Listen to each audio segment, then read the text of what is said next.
Okay. Oh yeah, I'm out.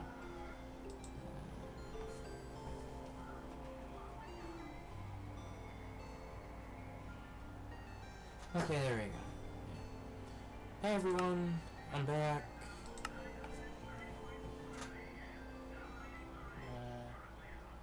Yeah. I'm gonna be playing this today because I can. And also it's like 91 degrees, so I ain't going anywhere. So I'm just gonna stay here.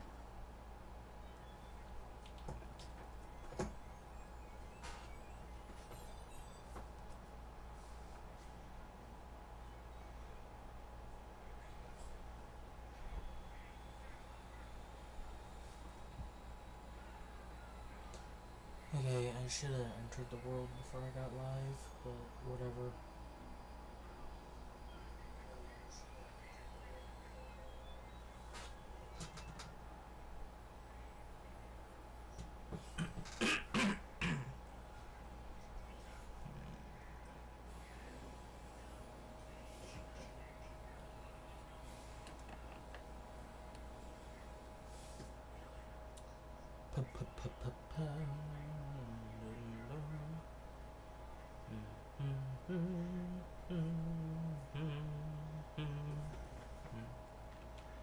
Alright, we're here. Welcome, whoever decided to stop by, either now or later. So I'm gonna continue with the second part of this, which is getting going.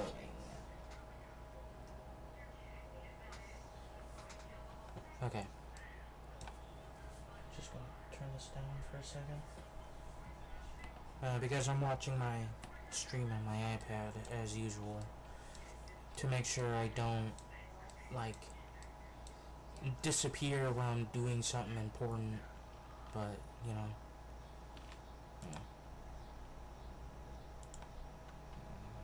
I'll wait for a day.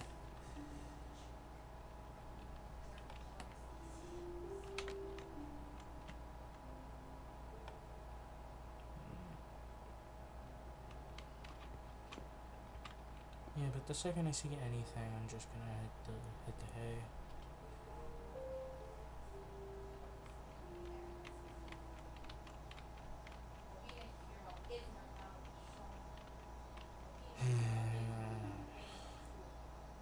If you hear background scuffle, not scuffle, but just noises of incomparable nonsense, that's just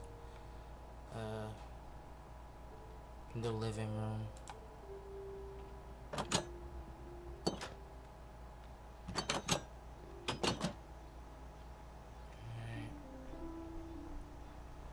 Yeah, a bunch of creepers, and that's about it. Alright, let's get some creepers. Alright, one of a time, actually. Okay.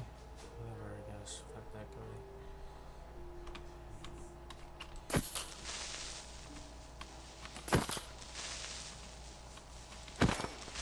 Okay. And spiders, just get those.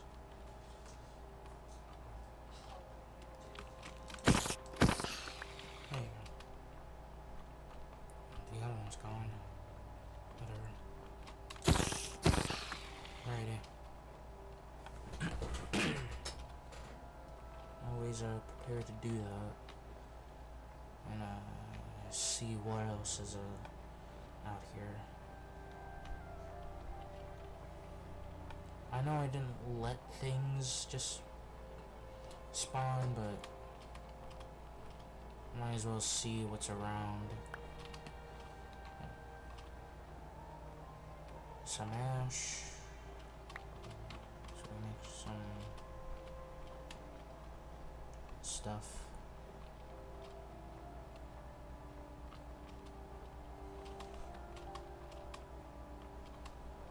Okay, it doesn't look like there's anything else. So, let me get recuperated in what I was doing.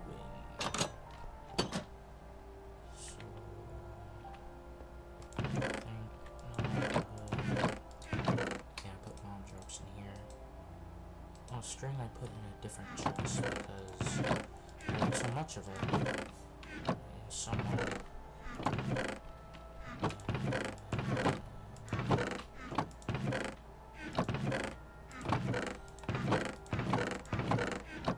Where the hell did I put the string?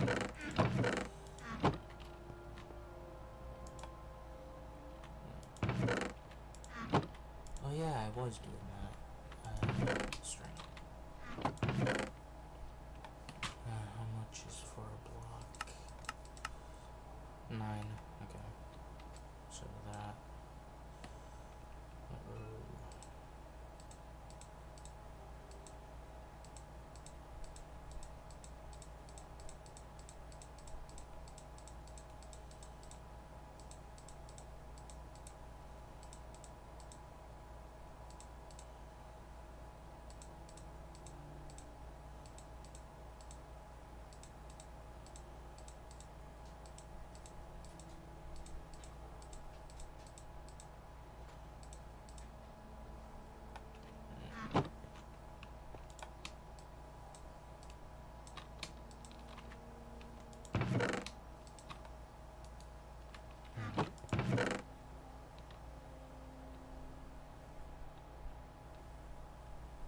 Yeah, I might as well get 2 of them.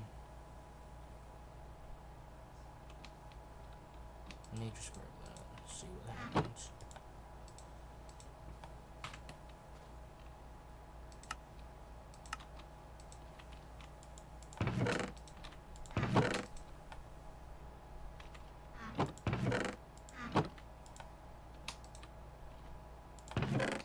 Oh, it is a stack at the time.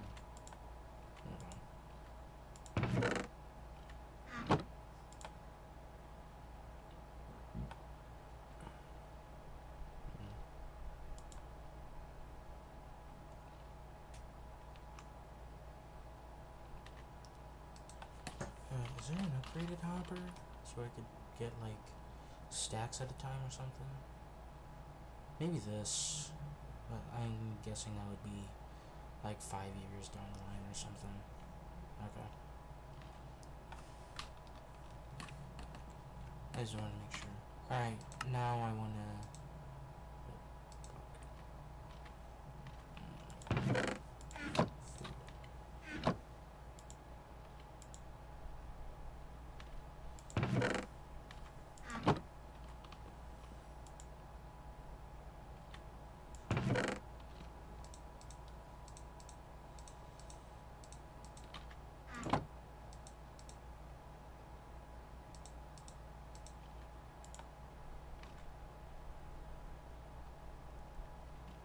Wait, where?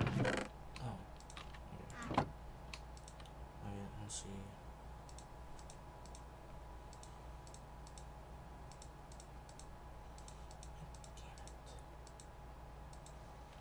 Damn it. Let me take this out so I don't have any more of that.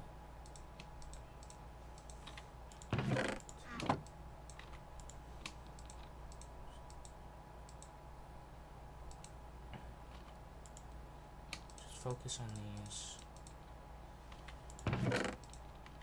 I'll put,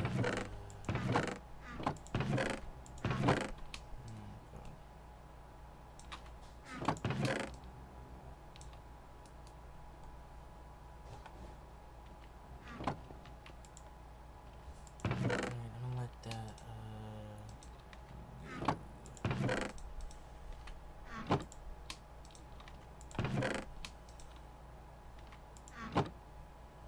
Alright, so this not so far to wait,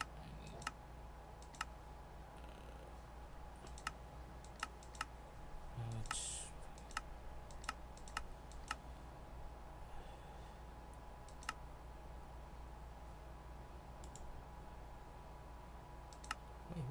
What the hell am I missing? Transmuting. That's what it is. Alright, so wiki done after that, and then from there we'll see what we'll, yeah, I'm just gonna let that go as I focus on other things. Like, hello helper. Sifter. You know, I'm really save the machine of calling it a create shifter. Give it rotational power. Yeah, give it rotational power. Supply it with a create mesh, and it will do the sifting for you. Here. You'll need to sacrifice your pulverizer in order to make it. You'll eventually be able to place your pulverizer. Wait, I need to get rid of your pulverizer? For a cogwheel or shit? Wait, where the hell does the pulverizer come from? Oh, I need to get rid of my...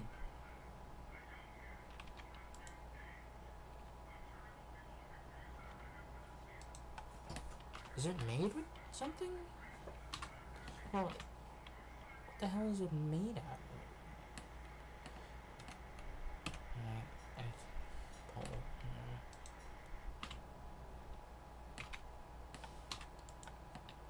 Did the recipe change on this? Oh, it did. Huh. Okay, maybe down the line I'll do that. But I wanna... Well, I think iron is somewhat easy to get.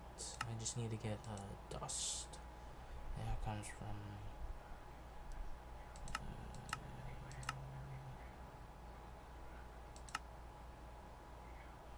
fluting shifted pulverizer. Wait, where the hell do I get it? Oh, I should get it somewhere, right? Alright, maybe I'll hold off on that for right now. Oh yeah, I gotta make the...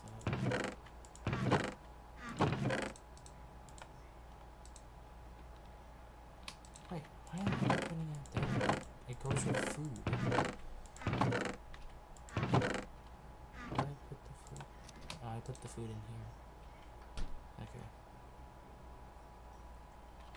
And the fishing rod, I can go in the tool chest, which I put back here, I think.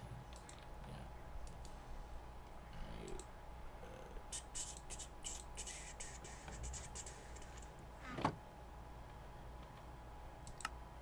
Nope. Nope. There. Flavor enhancer. I need salt. Probably not from here. Maybe from here. No. Definitely from here.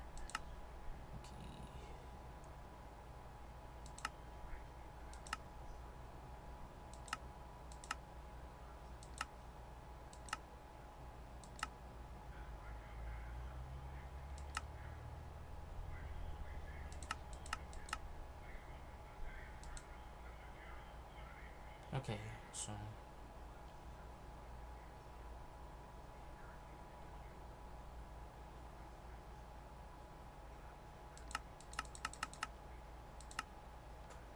Yeah, that's water. Where the hell is just normal sifting?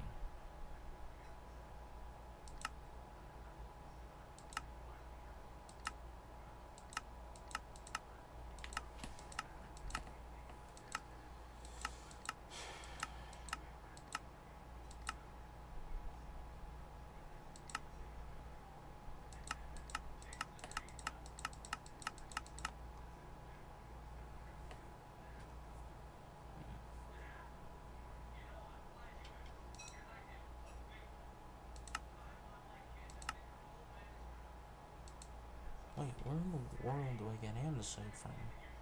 Probably from this. Yep. Of course. Wait. Alright, no, I could just do it by normal sifting. That's good. So I don't have to sacrifice it yet, but maybe down the line. Oh shit.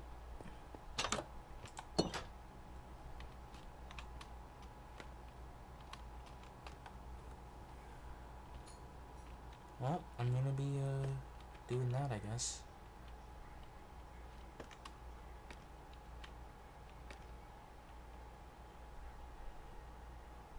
Okay.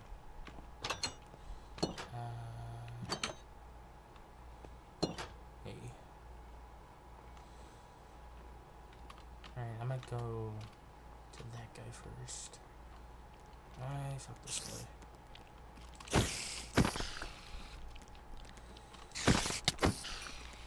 Alright. Yeah.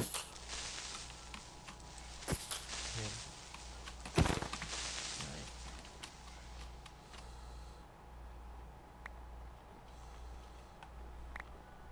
Well, I could kinda say thank God I didn't, immediately go to bed. Okay.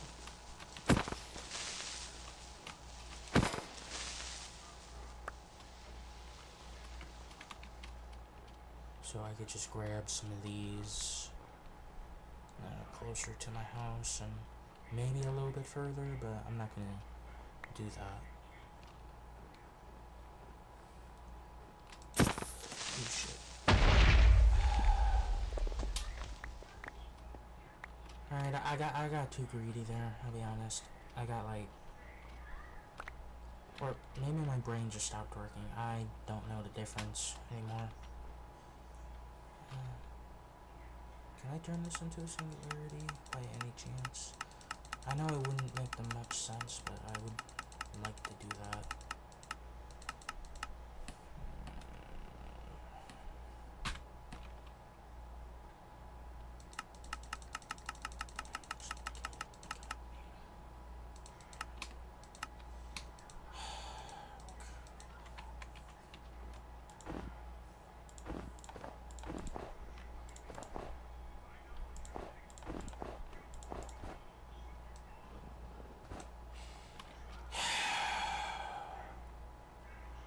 Well, I guess that just has to be there, I guess.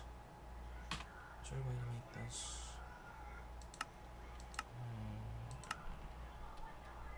I need a blast chiller.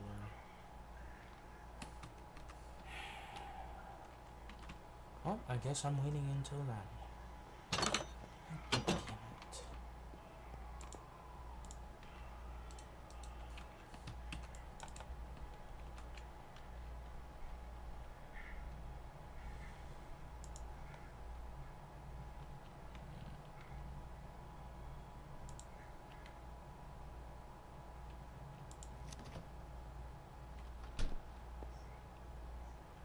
Put this away.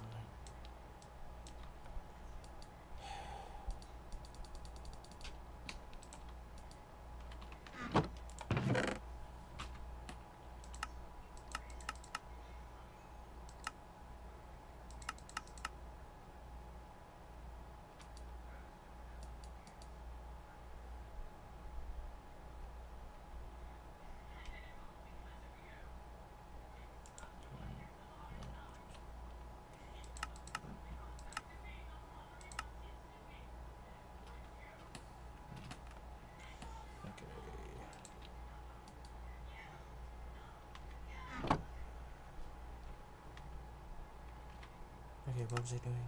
Alright, yeah, this. Yeah, start sifting for wood, stones, these. Yeah. Yeah, just get sifting.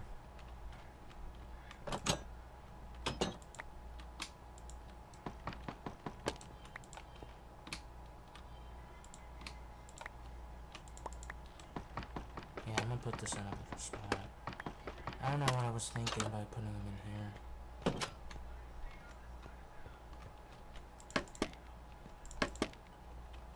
Yeah, this is much better. Okay. What to do first? Oh yeah, ashes. I should probably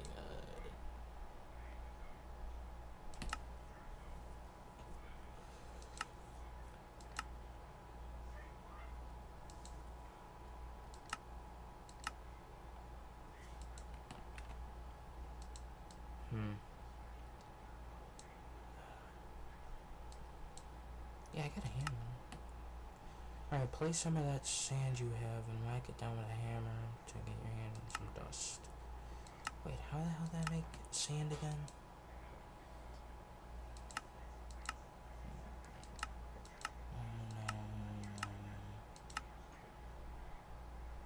No.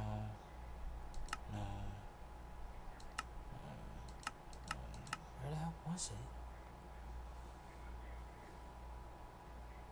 I could do that. Oh, okay. Alright, and I think that also comes from... yeah, silica dust. Okay. I can do that.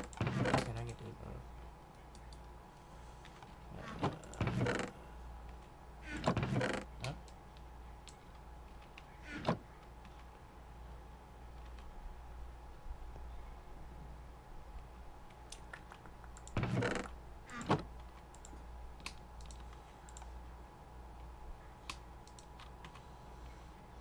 I think I put the furnace...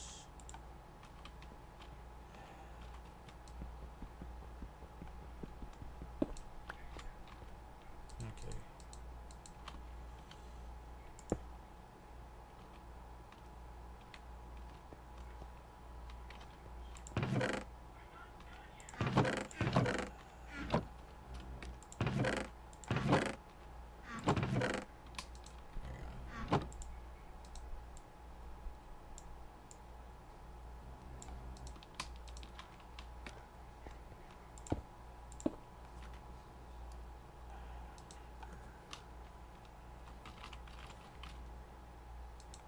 Look, it's been a while since I've made them, so it's gonna be a little slower until I lock in.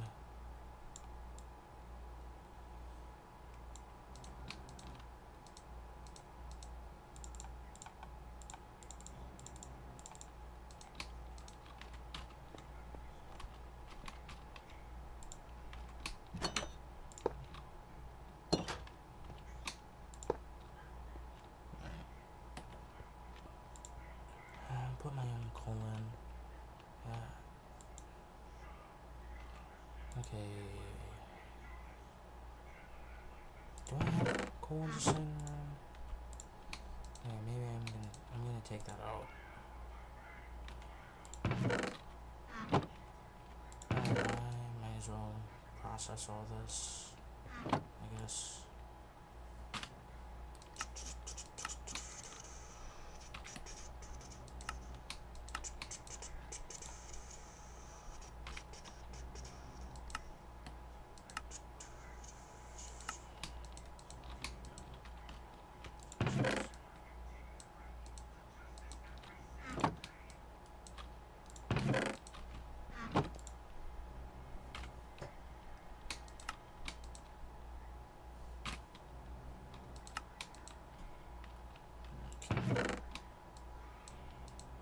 Well, I could definitely make a lot more glass now.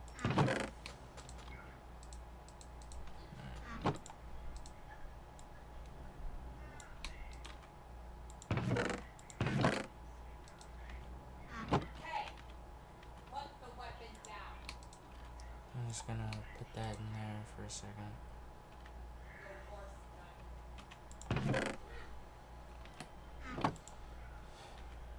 I'm just gonna do this. Let's see.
Okay, it's not locked. Yeah, I can just put it in here. I just need like a stack or two. I'm gonna make a stack of this. And we'll go from there.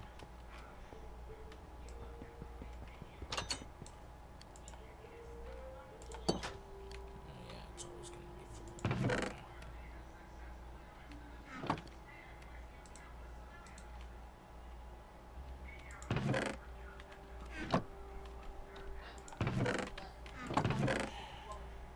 If I can.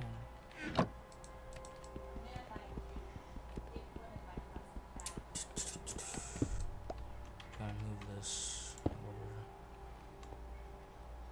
Yeah, I could still access it.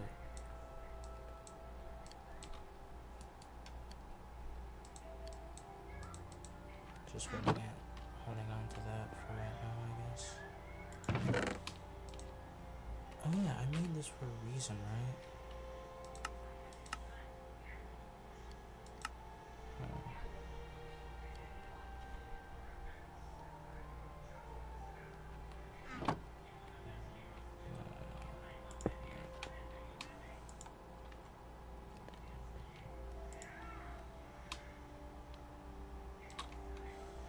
Alright, here's what I'm gonna do.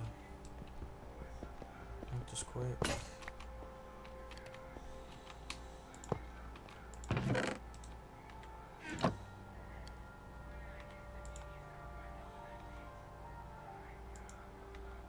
What? Oh, come on. Really?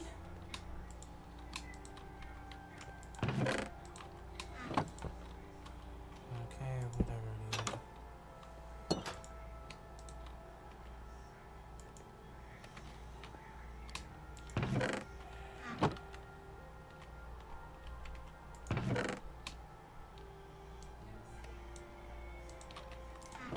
Alright, this is done good enough. No.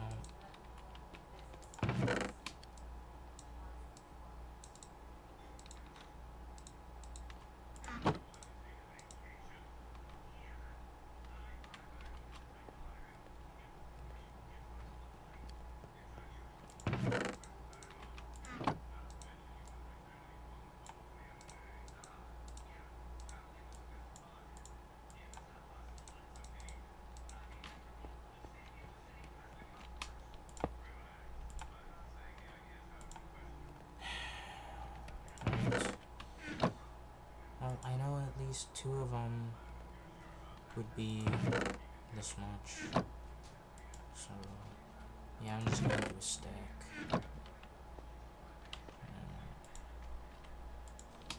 Might as well do these until they're done. Because I think not so mediums. No. Oh, the greatest I have is Delta.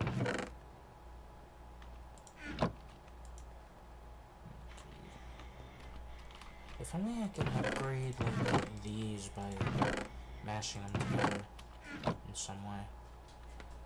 I guess I'll do some mining. Yeah, we got time. I mean, I still got this giant, like, ravine to take care of.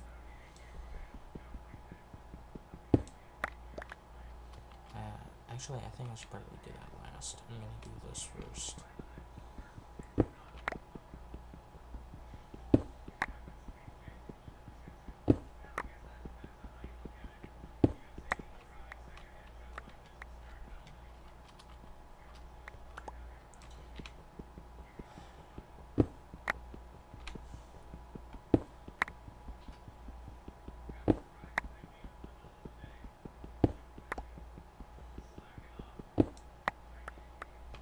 I think I should actually do it in a place I should actually see.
take care of up here.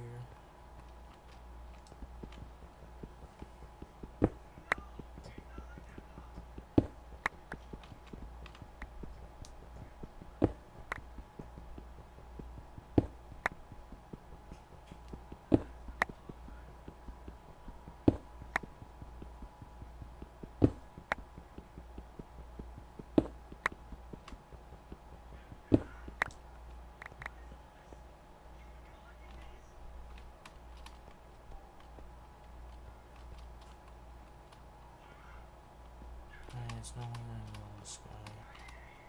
I'll do one more if I can, and then I'll skedaddle my way back upstairs.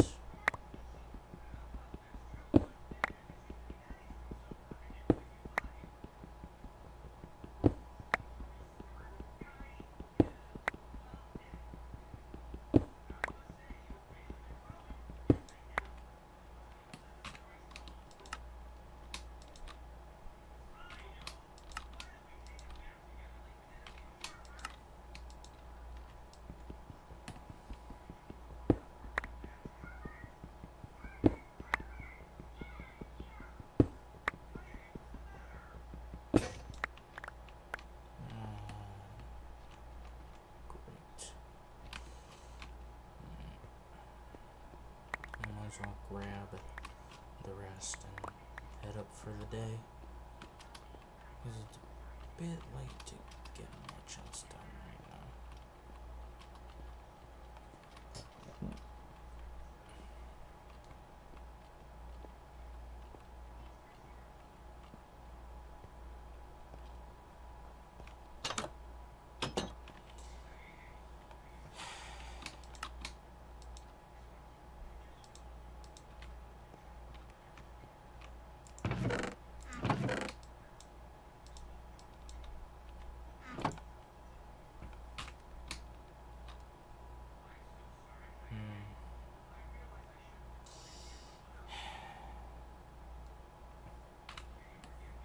I could break this back down into the other thing, right?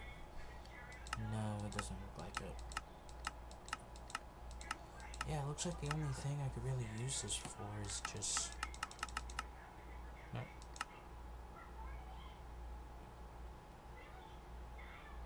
Oh.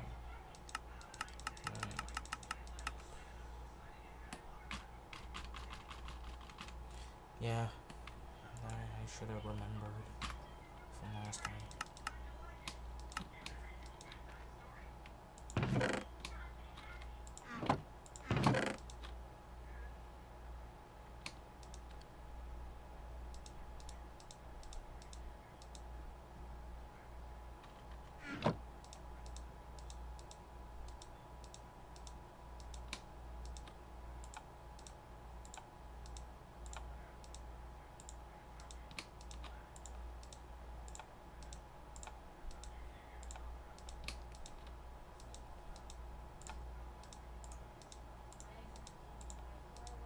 Yeah, that should be fine.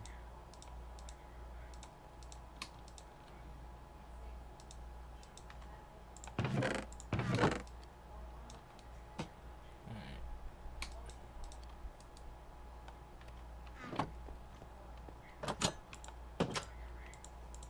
Oh god.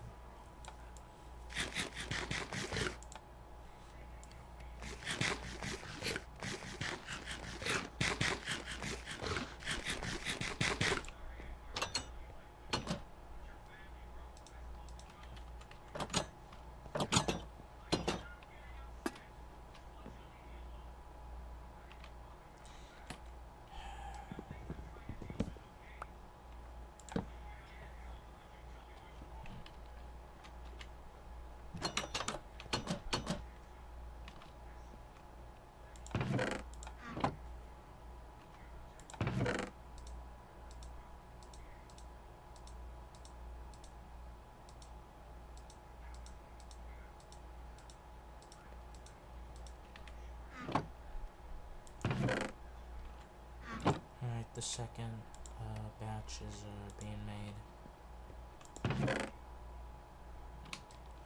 Oh, fuck it. I might as well store the rest of my stuff in here.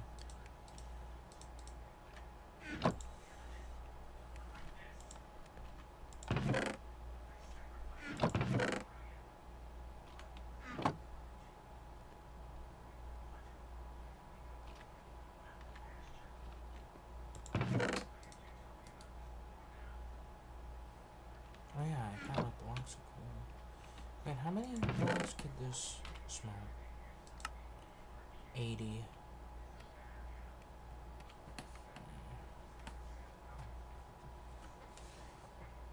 Yes. Oh, yeah, I gotta water my plants. I totally forgot. Hold on, I'll be right back. I gotta water my plants because I forgot to do them last week. I can't miss out on this time.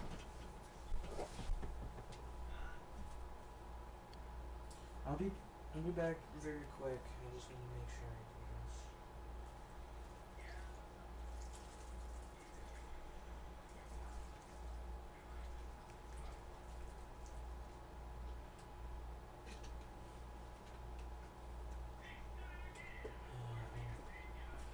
Refill the left one.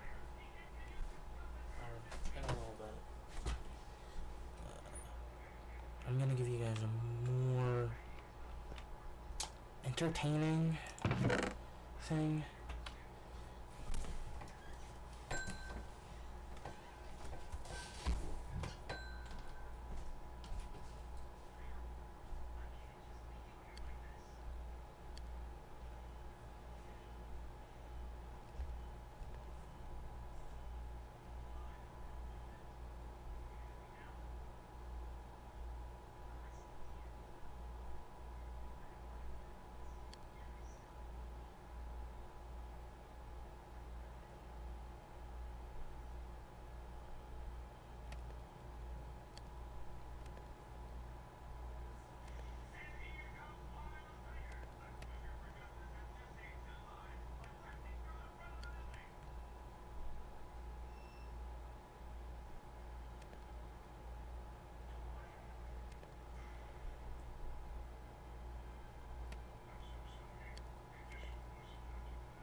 Okay, sorry about that.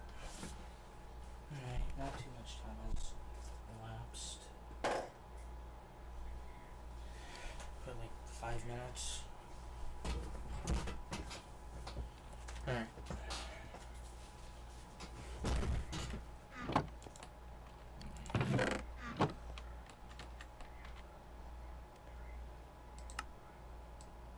Okay, so the dust. Okay, maybe I should work on these. It's just sifting. Leaves and silicose. What the hell is silicose? It's made from something, right? Oh god. How many? Only a stack? Well, yeah, I think making them is a bit. Oh. No, I just need 32 of them.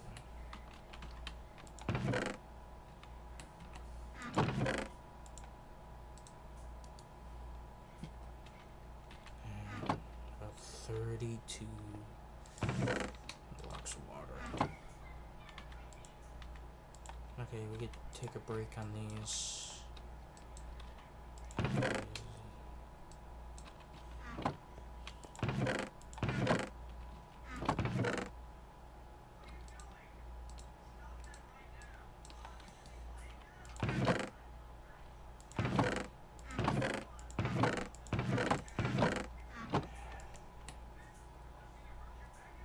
Right, so water.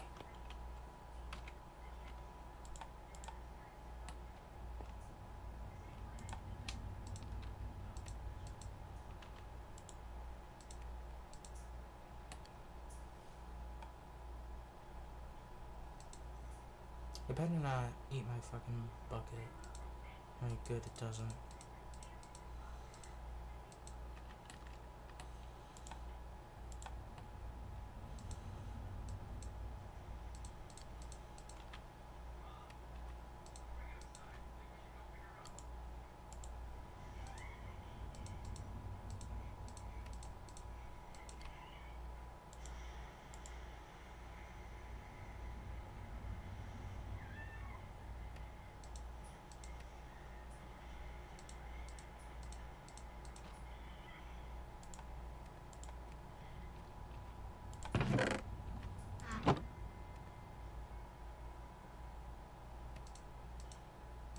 Alright, that's easier. Take it out of the water bucket and put it back in.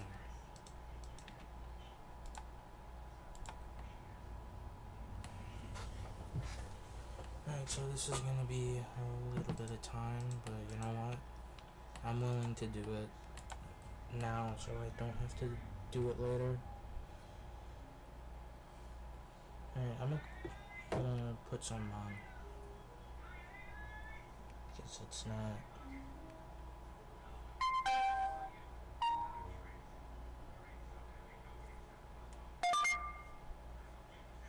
Let's see.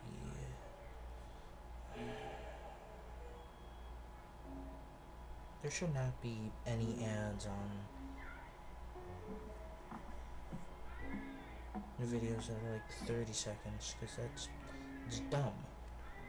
Like a minute or less, there should be no ad there. Okay. Fuck it, I'm gonna put this on. No one else is watching this. I hope your answer would be a resounding no, telling me to go eat dirt. Because that's not just like some kind of innocent, annoying question. That's legitimately just an assault on your freedom. If I asked you to give me your ID to watch this video, provide some form of identification, what would you tell me? I hope your answer would be a resounding no, telling me to go eat dirt. Because that's not just like some kind of innocent, annoying question. That's legitimately just an assault on your freedom. It's an extremely scary and concerning direction the online space is heading. No longer is this just the wacky, wild west of the World Wide Web, where Timmy Turner once surfed on an email in Fairly Odd Parents. Now, it is actively being censored. We're seeing that happen a lot. Censorship is spiraling, especially in video games, with Collective Shout getting Steam and itch.io, two separate platforms, to remove hundreds and hundreds of games that they deemed highly harmful and, you know, deplorable. They had the Visa and MasterCard come forward, threatened to pull out of them and bully them into submission. They got them in the fucking headlock, so then they just went belly up and played ball, removing all of these titles, which, by the way, was not just freaky gooner games. In itch.io's case, people have learned over the last few days, tons of games have been de-indexed that didn't have any porn in them at all. So it wasn't just like rape and incest, weirdo games. It was any game or mini games included that are just darker themes that have more like adult themes in them with no like sexual content. It's absurd, and it's something everyone could have seen coming. Anyone with a functioning frontal lobe could tell you that censorship is not something to be celebrated. When you try and target low-hanging fruit, something easy like gross, disgusting porn games that are all about like incest and shit, you get a lot of Platinum feels like, hey, say this. Well, they don't realize that it doesn't stop there. That is just the beginning. That just opens the door. So that way they can censor even more. It is absurd and out of control, but I'm going off on a tangent. The point is, the internet is under attack in a large way across the board, not just in gaming. I'm sure all of you have seen what's happening in the UK right now with their Online Safety Act, where now to access a myriad of content, you need to provide your identification. That's not acceptable. Just like we were all taught growing up, never take candy from a stranger, don't talk to strangers, say no to that kind of shit. You should also be taught to say no to this too.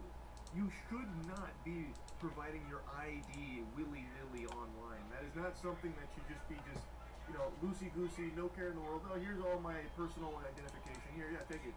That way I can access fucking Wikipedia. By the way, Wikipedia is actually affected by this. Now, in some cases, it's not providing an ID, it's instead providing your face. It will scan your face, so you're giving them your biometric data in that case. Again, not only is this like time, no. bad, I shouldn't be the one to come in here and teach you but why it's also privacy is stupid. important, but I hope somebody has. This is not a good thing. So in some of these processes, it's not always required to give your full ID and your like fucking government websites. Fine. Bank account. Fine. Also, still, but not you still shouldn't do that everywhere.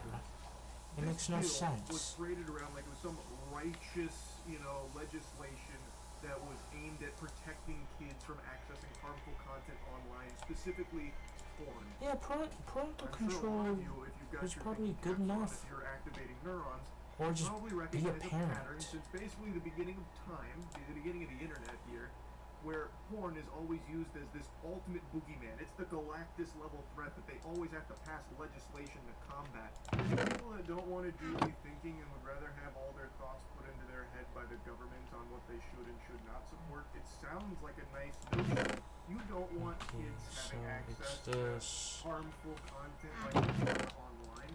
That makes sense. But the second you make like porn and get a bit curious and, God forbid, get in your ponder stance and start thinking and look into these type of pushes, you will recognize the goal is not to protect kids. It's not to protect anyone from anything. These are called Trojan horses, where they push these through under a false pretense like this with so many huge detrimental consequences attached to it that impede on your freedom. They use this idea of protecting kids from harmful content as a way of getting this bill across the line that has really bad stuff. There is nothing good about handing over your freedoms.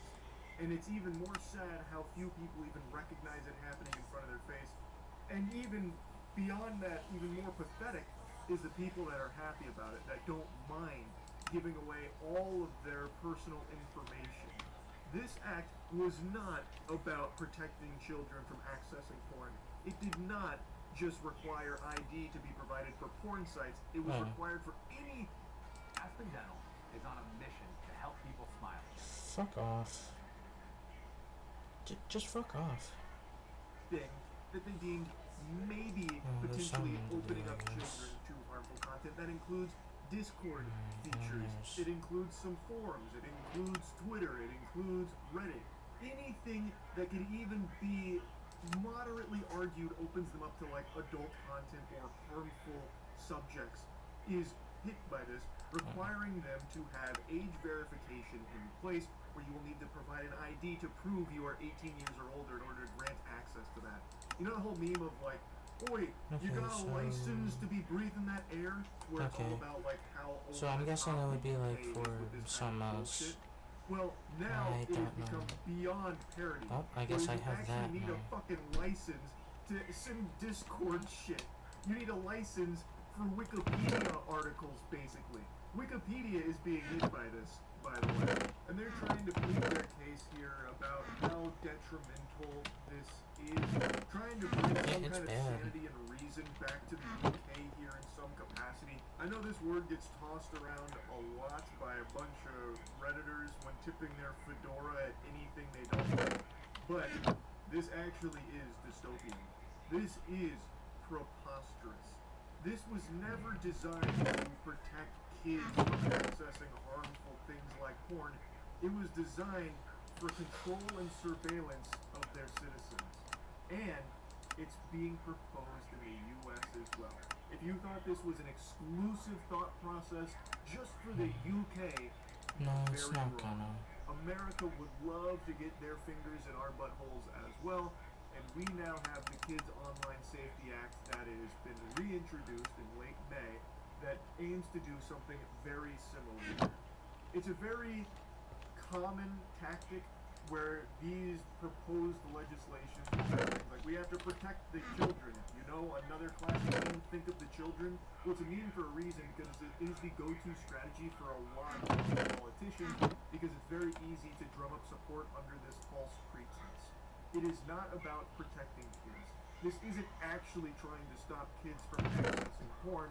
It is a convenient way for them to control your information and spy on you freely, openly, and easily. It is all about surveillance, control, and censorship. And all I can do is sit here and cross my fingers and toes while kissing a rabbit's foot that we are lucky enough that this will be shot down as it has in the past in this country. But it's I just don't not feel like it's gonna guaranteed. be again. Obviously, most people don't want kids accessing porn. And in an age where information can spread so quickly, so wrongly, there's a lot of people that might hear the tiddlywinks about this bill, think it's doing something that it's not, and I think it's support first it. right? It's very possible. There has never been an No, it's- easier time to Wait, get how some the hell did I really get there again? damaging, freedom overturning bills passed than right now. Because you control so much information so easily, and most people don't bother to spend even a fucking organic iota and of a second fiber. researching any of the topics. It's God. it's just a really concerning mix of ingredients here for like the possible perfect storm of no longer having an internet that you can access without providing identification. For some reason, it's become highly accepted and normalized that the internet is expected to cater to children being on it completely unsupervised. And while that does happen, that is the fault of the parent, and the blame lies solely on the parent refusing to do their job in raising their own fucking kids. It is not the internet's responsibility to do that for them. Now, I know it's been very common for parents to sit their kids in front of an iPad, creating these iPad kids, setting them up for failure, really, by refusing to actively be a part of their life and raise them. That doesn't mean that the internet needs to step in and change to do it for them. There needs to be the onus placed back on the household. The parents should be once again in charge of I'm sure raising there's a their dirt kids. singularity That's how it used to be, somewhere, and that's how you had right? normal people develop. Not like this. 128. Not under the thumb of the government sticking its nose in your business. It is terrifying. Why have we just gotten to I the got point this where ready, we I excuse guess. bad parenting and instead force the internet to be the ones to be the parental figure, where everything is like babied to ensure a kid doesn't accidentally access fucking Wikipedia or something. It's completely preposterous. And on So top of dumb. that, it's downright dangerous for everybody. You shouldn't be providing your identification and all of this data like this. It's just not good. And I really hope we don't see it come to America.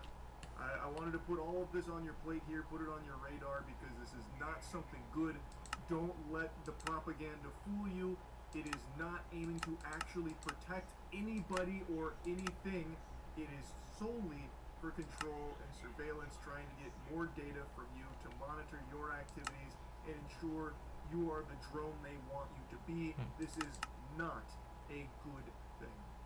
So yeah, I just wanted to talk about that a little bit. That's it. So yeah. Wait, huh? Come on into Baymont.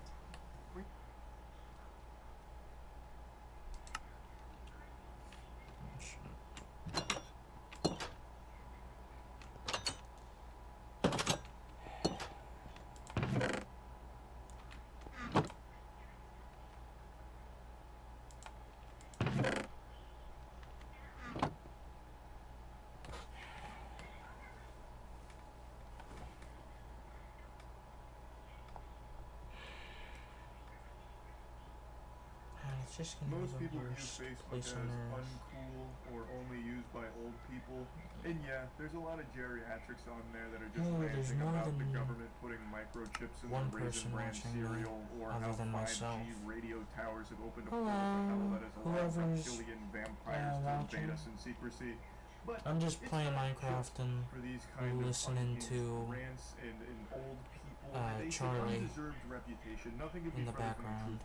Facebook has some of the best video content on the internet. So- Nothing but straight bangers on there. I myself didn't know the beauty of Facebook content creators. I was blind to their genius. Sand, My ignorance was dirt. embarrassing. I look back on the Charlie of 45 minutes ago in disgust that I could even Alright, exist so without knowing how dirt great Facebook and- content creators were.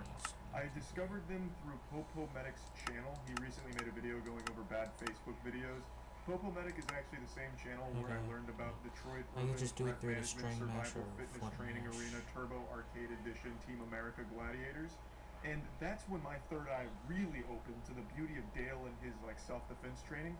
So I went back to Popo Medic and I've been checking in on his channel every now and then since, and I saw this about Facebook creators and I was like, huh. I'd never really gone down the Facebook content creator rabbit hole, so this was completely uncharted waters for me. The creator we're going to focus on today, his name is Jabrizi, and I actually recognized him because he used to be pretty big on YouTube for doing magic tricks at rap concerts. And his magic kind of slapped, like it was good stuff. So But it if looks I like can he's get done a full-blown compost and shift to slag making Facebook garbage. somehow down the And when I say line, garbage, I mean like actual that's, filth. It is shameless. So you know on YouTube how a impossible lot at the of moment. creators will pad their videos I to need get over the dirt. 10-minute That's mark what I because they make need. more money for it? Facebook has that same Yeah, I thing. need If to your get videos reach focus the on 10-minute dirt. mark, you make more money from them. And Jabrizi does it in a way that is so laughably shameless, I can't help but applaud it. Now, as always, don't harass anyone in the videos. Just don't be a douchebag.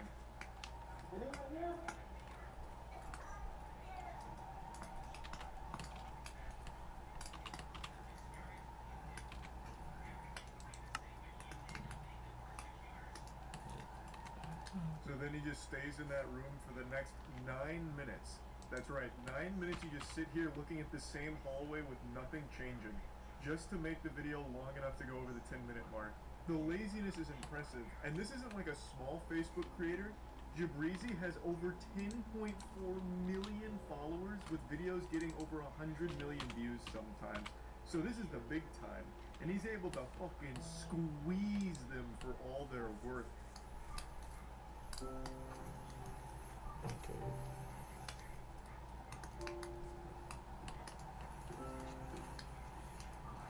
Hopper. Hero. She comes out draped in an American flag, make me want to pump my fist and chug a Budweiser.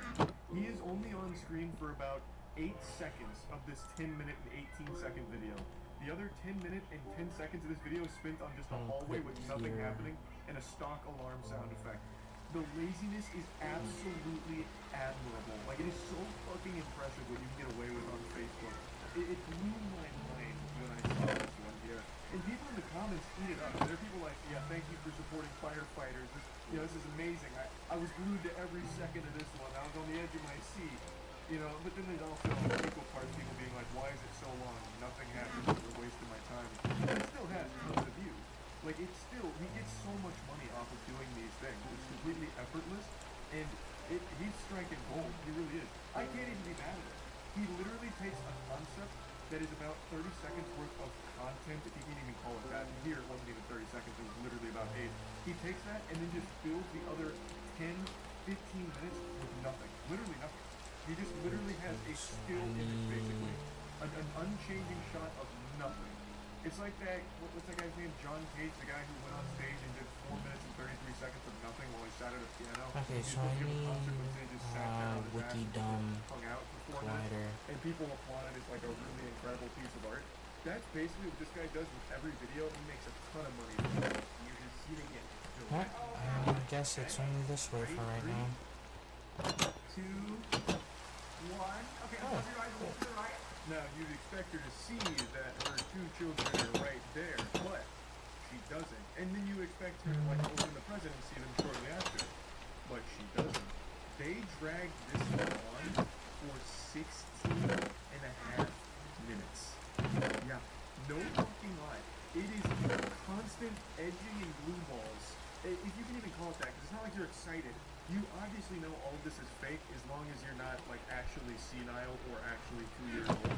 You clearly know this is fake. But the entertainment is supposed to be from like the feel-good nature of it. But here you don't even get that. It is just stalling and stretching and stalling and stretching. It is. 32.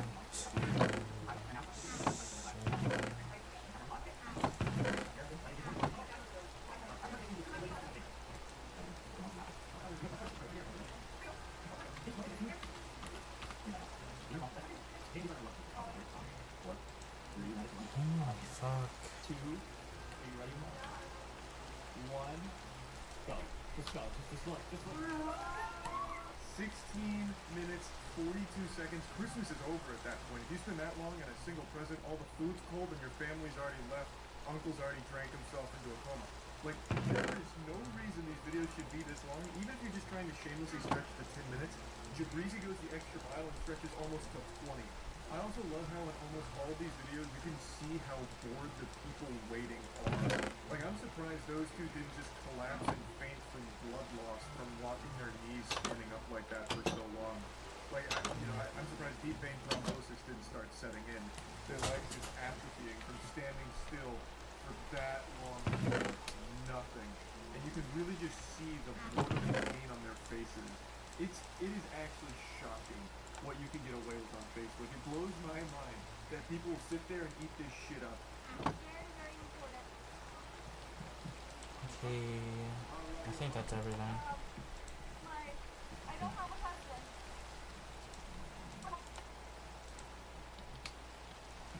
Oh, I need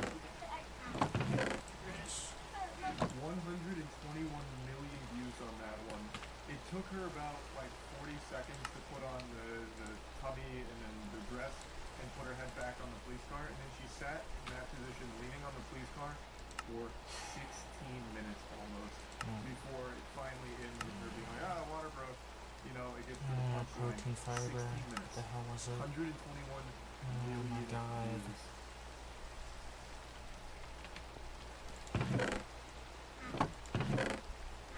I literally cannot make 32 bits of dirt right now. Is there an easier way? Yeah, I have a composter, right? I'm sure I do. Okay, thank God I do. Alright, so I could probably focus on gardening. Just shamelessly That's what I'm gonna do, gardening. money they could possibly get out of the system.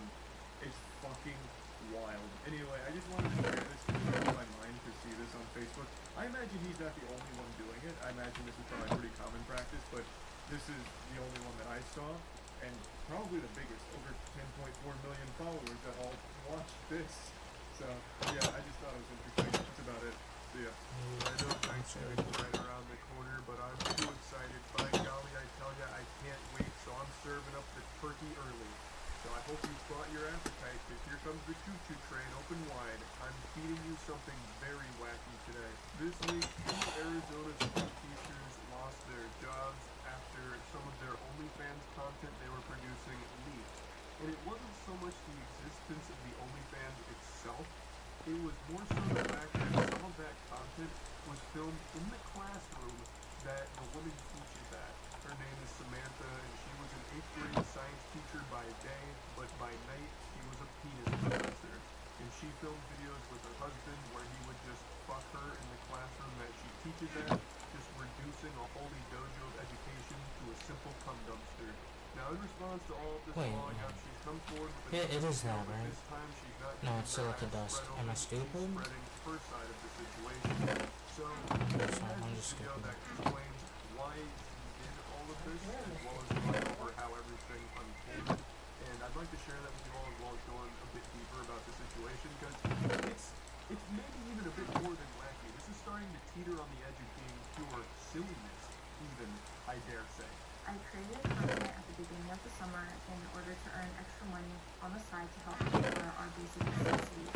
It's just a dumb idea. Don't So she's trying to explain that teacher salary, especially in Arizona, is dog shit. And you'll get do it at the place though. It's dumb. I think their salary is laughable compared to the work they're expected to do and how miserable the job can be. You make more money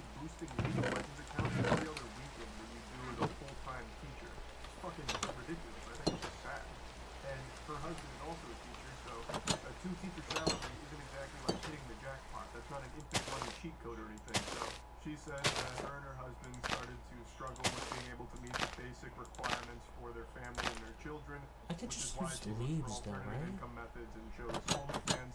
But then the question still exists of Oh, why I'm do committed it to in the doing fucking this classroom that you right teach your now students until at? I am. It makes no sense whatsoever. I chose an anonymous name as well as blocking the entire state of Arizona on my OnlyFans It's so not that it zero. wasn't accessible to anyone living in the state. I didn't even know this was something you could do. I had no idea our technology was this advanced where you could just ban an entire state from checking out your OnlyFans. It makes sense that she tried this approach here, so that way no one in the immediate area would ever find it, but clearly something went awry. The technology must not be bulletproof because they still found it, and rather easily it seems. Just listen to this. One student reportedly told his mother that his teacher was spread over his desk. What a crazy conversation my that God. must have been. Just picture yourself being That kid. is You're hanging out, sipping your apple crazy. juice, just a normal 8th grade day, and a friend of yours sends you a link to a video your teacher filmed that says, "Isn't that your God. science teacher, Miss Samantha?" Oh, it's You over for open it, that. and It's there it over. is, no secrets left. Your teacher is being spread like butter on toast, and it's on your desk. That is bad. Oh man. That's bad, Yeah, dude. we're on that. That's And then bad. imagine going to school on Monday and coming right up to that desk, like you'd have nothing but like these war flashbacks, these visions of cheeks being clapped on your desk as a tear streams down your face. I'm also curious how many Yeah, desks it's she was fucking fucked on top dumb. of, because in another report someone said that was my friend's daughter's desk and she is mortified over the situation. Dude, It how would really be too? seems like no desk was safe in this situation here. And I have to wonder, did they like clean up after themselves or anything? Because they didn't set it up like it was a Excuse me? scene out of Dexter where he puts up like all of the, Oh my sterile God. environment, like surgery operating room kind of shit. They just went in there raw, like in the actual classroom and fuck. Did they at least No bring way. Clorox and wipe off the desks when they were done using it? Or did students then go into that classroom after the weekend and wonder why their desks smelled like asshole? This whole thing just doesn't make any sense. But you know what does make sense? How great my G Fuel flavor is. Divine Peach. Anyone that's tried it has had their lives improved for the better. I have no doubt about like 300 milligrams for other cans. And I'm really happy about that. Because Okay, that's the so caffeine that I prefer. these So string I is wanted to bring that to your literally attention as well. There's also for a big nothing thing going on else right now for but anyone like who for buys a can and takes a selfie dirt of themselves dressed and in or green. leaves. You stand to That's win. literally it. No minors were ever present or involved in the videos. I don't think anyone was ever trying to make the accusation that minors were present or somehow involved in the content, Alright, because so that would be a I whole gotta- different ballgame. This would be an entirely different conversation. That would be a massive, massive, massive crime. Now, what people are saying is even though minors weren't present, the fact that you're using their space for adult content is a problem, obviously. So although there's no kids there, like Junior's not knocking on the door to the classroom, Miss Samantha, I got my extra credit. Oh, Jesus! Like, even though there's no kids actually there, the fact that you're fucking in their playground is an issue. You can't just go to a kid's space and film this kind of content. It's not okay. Have I You can't never just gotten any venture on fun? over to Chuck E. Cheese and get your back blown out in the ball pit, film it, and expect nothing to come from it, expect it to be all honky-dory. And again, why did you want to use the kids' space for your porn? Why? It's not like that was your only option. You could have done your OnlyFans anywhere else, like at home. Why did you take it and film fucking porn in the space that you teach children? It is so fucked up and weird. And also, I'm sure all of you have realized this by now, but after school hours and on weekend doesn't necessarily mean there's no kids on the campus. I remember growing up, there were always club activities and shit that would go on weekends. So it was still very possible that there were kids in the nearby vicinity. It doesn't mean that there was no kids ever even close to their situation. It just, Well, luckily, I none of the guess kids I'll ever, like, walked in on this shit. figure out The whole something video else. also isn't helped by the fact that she is Yeah, it clearly looks like reading clay something she wrote in and Microsoft Word and is mass trying to, like, keep up with it. distinction So she'll could take get the these long gravel. pauses Okay. to scroll, So and you I can need see to do sometimes that. she loses God her place damn in the it. document. So it also comes Okay. across as very insincere since she Alright, is I need blatantly just reading it I very need to monotone finish this from so her I can get to monitor. the So I iOS. don't think that helped anything that she was So, saying here, to be damn it. honest. I am already paying the consequence by losing my teaching certificate as well as losing the job that I loved most. I thoroughly enjoyed working with my coworkers, teaching my students science, and it brought joy to me every day. Looking back at the situation, I wholly regret deleting the video in the classroom after school hours. But I felt trapped in my financial situation, and I felt this was the only way that my family would be able to survive. Really? This was the only way, the only option? Having your husband give you the Big McSpankies from McSpankies in the classroom you were a teacher of. That's the only way your family could survive? How? And why couldn't you just film yourself getting fucked by him at your house?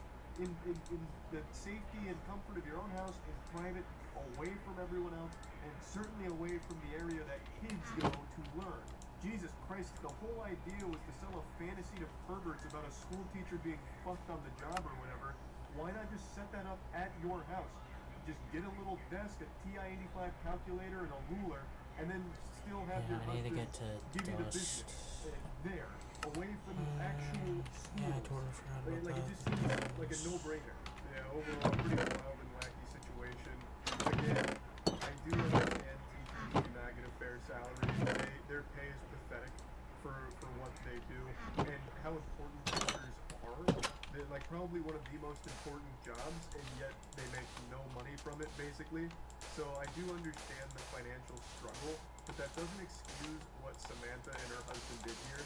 All of their actions, fucking in the classroom that they teach kids at, is despicable and sick. So it's no excuse for their actions, but I do understand that the Oh, yeah, teacher I got salary this. is terrible. And yeah, that's about it. So yeah, I've used Uber and Lyft hundreds of times each, Uber more than Lyft, and I've never had a notably awful experience before. You know, I've never gotten into a car and felt unsafe. You know, I look at my driver and he's wearing like a trench coat and sharpening a hacksaw and then winks at me. I've never had like a really bad time with ride sharing. The only time it got wacky and weird was one time I took an Uber leaving the bar, and on the way home That's I was it? convinced I was in the car with a prophet, like an angel. We were driving on the interstate, just two boys being dudes, and out of nowhere the Uber driver pulls a prophecy out of his asshole. He said, "This guy's about to hit the median." And at first I didn't know what he was talking about, and I thought it was like a riddle that I had to solve or something to get money off of the Uber rides. I was like, oh, the answer is at the time, you know? But then I realized he was talking about the car in front of us, obviously. And it felt really weird to me because the car wasn't doing anything weird. We were behind them for a little while, like maybe a mile or two, and they weren't driving erratically or recklessly. They didn't look like a drunk driver or anything. And then out of nowhere, a couple of seconds after he said that, he like willed it into existence. The car swerved and scraped against the median and then tried to get back into the lane. Out of fucking nowhere. I was like, oh my god, we are living in a simulation. Oh. Yeah, that was my weirdest experience with Uber and ride sharing in general. But of course I've seen the horror stories, like the absolutely awful ones, and this is one of those. This is a pretty special one. Oh, thank God I could just do this. I'm just trying to ask him to go speed limit is all.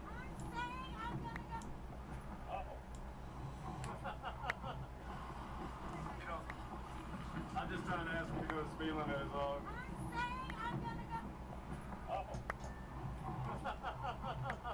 Okay.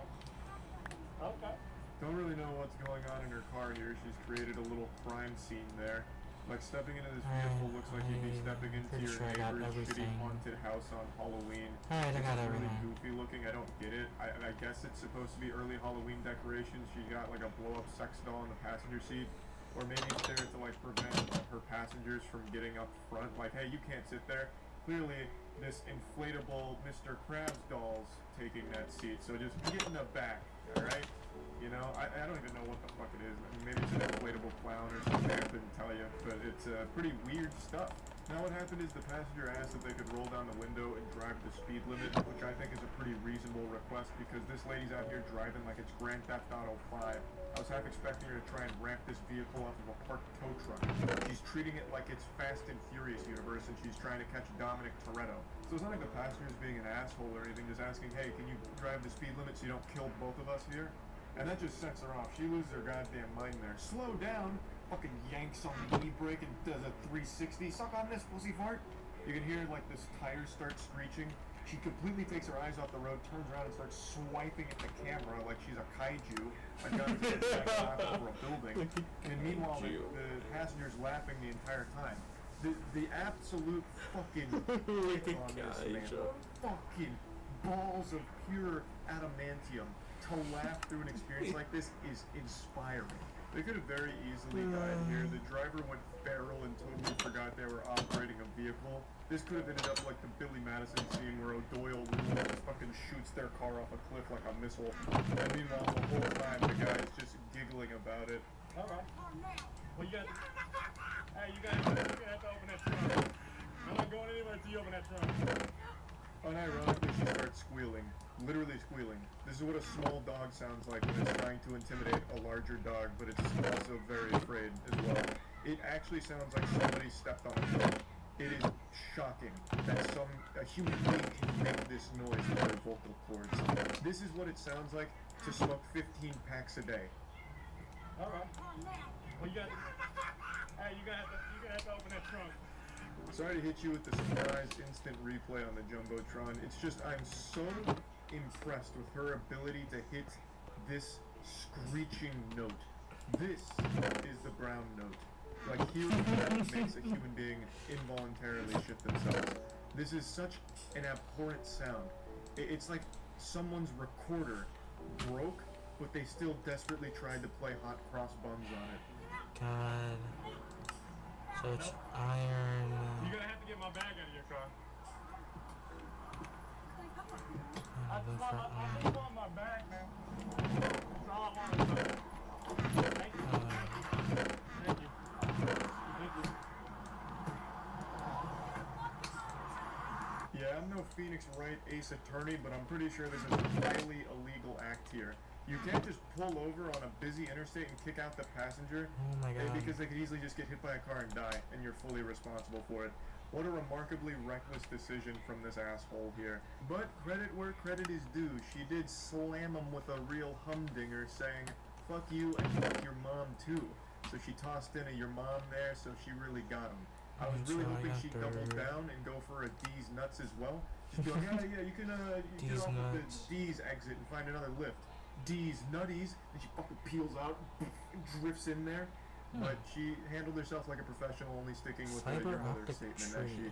she launched his suitcase across the road. Festive cheer? Okay. Me too. I don't think there's any world or any multiverse out there where there's a single reality where what she was doing was justifiable. She was driving extremely fast and reckless. She would turn around to swipe at the guy's phone while driving extremely fast. Tires screeching, just and then pulling off to the side of the road to kick him out. Pretty hard to defend stuff, I'd say. Dust is gonna be some... So As she if I blasts sift off all back of this, onto the it's road, just she gonna be nearly flipped the gunpowder van and that was bone next to meal. her because she tried to get back too And early, that's and that would have been an absolute catastrophe. Her But I road need rage almost flint, got and even more flint is people hurt. like Then she left almost this guy impossible to stranded. get right now, I'm so I assuming gotta, he was able to find his way back to do civilization this after being dropped off in the middle of fucking nowhere on the interstate. And yeah, I don't really think this is the best lift experience. I would imagine this is at the absolute least 2 stars, I would say. It has to be. Because this was not great. This was not, spectacular service, I mean, I would argue. But at least he survived the trip. I was getting energy worried when she was cell, driving the car and slamming energy backwards, screeching tires and accepted. shit. I thought that was just going to be the end of him. I thought we were looking at like some Blair Witch Project found footage kind of shit, but luckily everyone was okay. That's about it. Yeah. Every time you see a robbery in a movie or something, it's always super impressive. They'll have like these incredibly well laid out plans, full-blown Ocean's 11 type shit where they'll have like a getaway driver, 15 aerospace engineers on standby just in case they need them. They'll have like Jimmy Neutron in the lab cook up some crazy device to break into this big vault for millions of dollars, and it just always seems like, damn, you have to be a galaxy brain, 10-digit IQ mastermind in order to be a professional criminal. But then when you watch like a heist or a robbery in the real world, it's nothing like the movies most of the time. The plans are laid out in crayon. Alright. You should have enough bits and pieces lying around to cobble together a drying cupboard. If you're short of a few parts, you might need to empty the recycler again on one of those solar generators or wind generators on the roof. The drying cupboard allows for mass drying up to occur. No additional cost or energy. Okay.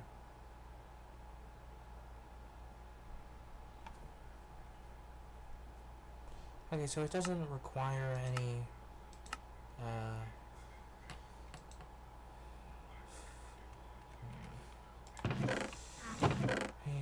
I got this, I got gold, but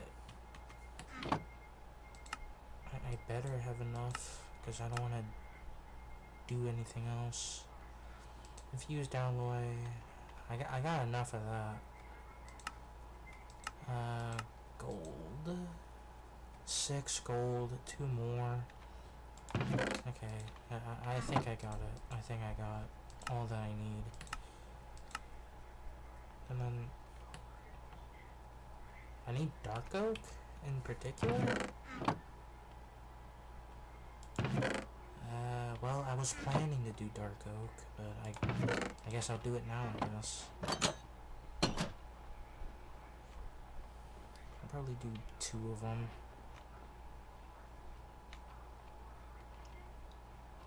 1, 2, 3, 4.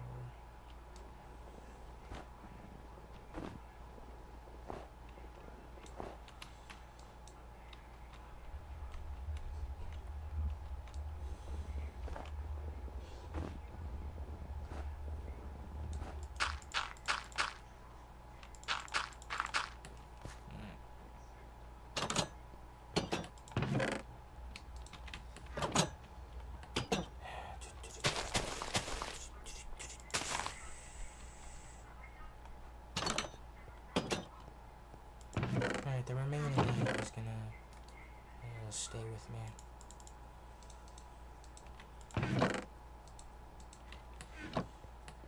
Wait, I need to get a crook.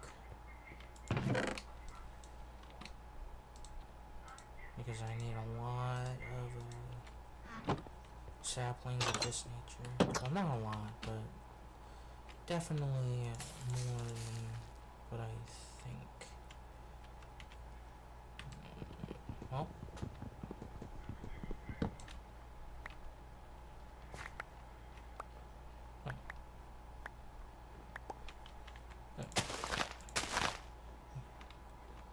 No, I want to save the rest of my dirt for other things. Alright, let me see real quick if I could. Oh wait, no, that was the wrong thing. Shit. Hopefully. Alright, I can. Good. So I can make more dirt from this better. Yeah. Absolutely. I could definitely make a lot more dirt from this. So I was doing all that for fuck all. So, yep. That's just what that was.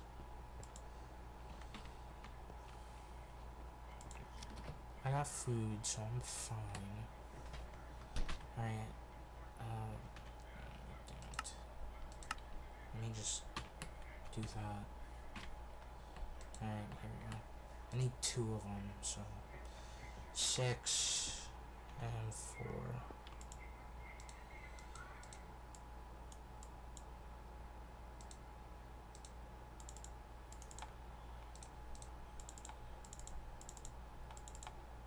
Alright, I got enough. I got enough for what I need.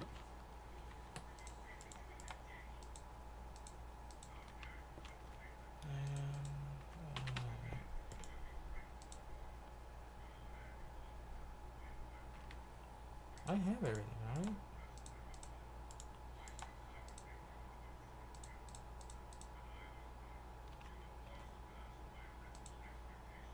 Yeah? Oh, I put the... Okay, so... Now I have everything.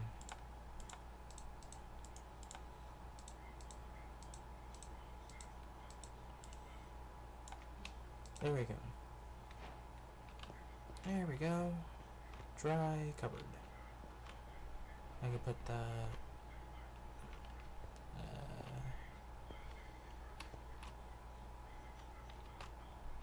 I can put it here. Because it doesn't do. I don't think it does much. But I definitely need clay so I could. Well, I definitely need clay to make this. Which is what I assume is what I need to do. Okay, I need to make a lot more barrels. And probably wait for the next time for clay.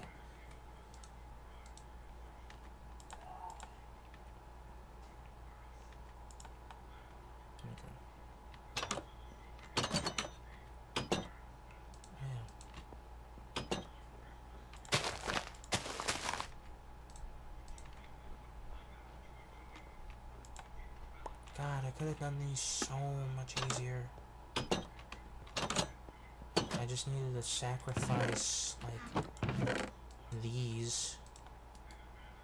The other ones I'm gonna keep, but the rest of them, because I got, like, so much of this. I'm definitely getting a lot more of these.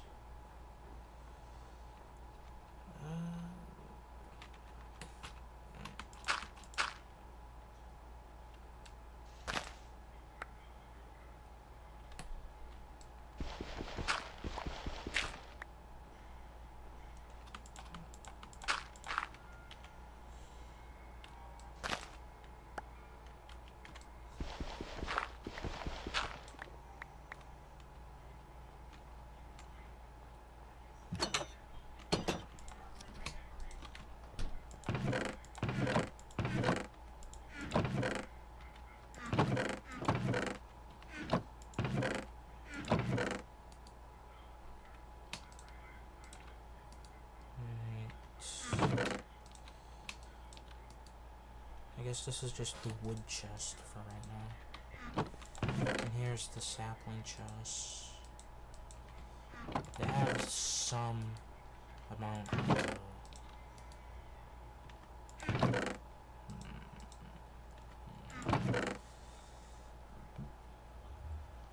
well, when I finally get flint, I'm gonna do that. Alright, I need to get clay. Okay.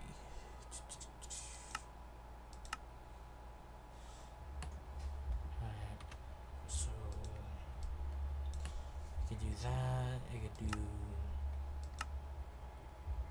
cured flint. How the hell? Oh, salt and oh yeah, apple cider vinegar. I need to do that.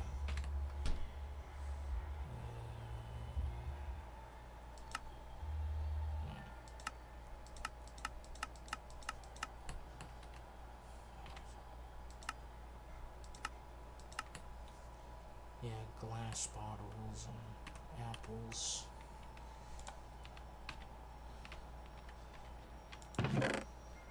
Oh yeah, I just rid all my glass. Oh! I got nothing else to do. Oh no, I didn't. Well, I'm getting another one because I can.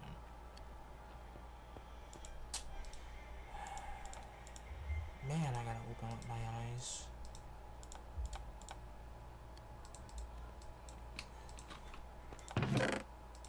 So put it away.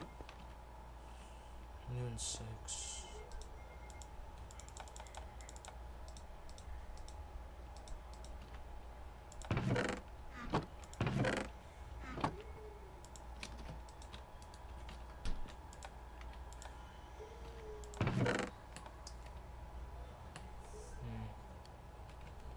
Yeah, it's gonna be used for curing meat. And that's about it. 2, 3, 4, 5, 6.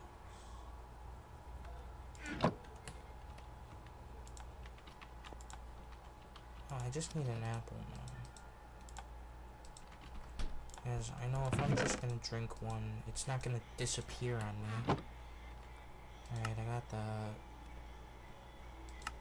Salt, which is silica dust and mesh. Or sand. Definitely gonna do silica dust though.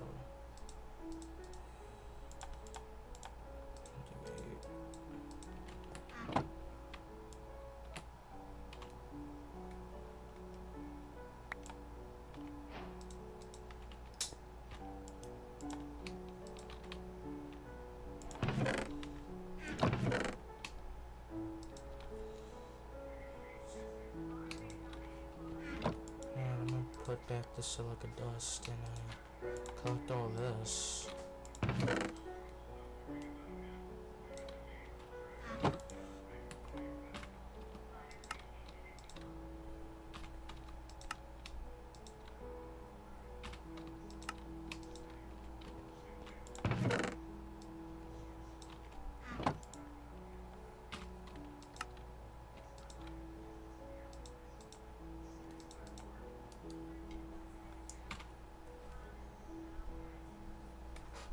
I use a smoother or just decorations, but not now. I want to try to figure out what I can do with it other than just more trees, but it looks like it's only going to be used for just trees. I'm not going to do it like this though. Well, I guess it's more trees for the dumpster. Not dumpster, for the shit outside. Yeah, barrels. I need more barrels.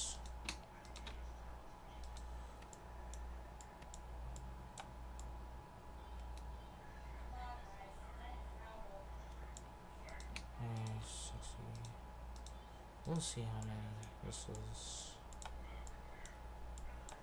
I'm gonna get a bunch of these. Right. This will be. Sure, 25. I'll do that.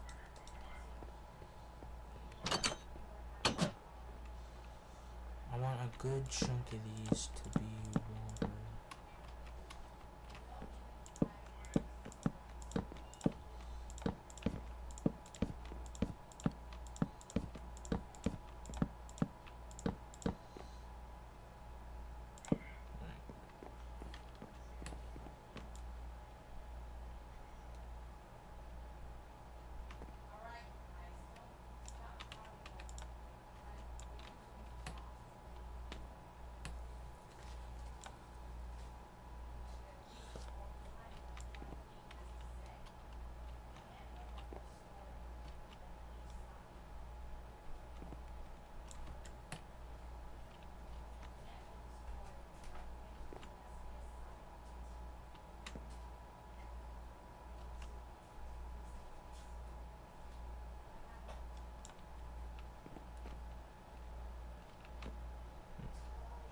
Oh, that was easy.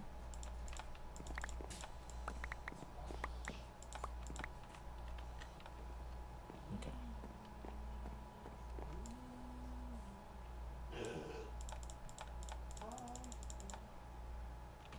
Alright, the last one I'm gonna save.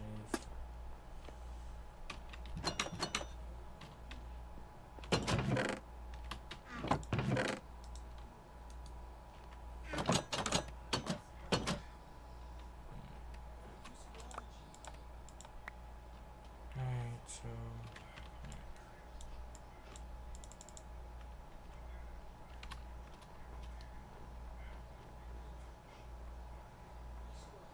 oh yeah, I forgot running could just rejuvenate trees.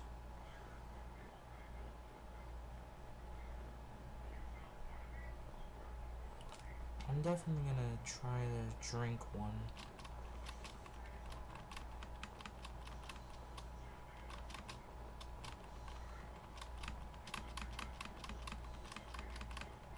Alright, there we go. I? Oh my god.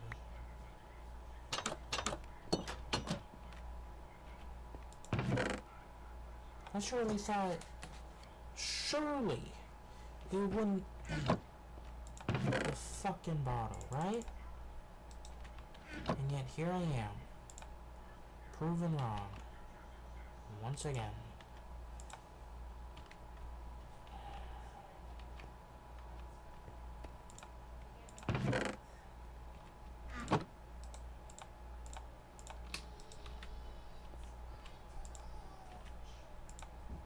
So ridiculous.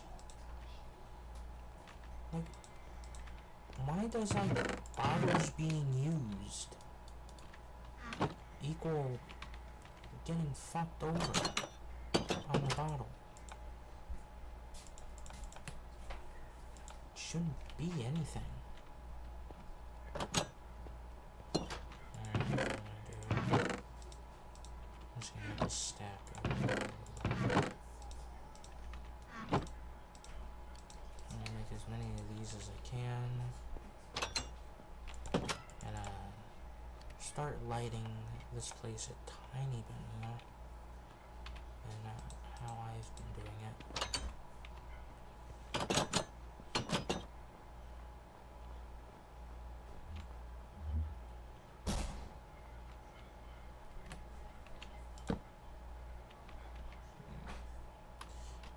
It would have been, no, it's here. So I'm gonna do the corners and work out from there.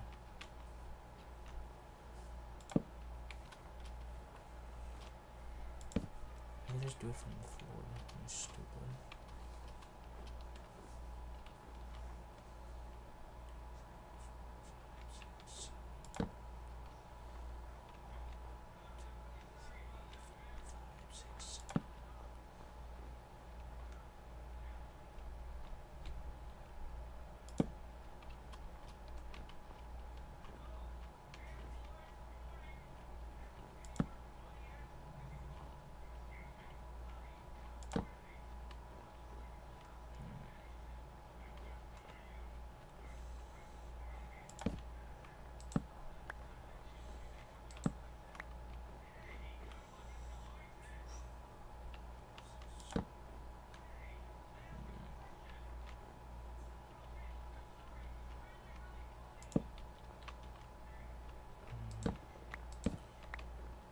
Maybe don't need one here. I definitely from.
There. There. Alright.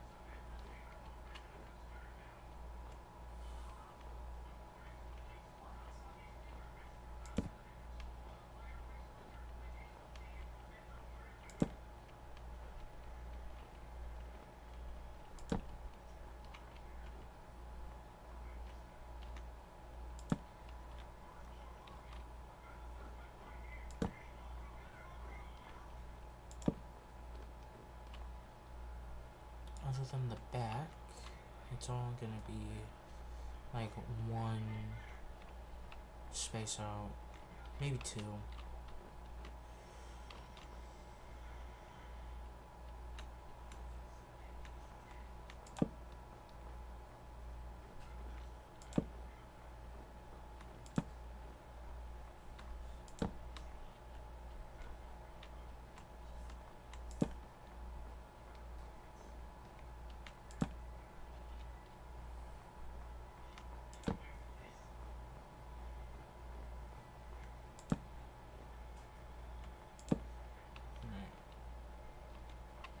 Maybe one more 7 will fix that.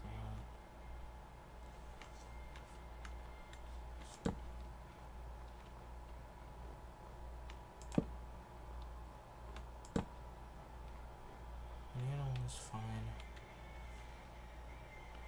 Alright.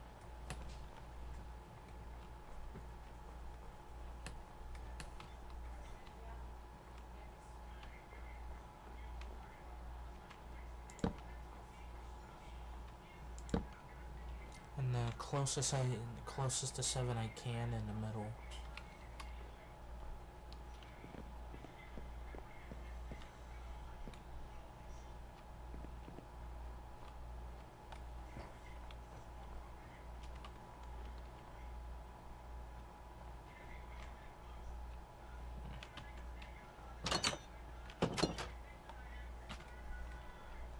Yeah, taking it.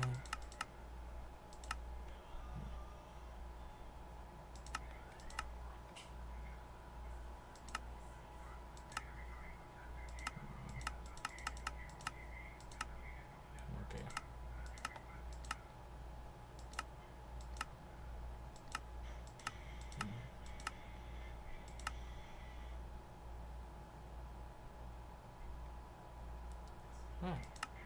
Alright.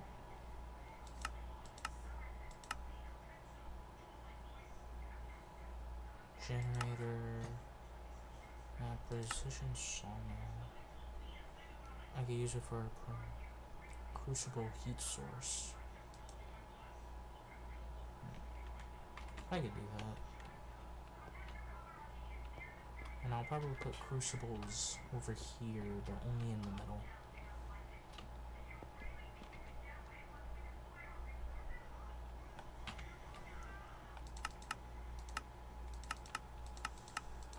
Yeah, other than building, there's really nothing else for this. I mean, I got a bunch of dirt things, so I could just do this.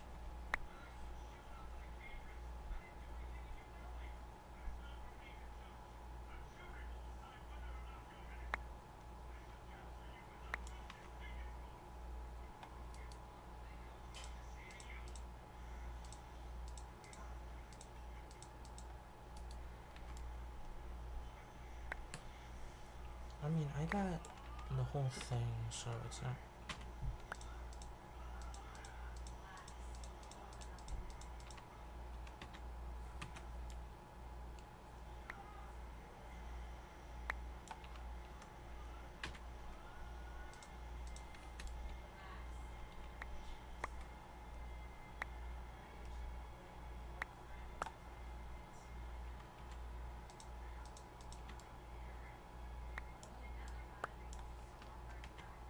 Alright.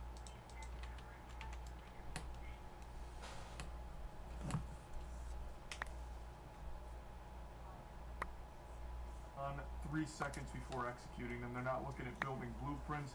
They turn their brain off and just go fucking wacky. They get insano style. So like they'll just run in there, like grab like 5 things and then just like shuffle out the door, and that's the extent of it, and then they get caught 5 minutes later. And today I saw a robbery that I think is probably one of the worst ones ever recorded. It is just, I feel bad for the guy. Like, watching him rob it is agonizing because it's so incredibly slow. This dude robbed a Little Caesars in like -5 times speed. I felt like I was watching an NFL replay while watching this man try and rob the cash register. They filmed him for over 1 minute and 30 seconds. He just sat there trying to rob them.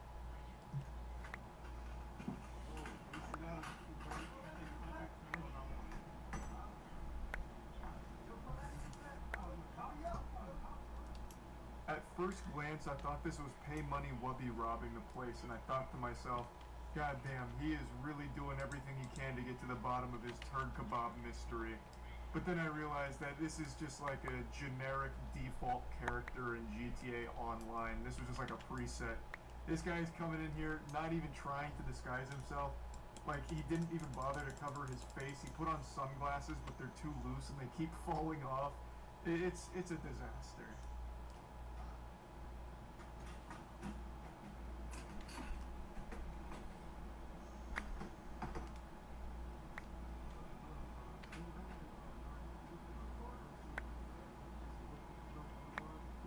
It's like robbery ASMR. He's not talking. The employees are just kind of making fun of him. It's just like they're roasting him. No one's taking him seriously. It's so unbelievably goofy. And the thought process here to rob a Little Caesars, bro, the pizzas are $5. How much money do you possibly think you can get from the cash register? He was better off just taking the whole register and trying to sell that. He would have made more money that way. He's going through this whole song and dance prying open the cash register, but he probably would have made more money just standing outside making balloon animals for people that came into the Little Caesars. He would have got more in tips than he did out of this register. It is $5 pizzas. I don't know what he's expecting. He hasn't exactly hit fucking Fort Knox here. It's Little Caesars. $5 pies. Like, I think he maybe got $20. Maybe.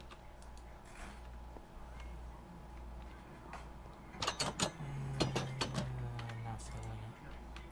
Maybe tomorrow night I'll stand and wait for the horrors of the night to come, but not tonight. I absolutely love that response from the employees. No, I just work here. Like, I'm not gonna risk my life. I'm not gonna beat this man's ass and risk, getting myself in trouble for the sake of saving $60 for Little Caesars. I don't care that much. I'm not paid to be like a fucking Little Caesars gladiator and fight for Little Caesars honor. That's the right way of handling things. Just the employees like, hey, all right, you're robbing it? Okay, I'm not gonna stop you. I'll just call the police, which they do. And then they just sit here and record all of it for evidence. And this man just keeps flashing the camera with his whole goddamn face. They did the absolute perfect thing here in this situation.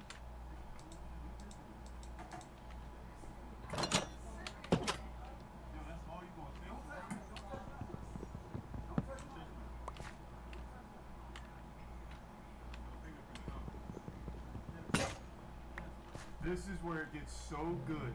So this guy with all 3 brain cells and every neuron in that goddamn barren wasteland of a head starts firing. And he's like, oh my god, I left my fingerprints at the scene. I know what happens next. I've watched CSI Miami. So he goes back in and tries to wipe down the register as if the fingerprints are the main concern here. Even though he's flashed his whole face with no sunglasses to the camera like 8 times by now. And he's doing all of this in the slowest speed imaginable. He's entered cruise control. Like, there's so much evidence here, and the one thing he's concerned about is fingerprints. So he goes in and tries to clean the scene. Very thorough job, too. But greed gets the best of him. He became gluttonous. So he goes in for more money, leaving more prints.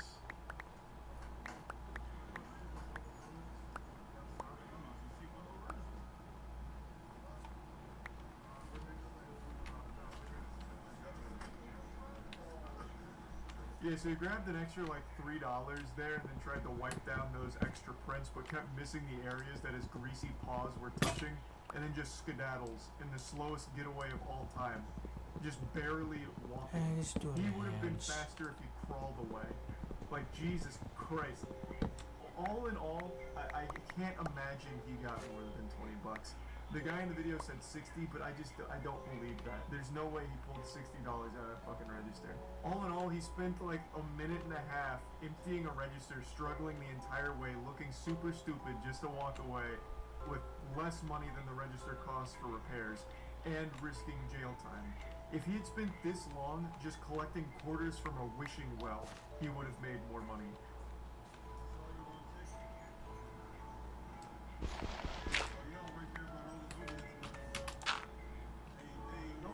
Is it just not updated? Is this...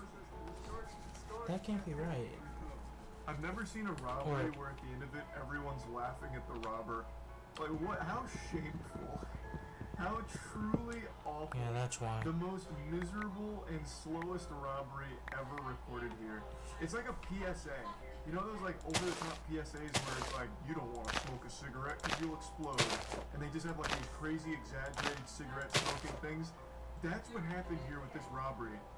This is how, watch out kids, you don't want to rob. Look at how hard it is. Fucking struggling with it for like 2 minutes. Oh my god. There's no follow-up. I don't know if he got arrested. There probably won't be a follow-up since it's like a petty crime, but I'm sure he didn't get away for long. He was probably arrested in the parking lot because he probably just sat there. I don't even think he even bothered to like get away. But you can also see that the customer that had come in while the guy was still robbing them was really contemplating if it was worth beating this guy's ass. He could have easily snapped him in half, I think, and then he even like, you know, wandered out the door a bit to contemplate further, but the employees are like, bro, it's really not worth it. And it wasn't, you know, he didn't need to beat his ass. This was far more embarrassing than any ass beating could have been. So hopefully that customer also did get like some pizza or something, and they all just laughed about it. What a remarkably embarrassing robbery, and I just wanted to share this today because it put a smile on my face, so yeah, that's about it. So yeah, there's no better way of starting your morning quite like a nice bowl of spaghetti and an extremely goofy story about a Miami teacher showing a 4th grade class a horror movie about Winnie the Pooh basically being a cannibal. It's an extremely weird story I can't wait to dive into. So apparently he showed them this movie by accident. I don't know how you make that kind of mistake considering the movie's title is Blood and Honey. Like, I don't know what he thought that meant. Like, maybe, you know, the blood of Christ. Maybe he thought it was very religious. I have no clue. But even when he played the film and the kids were asking him to turn it off, he refused to. So it doesn't really sound like an accident to me. This sounds like some kind of weird, nefarious prank. Like, I don't know if this is an Impractical Jokers situation where he had someone in his ear telling him that he had to play the entire movie to the classroom. I have no clue. But this is a movie I actually made an entire video on because of how shitty it is. So I can promise you, even if this wasn't played for a 4th grade class, anyone this movie is played for will be begging you to turn it off. I was almost begging the movie theater to turn it off when I was in there watching it. It is trash. 4 students from the Academy of Innovative Education were let out of class. This morning they let out for frustration. I feel completely abandoned by the school and Michelle Diaz reached out to CBS News Miami. She said her 4th grader twins were distraught because of a movie their math teacher played for students on Monday, October 2nd. I don't know what math lesson this was supposed to teach. Winnie the Pooh plus blood and gore equals scared children. Even if he didn't play the horror movie, I feel like why would you even play Winnie the Pooh for a math class? What's that going to really do? It just seems like he didn't feel like teaching that day, and he just happened to have Winnie the Pooh Blood and Honey on a DVD in his backpack, and he was like, all right, we'll let it rip. 20 to 30 minutes to a movie called Winnie the Pooh, Honey and Blood. This is the trailer of the film. It's rated NR, meaning not rated. The premise? 2 bloodthirsty murderers, one of them wearing Winnie the Pooh mask, terrorized a group of young university women. Now I've got to call into question the journalistic integrity here, because that's not what the movie's about. It's not 2 men wearing masks. It's Winnie the Pooh and Piglet. It's supposed to actually be them. So they got the plot synopsis a bit wrong here, but that's all water under the bridge. That's no big deal here. I love bad movies. I gobble that shit up more than Winnie the Pooh gobbles up honey. But this one was absolutely horrendous. And the kids got 20 to 30 minutes of it, according to the parent there, which means they got quite a bit of gore and titties. So one of the first scenes, well, it's not one of the first scenes, but an earlier scene in the film, Winnie the Pooh is hunting down a woman, and after he catches her, he rips her shirt off and her titties start flopping around like they just got hit by NVIDIA jiggle physics. And he goes, "Ooga!" He doesn't make that noise, but he like stares at him like really wide-eyed because he's looking at breasts, and then he throws her in a wood chipper. All of that very early in the film. I mean, that 4th grade classroom saw all of that in their fucking math class. He didn't stop the movie, even though there were kids that were like, hey, just stop the movie, we don't want to watch this and whatever. How was that movie picked? So he said that the children picked it. It's not them to decide what they want to watch. It's up to the professor to like look at the content. Yeah, to me that seems like a load of fish paste. I'm calling dirty barnacles on that. I don't think the kids chose Winnie the Pooh Blood and Honey, but let's assume, suspend disbelief for a second, that they did. Why would it even be an option here? And when they were asking him to turn it off, why wouldn't you just turn it off?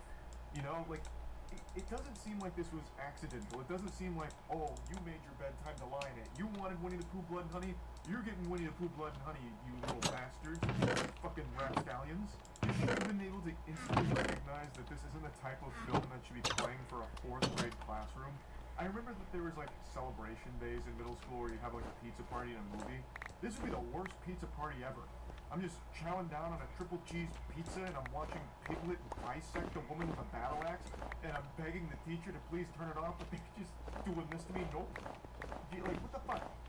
You're gonna sit there and watch it. It's part of the curriculum. This is math in action in the real world. Come on, man, just turn the fucking film off. They clearly didn't know what they were getting into when they allegedly chose this movie. Oh, I want a different professor for them. So you want him out. Did you address that to the school? Yes. And what did they say? That they were going to handle it internally like they always do, that they're very careful. I can understand not trusting this professor going forward. This is a really weird thing to do. It's not like an honest mistake, because the movie pretty much immediately makes it clear that it's not for kids. It's pretty aggressive. So, like, not turning it off after that and then refusing to turn it off even when the students are telling you to, that is some diabolical behavior. Like, fucking peeling their eyes open to make sure they're watching Winnie the Pooh and Piglet murder people and eat them and whatever. That is weird. I don't know what kind of disciplinary action the school board's gonna take. Maybe refusing his access to DVD players or a VHS player or something. I have no idea. But I definitely get the parents not wanting their students to be in this person's class anymore. I saw this tweet kind of pop off in response to this story, and I just gotta share it with you because it gave me a hearty giggle. Mr. Smith sat at the head of the dim classroom, a bead of sweat running down his temple. Please stop, the children wailed. Emma passed out. We need to take her to the nurse.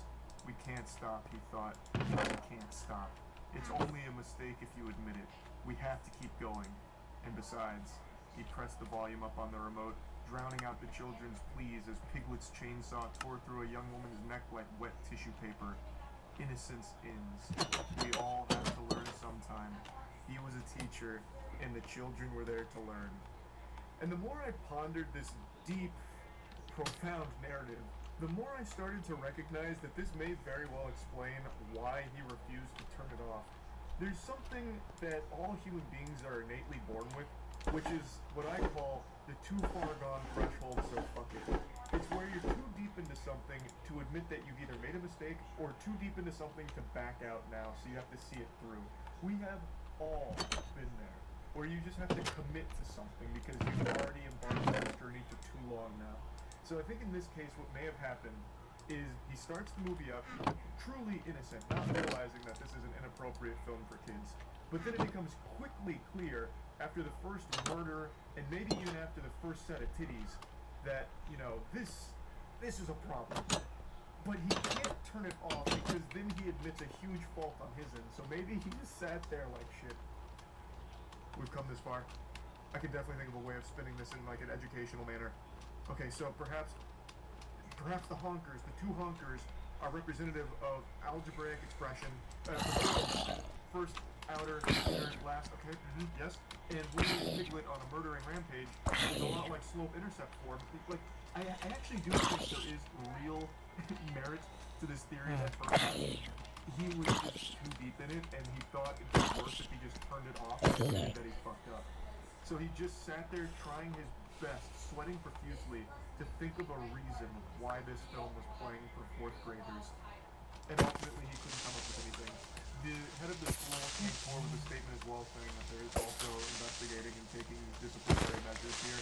I don't think they're letting the professor go, at least not from what I've seen about the story. It looks like they're looking at alternative methods, such as like, don't ever play another movie in class ever again. But yeah, I just had to share this story with you all. I saw it first thing this morning, and man, what a fucking wacky one it was. That's about it. So yeah. People are more gullible now than they ever have been in the history of this species. That is just a fact.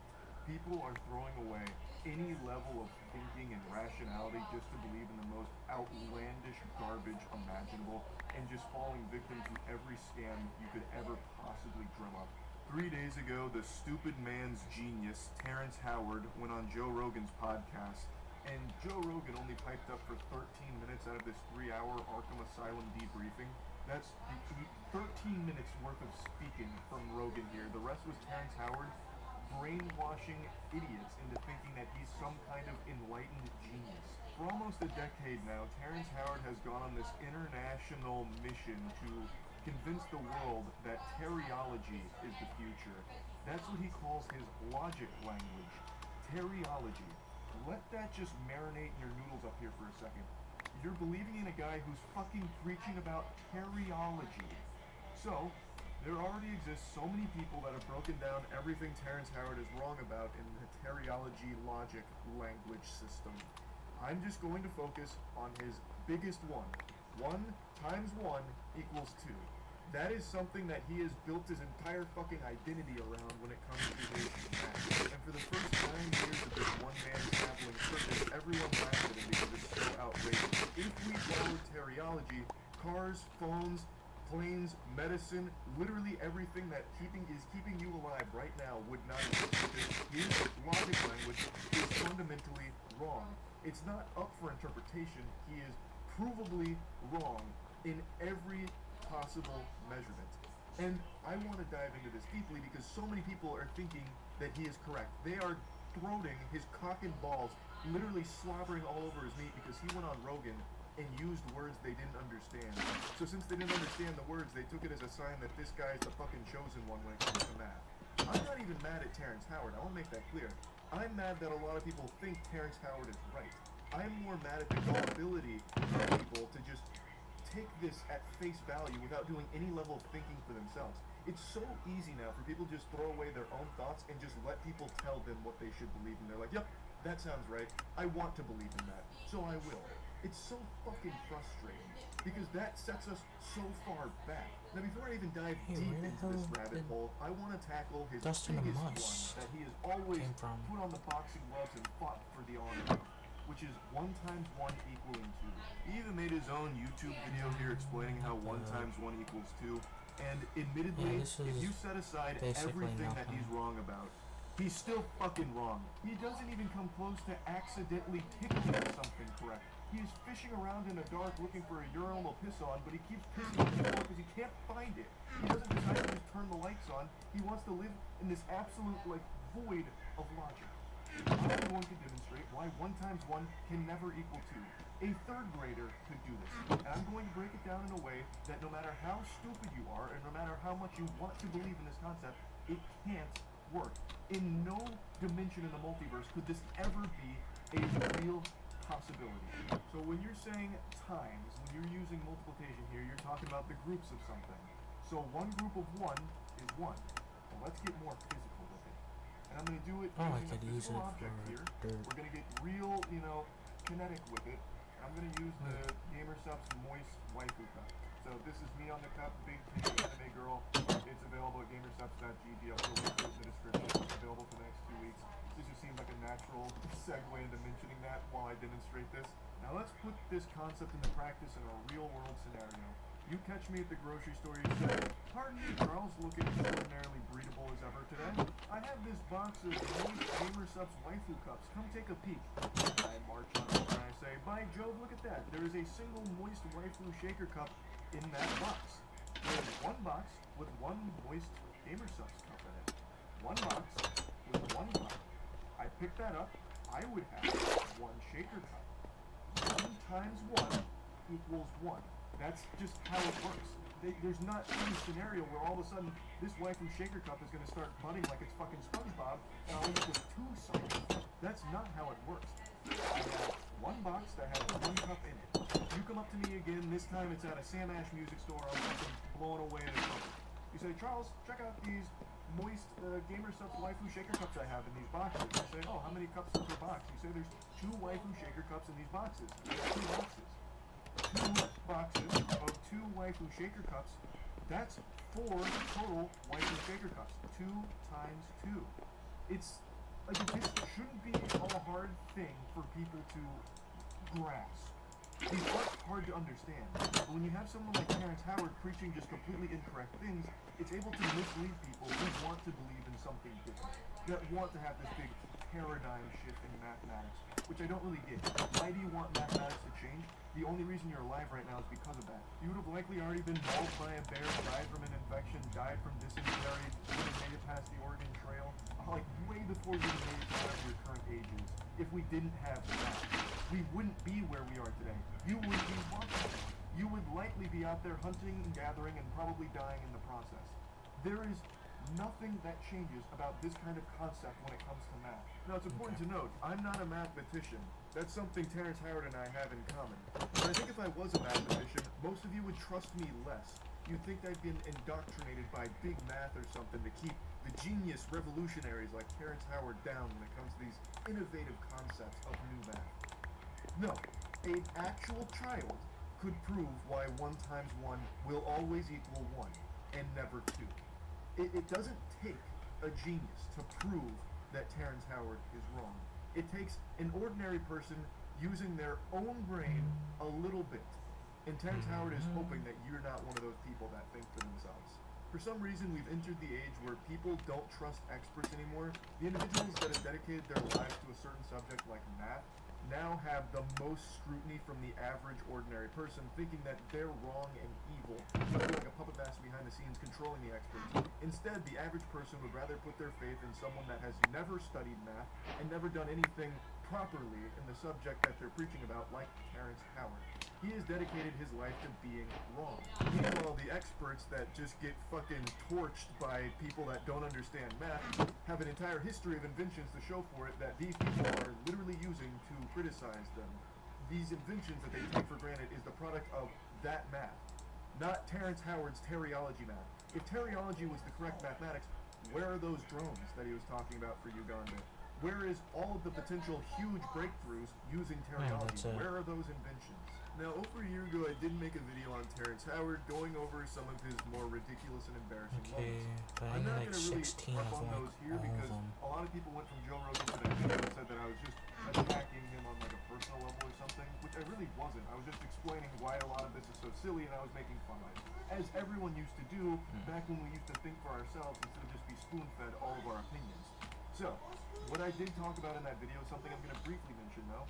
He tried to scam all of Uganda by promising them these drones that literally just don't work. I'm just going to play you a clip from that again to remind you that Terrence Howard uses this math in pretty nefarious ways from time to time, like in the case with Uganda drones from the hydrogen proton geometry. I was there for 2 years until I saw that there was an inconsistency with the math there. And so I went out to explore a new way of understanding how the universe works, and I was able to define the grand unified field equation that you're looking for and put it into geometry. Once again, just a friendly reminder, there is nothing more consistent than 1 times 1 equals 1. So represent it one more time. I have one box with one waifu cup in it. 1 times 1. The total waifu cups is 1. One box has one of these in it. There is one of these in total. And then with that geometry, I was able to put props Alright, on just that. don't hammer And me. what I'm saying is now we have invented a new form of flight that I would like to bring here Dust to is a Uganda must. Okay.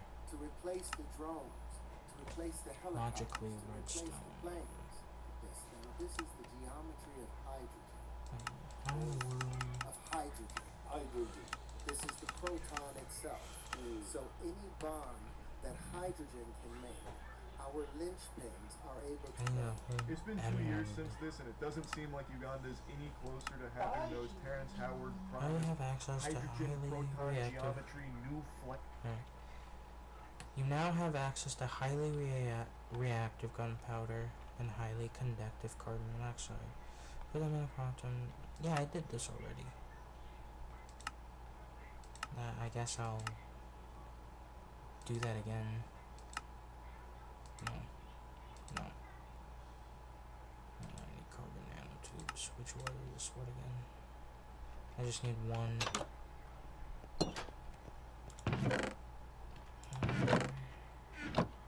I have a button.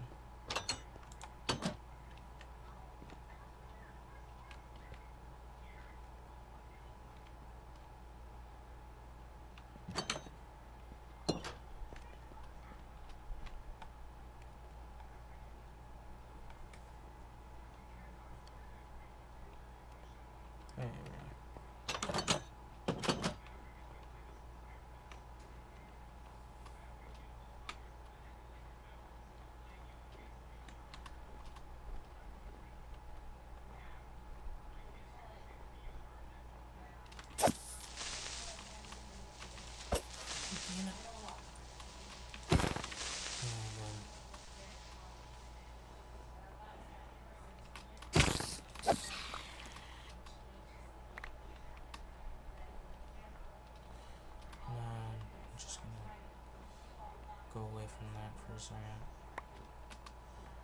One at a time, because that's what I'm gonna do.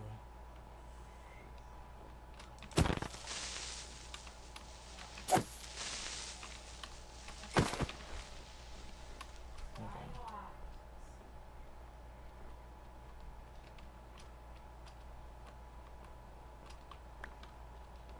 Yeah, there was a bunch over here, but they were surrounded by 2 creepers.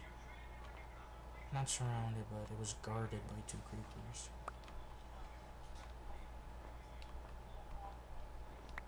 Yeah. Oh, there you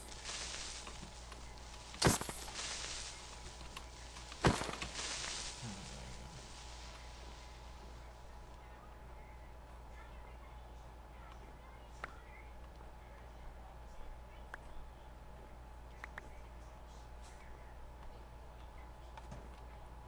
Machines that reinvent flight as we know it.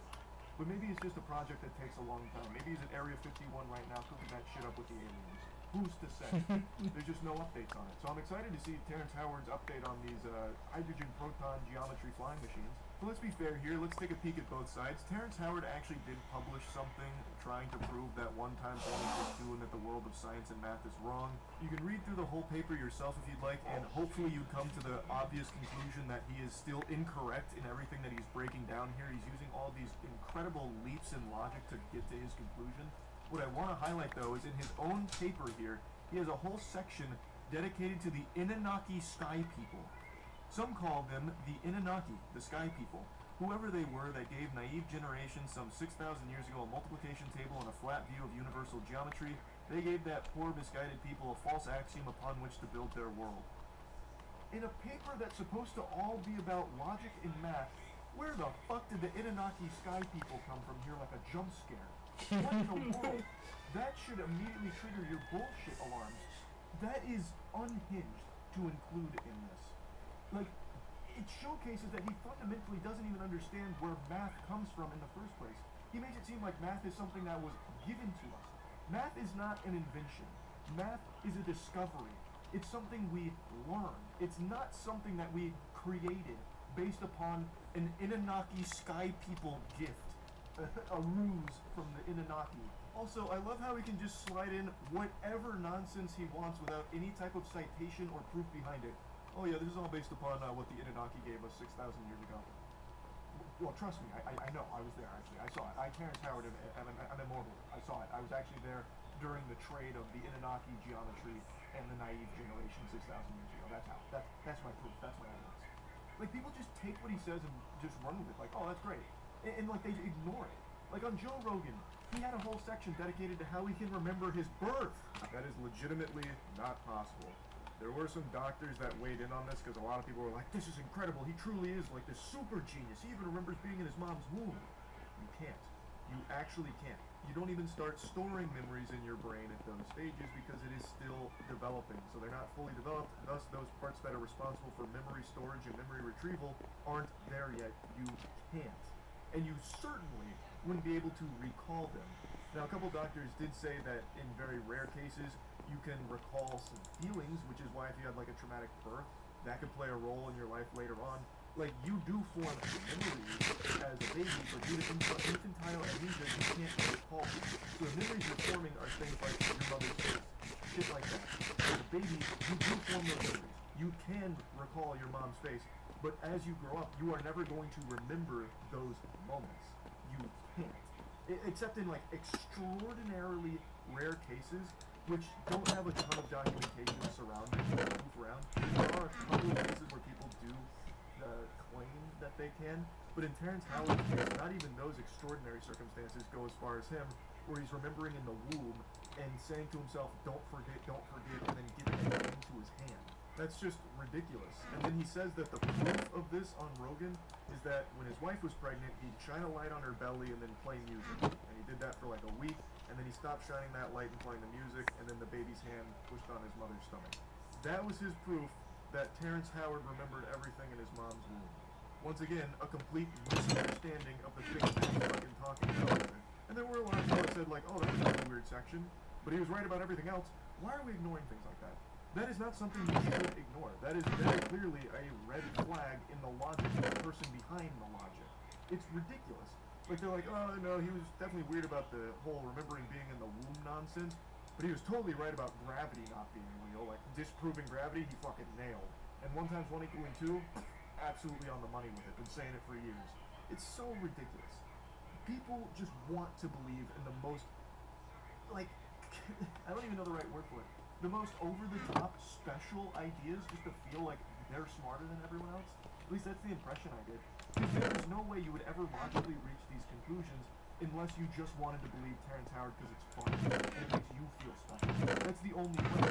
Because if you were ever try and employ any of these in the real world, they fall on their fucking face. Again, 1 times 1 never equals 2. So if you ever try and use any of the terminology in your day-to-day life, it's not going to work. You're going to be left high and dry with your dick in your hand. It's not going to function. It can't. It doesn't. And for some reason, we are now in this age where people are just like, it doesn't matter. He's probably still right. Like, what the fuck? It's so stupid and frustrating. It really is. Like, again, I'm not even mad at Terrence Howard. Like, it's not a crime to be dumb. And it's not wrong to, like, pursue things outside of the already established, mainstream belief system. I think that's extremely important for a healthy society. Always challenging the things that you're given. But this is the exact opposite. People aren't challenging what Terrence Howard is feeding them. They're just accepting it with a fucking smile on their face and not asking any questions. Terrence Howard pursuing this is not the biggest deal in the world to me. In fact, I do think in a lot of cases that can be really helpful. If someone goes out and challenges like some really well-established theories or whatever, like, let's see. It's always important. But he has come back with incorrect conclusions and still preaches about how everyone else is wrong, without ever demonstrating why he's right. He has nothing to show for his teleology. No creations, no inventions, nothing. So it should immediately right there stop for him and be like, okay, you know what? This was, a fruitless endeavor. I didn't get anything out of this. Maybe the math that we have is correct and is consistent because look at all we have to show for it. Look at all of this around us. We're surrounded by the product of mathematic breakthroughs. And Terrence Howard's math has nothing like that. So it should have come back like, okay, it was worth a try, didn't happen, we move on. And then he could have gone into different avenues to pursue more knowledge or more discoveries, but he hasn't. He has locked himself down to something that is completely false, and he's taking as many people with him as he can. And I think that shit sucks.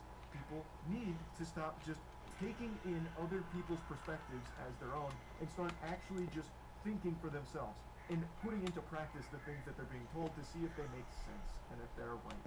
That's it. I mean, that's really bad. I'm not going to keep droning on about this. It's just so fucking frustrating. That's it. See ya. Thief falls through store ceiling twice.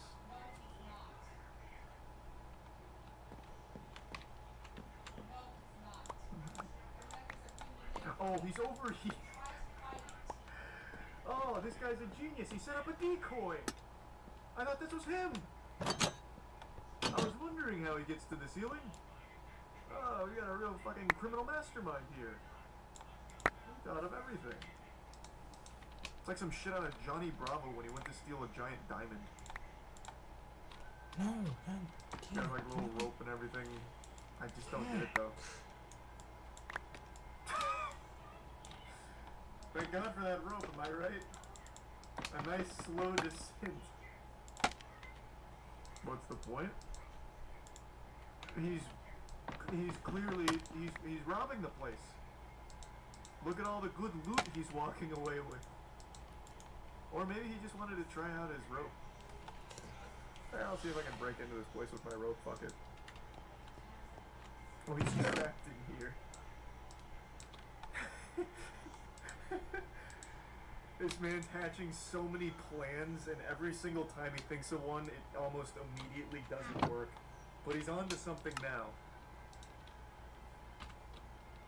Unfortunately, the title spoils what happens next, but I like where his heart's at. He's hatched an idea and he's acting on it. I can't imagine where he falls through next. Why would you climb up here and then go this way? Oh, I see. He never even made it onto the panels. I wonder how he's doing now. Oh, he's fucking cooking. He's almost out. I see it.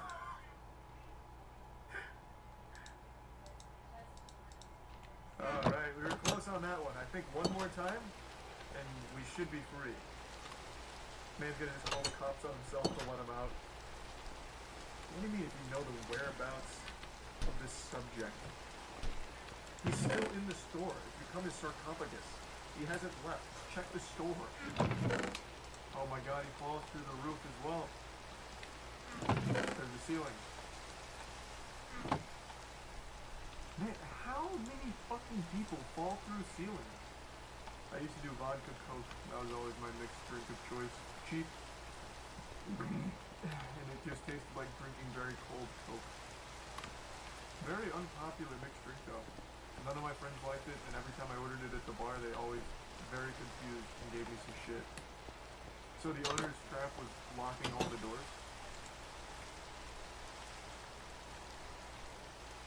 He's delivering some really strong kicks there. That door is putting in work. Oh, and he's going with the old horse kick as well. This is not his first rodeo kicking down a door, but he has never fought an opponent like this. That shit is vibranium. So what is he even doing here? It doesn't look like he was even trying to rob the place. It looked like he was escaping. Oh, that's rough.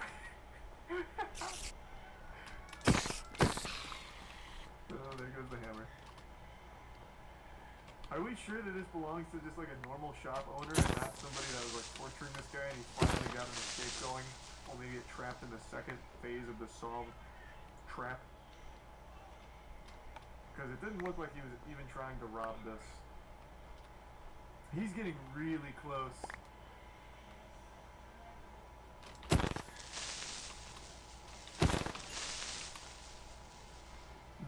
I think that was a really fucking dumb plan.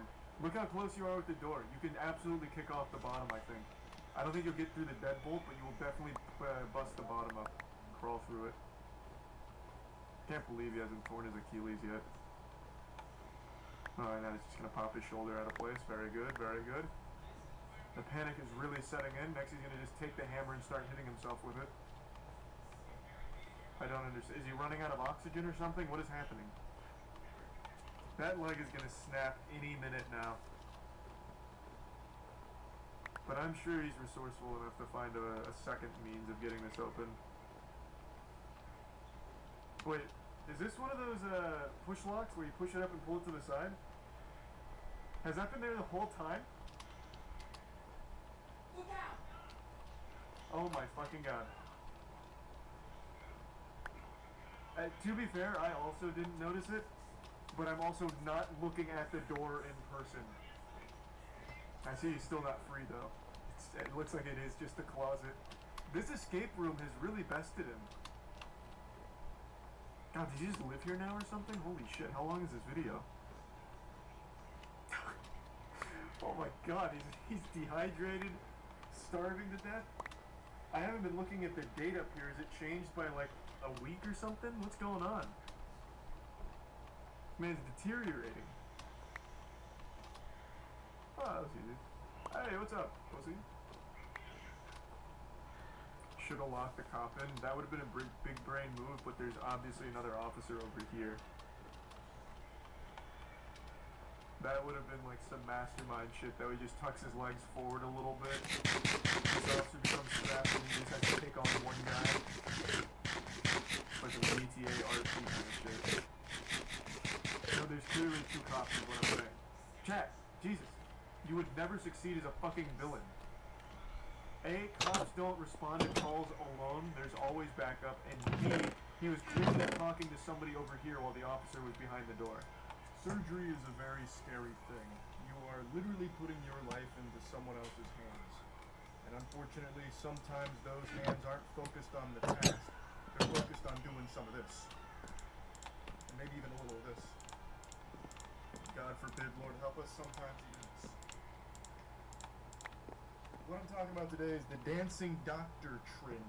It's kind of dwindled in popularity after some of the doctors participating in it lost their license because of it, which I think is justice served. In fact, I think that's not far enough. I think if you are a doctor who is compromising the health of their patient because of this dancing trend that you did, you should probably face a little bit more than just the license being revoked. You literally put their life at risk for some clout.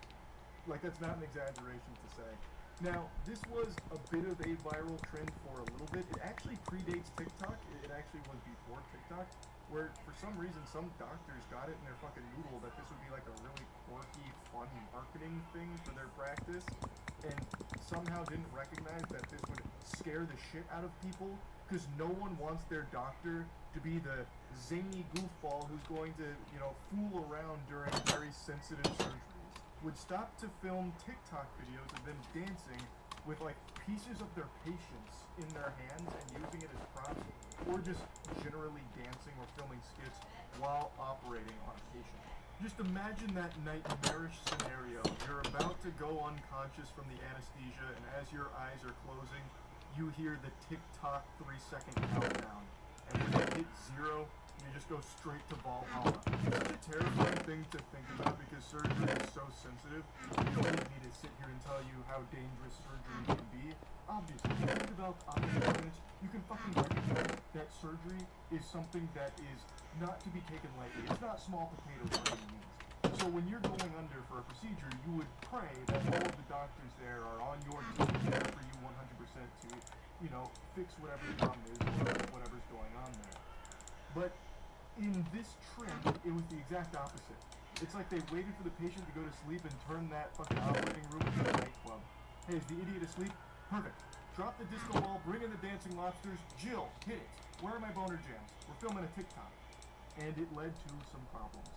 Now, the one I want to focus on today is a video that actually was very popular a few years ago and is making the rounds again because there is a follow-up to this story that I'd like to get into after showing it to you. Latoya Arsheen was among the first to see video of Dr. Wendell Boutte making an incision and mugging for the camera while the rap song Cut It played. I don't want to get DMCA'd, so I'm not letting the song play, but you know how the song goes.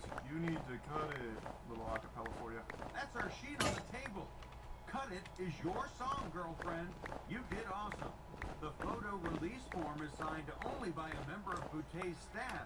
Where Arsheen was supposed to sign is blank. I feel disrespected on a lot of levels. The song's playing here again while they're dancing with a portion of her flesh. This is actual Ed Gein type shit. This is diabolical. That's like something a Dark Souls boss would do.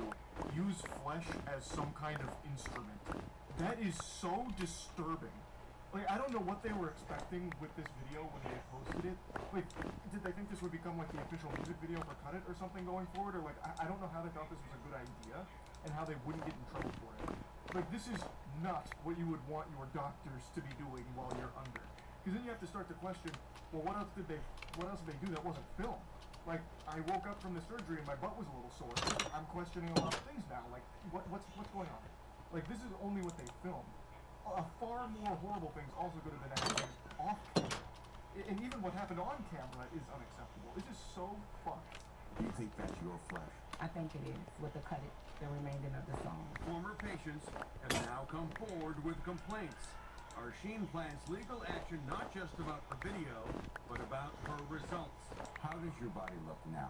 Disfigured. So according to her, her body is disfigured as a result of the surgery, and from what I can tell, many other complaints say the same thing, that they had less than stellar results. As you would probably guess, if your doctor was more focused on making TikToks as opposed to the actual surgical procedure they were supposed to be focusing on, you'd probably have better luck getting your surgery done by some mysterious shady goober off the black market. You'd be risking your kidneys, but in a practice like this, you're risking your whole life here, because you might just die on the operating table because they're too busy focusing on getting like a fat fucking Gangnam style while you're under on the table. Really dated myself on that one because I couldn't think of any of the new dance trends, but you get what I'm saying. Now, like I mentioned, a lot of these do predate TikTok. This one in particular, this happened in 2017 through 2018, and it was posted to YouTube and Instagram. But this trend did persist all the way into TikTok, and I'm sure some of you have seen headlines about some dancing doctors on TikTok that have also faced some repercussions for that, luckily. But this one is, I think, the most shocking one, because they are actually dancing around with pieces of the patient. So, the follow-up to this story is there was a lawsuit launched here, obviously, from former patients of this practice. There's numerous videos of Dr. Wendell Boutte here dancing as their patients are under, and as you've seen, even using them as, or parts of them as props in the dancing. While she's operating, also dancing. The surgical assistants, everyone who even enters the room just gets hit with this fucking boogie virus and they just can't help but dance for the sake of these videos, all while they're supposed to be doing surgery. She faced numerous lawsuits, all of which I believe have resolved, and she's been ordered to pay hundreds of thousands of dollars to the victims. She had her medical license suspended, but from what I can tell, it was only suspended for 2.5 years, which means she can legally practice medicine again in Georgia. I actually can't find a follow-up on that, but she wasn't permanently suspended, which I have to raise an eyebrow to. I don't know how this didn't become like a more criminal case where she'd face jail time. Like, I think it is super severe, especially when you look at some of these cases. So a patient named Silma Cornelius went into her practice, and she was only there for a couple of small things, but was eventually convinced to do bigger procedures, and eventually paid $11,284, and then also had another scheduled cosmetic procedure down the line. So she went back on February 18th of 2016 to return for that cosmetic procedure, and something went wrong. 8 hours into the surgery, after anesthesia was discontinued, and before her lower abdomen had been sutured, she went into cardiac arrest. Paramedics arrived at the scene, and it took 30 minutes to close up her abdomen, and they had to carry her down the stairs because there wasn't an elevator big enough to accommodate a stretcher.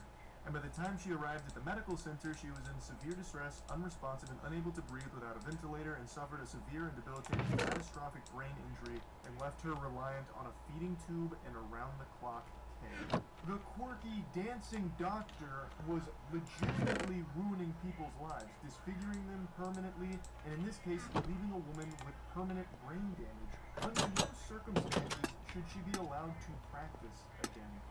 It's not like this is just some kind of freak mistake that she made one time. She has dozens of videos doing it with many victims. Like, this isn't just some kind of whoopsie-daisy that someone makes, like, oh, how was I supposed to know that dancing during surgery and, you know, parading around parts of the patient was a bad idea? Like, what do you mean? This is new information that nobody knew. Like, I couldn't have avoided this. This was truly inevitable. It's fucking ridiculous. I really think she got off very easy in this case. Yes, she was ordered to pay back hundreds of thousands of dollars to some of the victims, but she was also an extremely successful dermatologist. I don't think that hurt her very much. Like, she got off of this, in my opinion, very easy. Now, the anesthesiologist in that Cut It video you just saw also faced some legal problems as well, but he was actually Dude, I swear to God, some of these are just disappearing. In that video I showed you with Cut It playing, Dr. Roland Pinkney was in there dancing as well. He was the anesthesiologist that day, and he was facing some legal issues here, but was ultimately deemed not liable in any way for what the victim had experienced. As a result of this, 100% of fault was put once again on Wendell, and basically they were arguing that him dancing was not a breach of care. Like, the argument they made ultimately was that it was just him being less than professional, but him being unprofessional doesn't constitute breaching the medical standard of care that he needed to uphold. I have to firmly disagree here. I feel like anyone in that operating room should know that you shouldn't be filming fucking YouTube videos and TikTok dances while you are in the middle of the surgery. Now, in his defense, he was under the impression that the patient consented to having that kind of content made during the procedure. So it does get a little fishy there with exactly what he was aware of. That is a weird thing to consent to. I don't imagine there's many people out there that would be super happy to see themselves under the knife. Alright, definitely not doing this. So I thought, oh, it's gonna be like but ultimately about as good as. was found not in, in violation of that medical standard of care. It was no malpractice on his end that was diverted. But yeah, pretty fucked up situation that I just wanted to talk a little bit about. Definitely not doing that. Today. That's really about it. So yeah. It's been too long since I've watched a Nick Bolton infomercial. I probably don't have to explain to you who Nick Bolton is unless you're living under a fucking rock. He's like a real Avenger, like the Captain America, but in reality. Nick Bolton is the most Can it tell decorated me the GI Joe percent? soldier actor in all of commercial history, earning himself over 5 Bronze Stars, 10 Silver Stars, and 60 Purple Hearts, starring in 4 commercials advertising all kinds of tactical utility devices straight out of Batman's laboratory, such as the tactical lantern, the tactical shaver, the tactical sunglasses, and what you're about to see, the magnum opus, the tactical flashlight. It doesn't matter what tactical situation you find yourself in because Nick Bolton has got you covered. He's got a gadget for any kind of tactical situation that may arise in your life. I'm sure he'll soon come out with a tactical butt plug. Everybody has a flashlight. Can your flashlight do this? Yes, yes it can. That's kind of the whole point of a flashlight, to shine light at something. So before we really get into the commercial, I just want to say Nick Bolton unironically has one of the most American names I've ever heard. That is so fucking patriotic. The only name more patriotic than Nick Bolton would be something like Frank Hamburger. Now I want to give a little warning here because this commercial goes pretty fucking hard. I'm giving an epilepsy warning. If you do have epilepsy, you might want to skip the next scene, like 5 or 6 seconds here. Because Nick Bolton doesn't believe in epilepsy, I suppose. If he can't taste it or fuck it, it doesn't exist to him. So it's just like a full-on strobing moment here that's just disorienting. And I imagine for epilepsy would be a problem. So just giving a warning there. If they do it again, I'll give you another warning later into the video, but just a little heads up. Or how about this? The Bell & Howell Tactical Flashlight Cane. Similar to flashlights used by elite military units, the Bell & Howell Tac Light can do things no ordinary flashlight can do. Why did I hype this bad boy up? This tac light is used by the world's top soldiers with at least 5,000 confirmed kills, and then the person they show on screen is wearing a mighty pantyhose over his face. I also really like this idea that it's going to stop a burglary just because you shine a flashlight at somebody. Maybe it would if the burglar is really shy, but I mean, couldn't you get the same effect by using any other flashlight, or even just yelling like, hey, you're breaking into that shit over there and I'm watching you do it. This is a problem. I'm going to call the police. I don't think it's necessarily the tac light that's striking fear into their boners like, fuck, I was going to keep breaking into this, and if it was a normal flashlight I would, but I can tell it's a tac light. I can tell from the luminous flux that that's definitely a tac light. I'm fucked. I got to get out of here. My goose is cooked. It's so bright it can be seen up to 2 nautical miles away. And if that something that goes bump in the night turns out to be someone... Spoiler alert and quick warning, they're about to use the strobe effect again like you're stuck at a fucking obnoxious nightclub, so just another epilepsy warning. Only a tac light has a super bright strobe that can stun and disorient would-be attackers. Yeah, far be it for me to question the experts here like Nick Bolton, but I can't imagine a flashlight is the best tool for self-defense. Like, that strobing thing would be annoying for like 1 second maybe, and then you're back to normal. It would only be effective if the burglar happens to be epileptic, or if the burglar happens to be one of the ghosts from Luigi's Mansion, and you also have a vacuum nearby to help. There's just no world where shining a flashlight at a burglar should be like your first means of defense. That should be something where it's like, shit, I misplaced my baseball bat with the nails in it, I can't find the shotgun, what do I have in this drawer? A flashlight, fine. And then your next thought should be, I'll try and beat them to death with the flashlight, not try and like fucking stun them with it because of the strobe. Like, it's just not gonna work. It's a terrible idea. Unless that flashlight has the same intensity as like the fucking sun, you're not gonna get anywhere with this tactic. That's like downright dangerous advice to try and advertise this as like a self-defense tool. A car battery will stop working in sub-zero temperatures, but even being frozen in a block of ice could make our tac light stop working. Oh, that is fantastic news. Wonderful. I've been looking for a flashlight that I can hibernate with in a block of ice. And it'll keep working when fully submerged in water, even 212-degree boiling water. Excellent for those tactical situations you find yourself in where you're inside a volcano and need a flashlight. This bad boy will keep on working. It's tough enough to survive getting run over by a Humvee. Try that with a regular flashlight. I don't care how indestructible this tac light claims to be, I guarantee Nick Bolton could break it in the palm of his hand with those fucking meaty, red-blooded American bear claws of his. Those fucking meat cleavers. He could crush that fucking tac light into a massive diamond just from the pure pressure of his patriotism. Compact and lightweight, it goes where you go. So you can feel safe in dark places at night, or just have the right light for emergency situations. What else? 5 preset modes. It's made Alright, if I can, I will. The bulb lasts 100,000 hours. I mean, there's just nothing like it on the market today. Yeah, but there is something else like it on the market. It's called every other flashlight that has ever been made.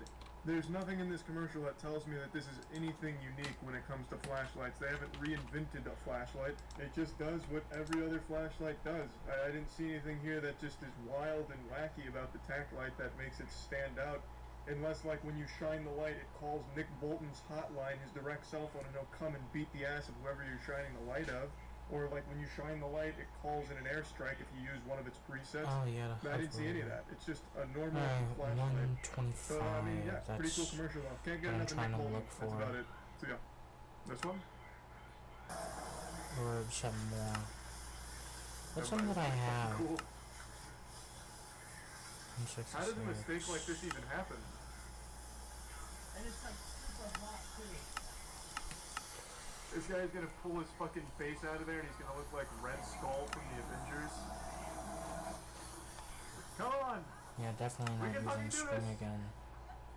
Is there just a fireman on the other side of that wall shooting a hose through and hitting him with it? That should help. Is that the end? Oh god! How is this happening? Well, it's 100. Oh, Lord, it's coming in again! Like a fucking submarine malfunction. You can do this! It's like when you hit a fire hydrant in GTA. Yeah, but Just it's turns probably the not water gonna off. be. Is this even a plumber? Where did... Is this just like your neighbor who said he can fix it? Even I know how to handle this. Come on! Here we are, we're back in the helm. Grandma's got the old wet back out. That ought to fix it. Alright, it looks like we finally got her under control, I think. But you can never be... It's steaming. The water is so hot, it is fucking steaming. That guy is not getting out without third-degree burns. And How even much is worse, this? it's being filmed. 40. So he's being burned and losing his job soon. Yeah, it's Fuck. definitely being. He is actually just getting reduced to ash in there. He's being cremated by this thing. Looks like we finally got it though. Alright, now that we've boiled half the bathroom, looks like we're finally good. Nope. Spoke too soon. Every step she takes makes like a puddle of water blast out from her footsteps. Jesus Christ. It's like a Naruto running across. Oh god! Get out of there quick! You're in the danger zone! No!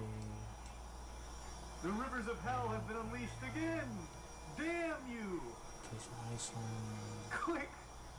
Grandma, get in there with the vacuum! Christ! We got a code red! Holy shit! I guess I'll. Oh no! Maybe I should try doing. Let's get another one of vacuum in these. here. Two's better than one. Alright, terracotta, that's. Alright, good. And maybe another plumber. Because a real plumber is better than whoever this guy is.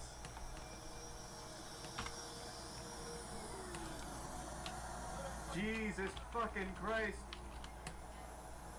It's like a ride at Universal. Oh God. Oh, the apartment's already lost. Just collect your things and leave. It's over. It belongs to the sink now.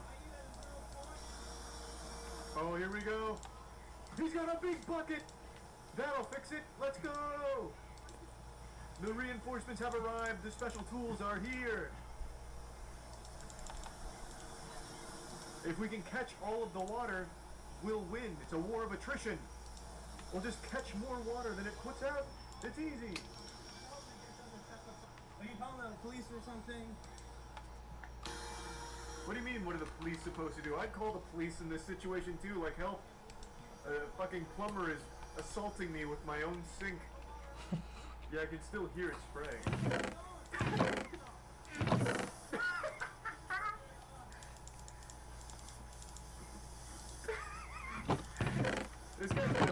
drown. He's gonna literally dry drown pretty soon. Oh my fucking god. It's not even connected to the water supply of the apartment building.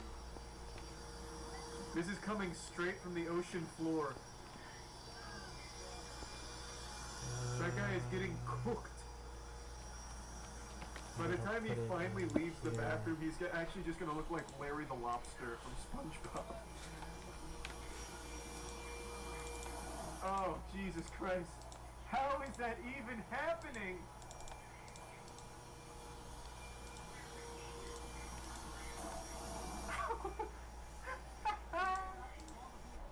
Did we beat it? Is the boss battle over? Man, water levels are always the worst, am I right? Jesus Christ. What a disaster. Oh, good idea. Reroute the water into the toilet. Now maybe if we're lucky, we can overflow the septic tank and have it shooting shit water throughout the apartment too. Yes. Oh fuck! Oh god, Jesus! Lord! We're back for more!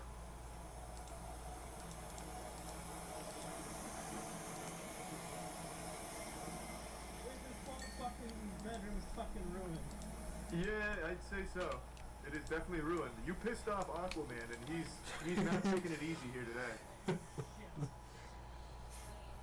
Oh, Fucking, what the hell is this shit? This is worth fucking thousands! yeah, that was a really dumb argument. I'm not turning the water off because it's $100. Meanwhile, the whole apartment is ruined.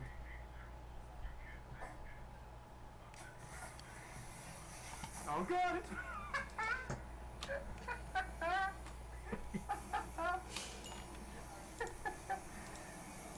It's even more aggressive now. You pissed it off in phase 6 of the fight. Jesus Christ. That man is getting pressure washed right in his goddamn mouth. I at least respect that he hasn't just given up. If it was me, I would have just left. I would have just walked out and been like, I fucking retire, I'm done. Good luck. I would have just fucking busted the sink and leave. Oh man, that is a disaster in there. Looks like I think we finally beaten it.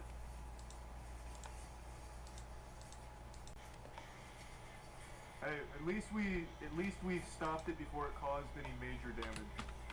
We got ahead of this one. It could have been a lot worse. Good work, team. Fuck yeah.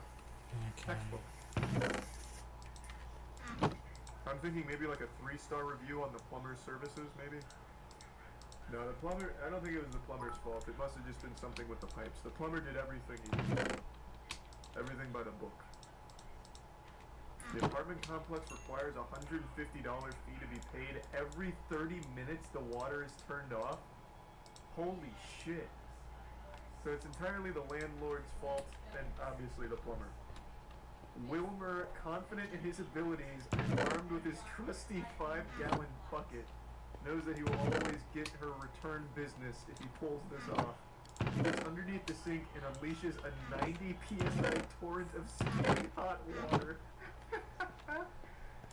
Hey, if anyone can handle 90 psi's of boiling water, it's fucking Wilmer. Wilmer ain't got no problem with that. His skin is made out of steel, goddammit. For all the morons who complain that I should have put down the camera and helped this waterlogged jackass, I chose not to help for liability's sake and instead document the incident. Absolutely the right call. I know for a fact, and it's probably not like this now, but I guarantee a lot of people are like, why the fuck didn't you help? Like as if he's supposed to do something. What he's supposed to do? Start doing like water bending techniques to put it back in the wall? Like there's not a whole lot of wiggle room for two people to be handling the same glory hole down there under the sink. So him filming is absolutely the best call. Plus, then if he helped and it still did this, he would then be liable for some of the damage, I imagine. No doubt. He made the right call for sure. If you've been around this channel for a long time, you'll know that I've always enjoyed diving into the insanity that Kickstarter offers from time to time, just looking at some of the more outrageous product pitches. And today someone sent me this Kickstarter pitch claiming that it's the worst one the site has ever seen. To which I rolled my eyes and scoffed like an anime villain.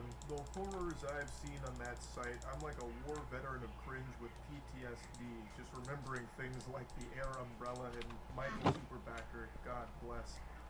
But I still decided to take a peek, so I dusted my shoulders off and decided to dive in.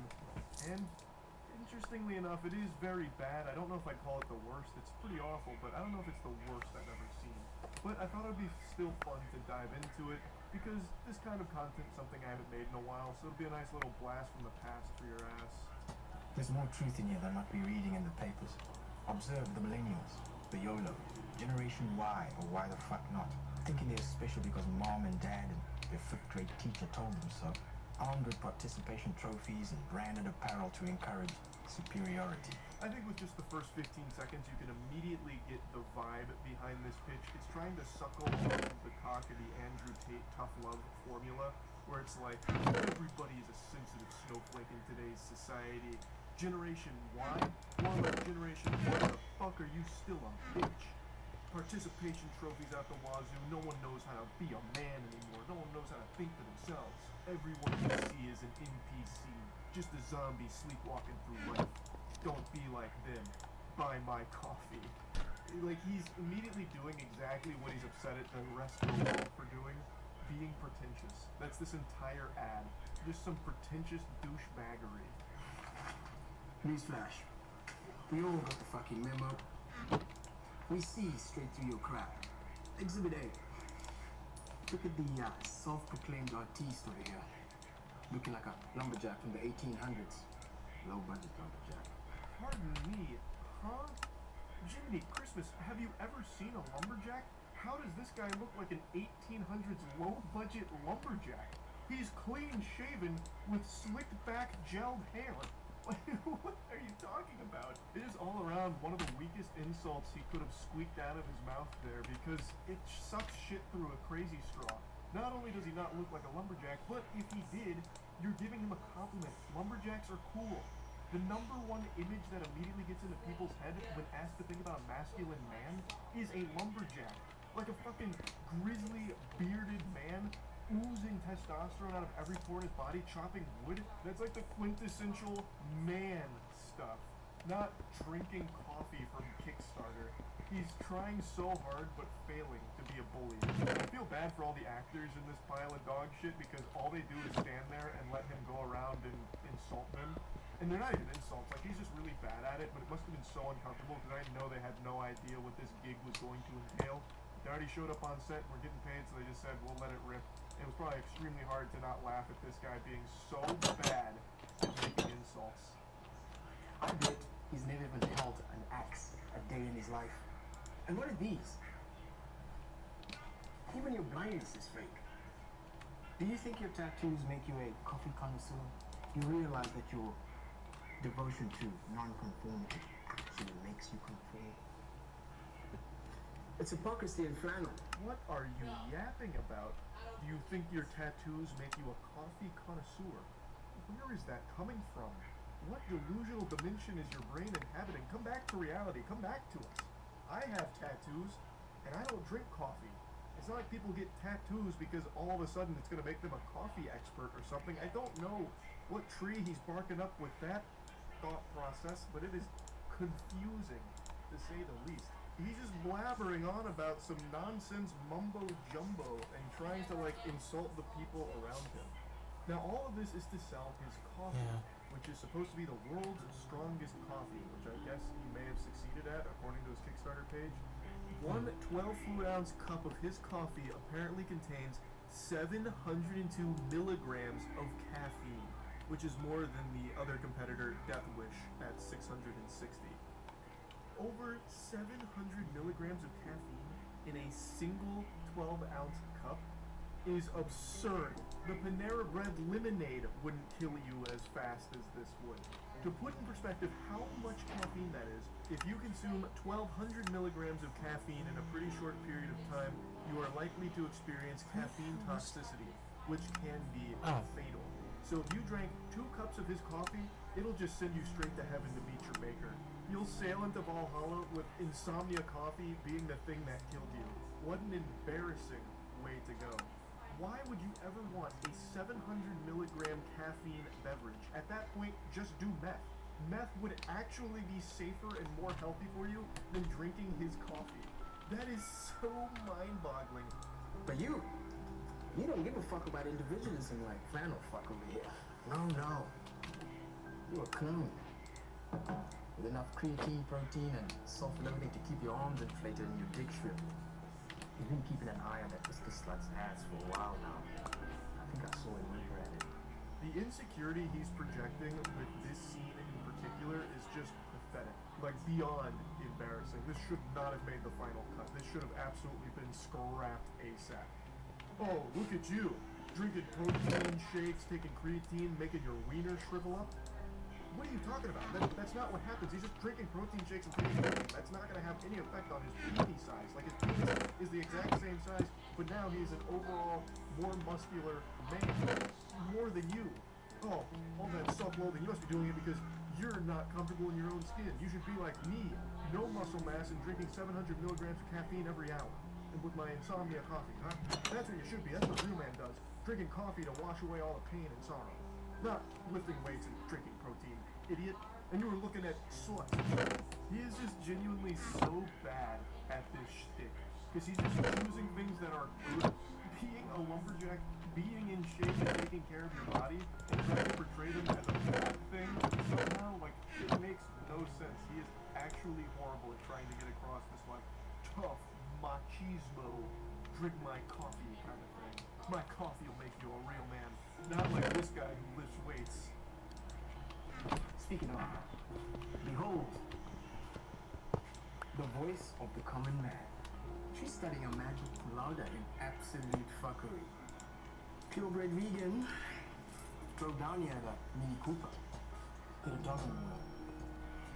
If it wasn't a child. But don't worry, Daddy will pay for the tent. Stop taking relationship advice from messages on Facebook posts. You need to realize no amount of Instagram followers, no amount of Twitter likes, retweets are gonna make up for the fact that you don't have a personality. So cringe.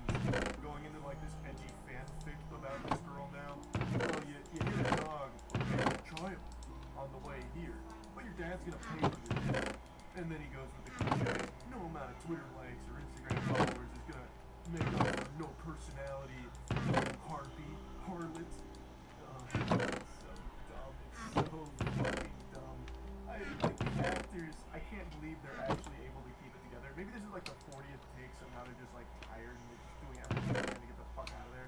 Because there's no way you wouldn't be breaking character here rather than cringe.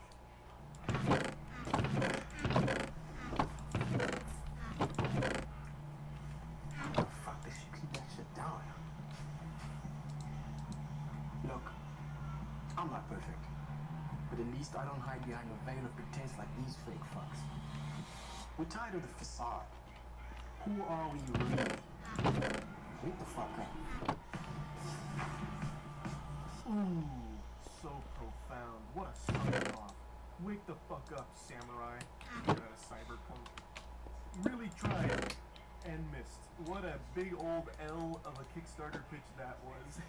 What are you talking about, man? You're making coffee. Out of every character type he tries to shoot spitballs at, out of every trope he tries to insult in his pitch, he is by far the fakest out of all of them. He is the one with the facade. You're not more awake or better than anyone else just because you're consuming 700 milligrams of caffeine that's coursing through your veins like Bane's venom from Batman. Like, it's so silly. Just, if you want to make the world's strongest coffee, go for it and try and sell it on that merit as opposed to go up this weird alley here with, like, it's time to wake up, and the only way to do that is by never sleeping again with 700 milligrams worth of caffeine in every cup of our coffee. It's so silly. I just had to make fun of this. Something I'm sure he understands. That was his whole ad, just making fun of people. So, I'm making fun of the pretentious businessman who thinks his coffee is somehow making him superior to everyone else around him when it comes to intelligence and enlightenment and waking up. What a fucking joke. That's really about it. Farmland, Yeah. I think that's what I just we're learned gonna do. about a genre of content I never knew existed, and now I've become a huge fan of it. It's door-to-door salesmen posting their most embarrassing moments just proudly posting their own L's as if it's like a report card to be proud of pinned on the refrigerator. It doesn't make any sense.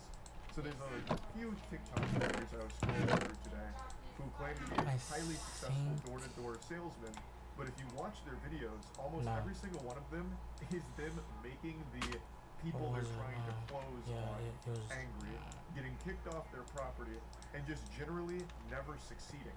And yet somehow that's supposed to serve as an advertisement for this product that they're selling to their audience, which is a guide on how to be a successful door-to-door salesman. It just doesn't compute my little doodle up here. You're selling a course on how to be successful as a door-to-door salesman, yet every video you post is your failures. It doesn't add up. Like this equation, the mathematics, is too advanced for me, I guess. Today we're going to focus on one test subject here, a very interesting specimen named Oliver. How to make $250 tomorrow in 3 steps. 1. Go to Home Depot, buy a squeegee and a brush. 2. Go knock doors and ask them if they want a price on window cleaning. Hey, boss, how are you? Good. Have you seen us good-looking guys, gray shirts? Yes. I don't know if you know Miss Palmer. I thought it had to be satire, like this guy's just taking the piss on door-to-door salesmen. But he's not. Oliver, his whole career is being a door-to-door salesman and trying to bestow upon us plebeians his sage wisdom when it comes to this craft that he's clearly mastered here. So if you read the description, the caption on the video, it says, you know, how you can turn it into thousands of dollars. And then when he's going through like the beginning where he's saying, you know, 2, and then he holds up 3, like it's clearly supposed to be a joke, but he really does this. This is his job. And he just proudly showcases these horrifying, painful moments here. There's very few people in the world that like door-to-door salesmen. And that's up there with like telemarketing scams. Like people don't like to just be accosted on their front porch by people that don't really take no for an answer. So Oliver embodies that entire belief system and tries to teach others as well. Now he does sprinkle in a couple of successful deals on his page, but it's hidden like pickles on a burger in between all of the failures that he showcases. It's baffling. And sometimes the descriptions are just way off. So it'll be like, here's how you make $300 in 5 seconds. And then he doesn't make $300, it's not 5 seconds, and you're left with your dick in your hand wondering where it all went wrong and why all lied to you. It's just really confusing because from everything I see here, he's not that great at door-to-door selling anything. So buying a course from him would be like buying a guide on how to get laid from an incel. And like the footage they use to promote the, you know, getting pussy book is footage of the writer, the author, going up to women and then saying, you know. It's like really weird to try and advertise your door-to-door salesman course with the footage that he showcases. Hey boss, how are you? Have you seen us? The good-looking dudes with blue shirts? No. You missed us. It's really super quick. We're giving a bit of a discount for dudes with collab. Boss, if it's a man, and then he always says we're doing a bit of a discount for something that the person is wearing or something appearance-wise. Like sometimes, you know, women with short hair, women with curly hair, and they're like, haha, thanks. And then he goes into his hard sales pitch here. You qualify. Give you a quick price. Yeah, that would be good. You call us. They're separate ways. And Oliver does sometimes get pretty. I've seen quite a lot of content covering fast food freakouts where entitled customers have an absolute meltdown and go on a rampage over trivial problems with their order. And they range from like goofy and silly to downright sad and tragic. Like the time a guy shot 2 Subway workers, killing one of them because they put too much mayonnaise on his sandwich. This evil, smooth-brained idiot actually took someone's life because they went a little heavy on a condiment. Jesus Christ. Mayonnaise may not be an instrument, but it was a death sentence for this worker, unfortunately. It's beyond tragic, and what's even sadder is just how common these kind of responses are in the fast food industry. That is far from the only case of someone losing their life to something super stupid like too much mayonnaise. And I know I've talked about that story in particular before, and many others like it, and today I want to talk about another situation that happened a couple days ago, and this one has a whole video for it. And this video is shocking. Like, this is more shocking than the Into a Darman film. It had my eyes wider than the first time I gazed upon a bare breast. It has so much going on over something so little. So I'll quickly give you the lore here, the motivation behind what you're about to see, so you can watch this video in a pure state of bewilderment over the reaction to something so insignificant. A customer goes into a restaurant late a couple nights ago and he orders chicken and waffles as well as fish and coleslaw. He is served and even appreciates the food, he eats it, and then leaves. He comes back 45 minutes later and says he actually wanted chicken wings instead of chicken tenders, and demands that they whip him up a fresh batch of chicken wings in order to satiate his gluttony. Well, the store's 5 minutes from closing, and they say that's not really, on the table here, that's not really in the cards, we're about to close, so we can't do that. The person in charge of the restaurant even offers a refund, which is beyond generous. This guy's a fucking saint. To even be offering a refund even though he ate what he ordered and then came back to make a big hullabaloo over nothing. So he offers the refund and then just asks for the card that was used to pay for it so that way he could, give the money back. However, he noticed that there was a bag with chicken wings in it, but it was another customer's order who was going to be served with chicken wings. And this fucking sets him off and leads to everything you're about to see in this video. I know the story I just told you is riveting. It's like a fucking Dr. Seuss book. And it actually happened. That is the motivation from everything I've read on this story behind this huge blow up here.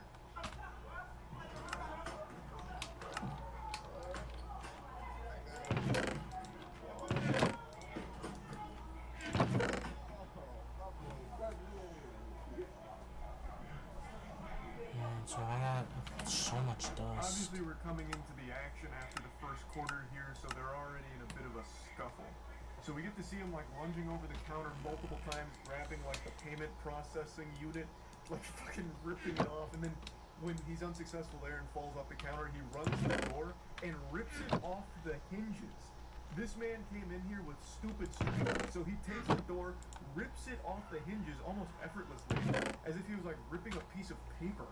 I imagine it had to just be all of the adrenaline because he's not that big of a guy. So he probably tore like half of his muscles in his arms just pulling that off so easily. Or maybe this is just how he powers up, like Popeye with his spinach. This guy, when he doesn't get his chicken wings, he goes into like fucking Superman mode. He becomes like some kind of invincible a fucking... sand singularity. So I could dust. Yeah. Should have kept it in. Well, it wouldn't be that much forward, but still gonna be. Now the restaurant worker is fighting back. He brings out like some kind of police baton, almost. I don't exactly know what it is, but he's got the stick out now, and he's ready to get a little crazy with it. So he chases him out there and starts like whacking him with it like he's swatting a fly. The goofball customer also tries to use that door he ripped off as some kind of weapon, so he tries to like almost swing it like a baseball bat there for a second before realizing it was way too heavy for that, and also the guy hits him with the stick, and then they go to the ground, so we get into the ground and pound phase of the boss fight.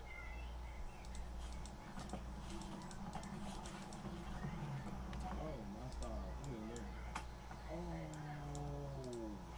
he did not do that.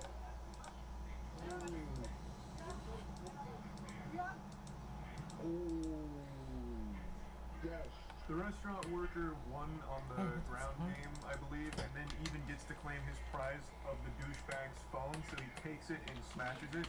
Much to the dismay of the camera guy, he seemed like personally offended that this fucking asshole's phone got smashed. The way he acts makes it sound like he's stunned that such a dishonorable move was pulled during such an honorable fight. He's like, oh, now you've crossed the line. Everything up until this point was all good manners and by the book, textbook Knight's Honor Code, and then you go and smash his phone. A despicable display of sportsmanship. Like, what the fuck? The dude deserved to have his phone smashed bare minimum, at the very least. Like, that was absolutely par for the course. And that's not where this stops.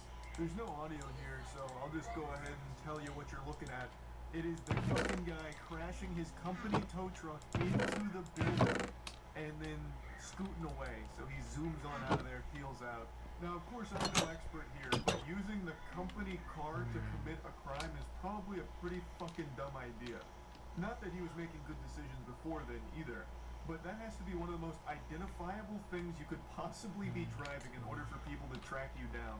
The fucking company tow truck, of all things. And he blasts it into the side of the building here, and then gets out, gets the fuck out. What's crazy, though, is that he still hasn't been found. Despite the company tow truck being identified, the actual person, has still, as of right now, when you're recording this, hasn't been arrested for it or anything. How is that possible? There's a lot of damage to the tow truck itself, and I don't think he owns the business, because if he did, I doubt he'd be using his fucking tow truck as a goddamn missile. Like, whoever owns that business should have probably noticed by now that, wow, this tow truck's pretty fucked up. Well, what happened to it? And then, dots start getting connected, like, holy shit, my employee is that absolute menace that was just on the news for crashing a tow truck into the side of a restaurant. Well, not even the side, into the front door of a restaurant. Like, I don't know how we're at this stage where this guy is still getting away with it 2 days later. The customer ripped the door off its hinges. Grabbing the door, trying to come inside the store with the door. They pulled outside the restaurant before the angry customer ran. It wasn't over yet. He jumped in his tow truck, then he slashed the whole building with his truck. We're living in a day and age where we can get multiple angles of pretty much anything that happens out in the world, so we get a deeper look at what happens outside of the store here, as well as seeing the entire situation with the tow truck going right into the building. We've got, the Instagram angle from just boots on the ground guy who's there in person filming it on his phone, and then we have the security camera footage in order to give us the other side here, so we can catch every little detail, which is fantastic, very cinematic. And I think the coverage here is very important because it does point out exactly what I just said about the company tow truck, but it sheds more light on exactly how he's evading authorities right now, and it's very surprising. It appears there was a passenger in the truck at the time, and despite the heavy damage to the front end, the angry customer drove away. Now, the truck had a logo on it, a solid lead, right? The tow truck companies, sometimes they lent their trucks to each other. So, he says police told him that doesn't identify the driver. I mean, yeah, it doesn't have the driver's name on the side of the truck or anything. It's not like he had a flag that he was flying that said, here's who I am, or anything. But if you do a little, investigating, I feel like it should be easy, right? There'd be a paper trail of lending a fucking tow truck to another tow truck company or another person, right? There would absolutely be some kind of documentation on where this tow truck went if it was lent out. At least I would assume. Again, I'm not a fucking expert, but I can't imagine it's that difficult. That is one of the most fucking identifiable things he could have been driving. Like, it really can't be that hard to figure out where this tow truck came from, who lent it, and who did it get lent to. It should be a pretty easy trail to follow, I would guess. But maybe not. Maybe I'm thinking about it too naively. That's very possible as well. But this is just such a fucking wild situation all over chicken wings. Well, and it's not like he didn't get served food either. Like, it's not even that he's hangry, right? It's not even like it's not you when you're hungry type situation. The dude ate a full meal, chicken tenders, waffles, fish, and coleslaw, but then wanted wings instead. So he already had a full tummy, his belly was stuffed, but he just wanted some more, and they're like, hey man, it's about to close up, And that's what set all this shit off. Fucking wildness. And what's even wilder is not too long ago we had another situation where a woman crashed her car into a Popeyes because they were missing the biscuits on the order. So she threw her life away over some missing biscuits. There's no video footage of this one that exists. However, in my head, I picture it like Gears of War 3 when Dom crashes his vehicle into the explosive shit that destroys some of the locusts. She just leans her head back. As she's about to crash into the restaurant, and she just thinks to herself, this is worth it. The biscuits are worth it. As it all just fucking explodes in front of her here at the fucking Popeyes where she's crashing her car into because of the biscuits being absent. Point is, fast food work is dangerous. All types of unhinged lunatics enter these establishments and go berserk. And this is just another case of that happening, and this one just happened to have video footage around it, so I wanted to talk about it a bit. That's really about it. I'm wishing the best for the restaurant workers as well as just the entire establishment. Hopefully it can get back to 100% soon, and whether it was yesterday there was a war fought on American soil that I'm sure many of you have seen by now. A one-man army barged into a local smoothie place, assaulted the young workers, got racist, got arrested, and subsequently fired from his very well-paying job. He was one of the top 25 highest-grossing wealth advisors in Connecticut, and he threw all of it away over what was ultimately his fault when it came to a smoothie dispute. This battle was up there with the Battle of Troy, but instead of being fought over a woman, it was fought over a smoothie. To briefly break down the situation before sharing the video, or at least some of the video, I can't share all of it because he gets racist and I'm not going to show that. So just to briefly sum up the lore here, there was a father who had ordered a smoothie from this smoothie place earlier in the day. He mentioned he didn't want any peanut butter in it, so when he got the smoothie, he brought it to his son who has a peanut allergy, and his son had an allergic reaction to the smoothie and ended up in the hospital. Sometime after this, the father then went like full-blown fucking vigilante mode, goddamn trying to emulate John Wick, went back to the smoothie place to demand to speak face-to-face with the person who made the smoothie, but the 4 girls that were working there at the time were not the 4 employees that made that smoothie, so they didn't know who it was. So then the father got very upset, yelling and screaming, treating it like a 2009 Call of Duty Xbox Live lobby, just absolutely shouting, being racist, and tried to kick down the employees' only door, I imagine, to try and like beat them up or some shit. Then police got involved, got arrested, lost his job. The whole thing honestly played out like a fucking Darman video over the last 12 hours. Father gets angry, gets racist, gets fired, lives to regret it. Now, I want to make it clear, I think the father is totally in the right to be mad about the situation, but nothing justifies racism and like trying to assault people that didn't even have anything to do with the situation in the first place or any of that shit. The most important part of this story is the father never specified he didn't want the peanut butter due to allergies. He never specified that it was due to, allergies to peanuts that he wanted the peanut butter excluded. So the workers may have made a mistake of blending it in a blender that had already had a peanut butter smoothie in it at some point. But nothing excuses how the father handled the situation at all. It's terrible what happened to his son, and what the father should have done is handle this legally, professionally. The dude's a fucking wealth advisor, at a very reputable place. He shouldn't be some kind of troglodyte homunculus who thinks the only solution here is to goofily march into the smoothie place, fee-fi-fo-fumming, ready to fight some high school girls.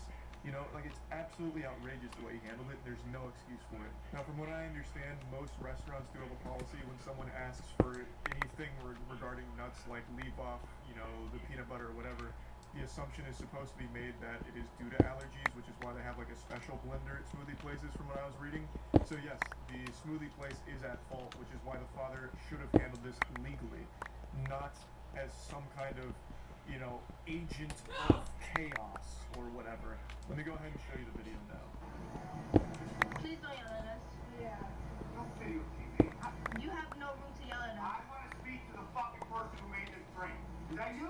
No, we it don't wasn't know you. who made it, so... You don't know who made it? There's 4 of us here, so we honestly don't know. Fucking stupid, fucking ignorant high school kids. Okay, bye. I want to speak to the fucking... Bye. Okay, you can call corporate whenever you want. Goodbye. No, I don't care. Give it to me right now. What? I'm calling the police. I'm calling the police. I'd like the fucking telephone number right now. Janice. I want the telephone. Shut the fuck up.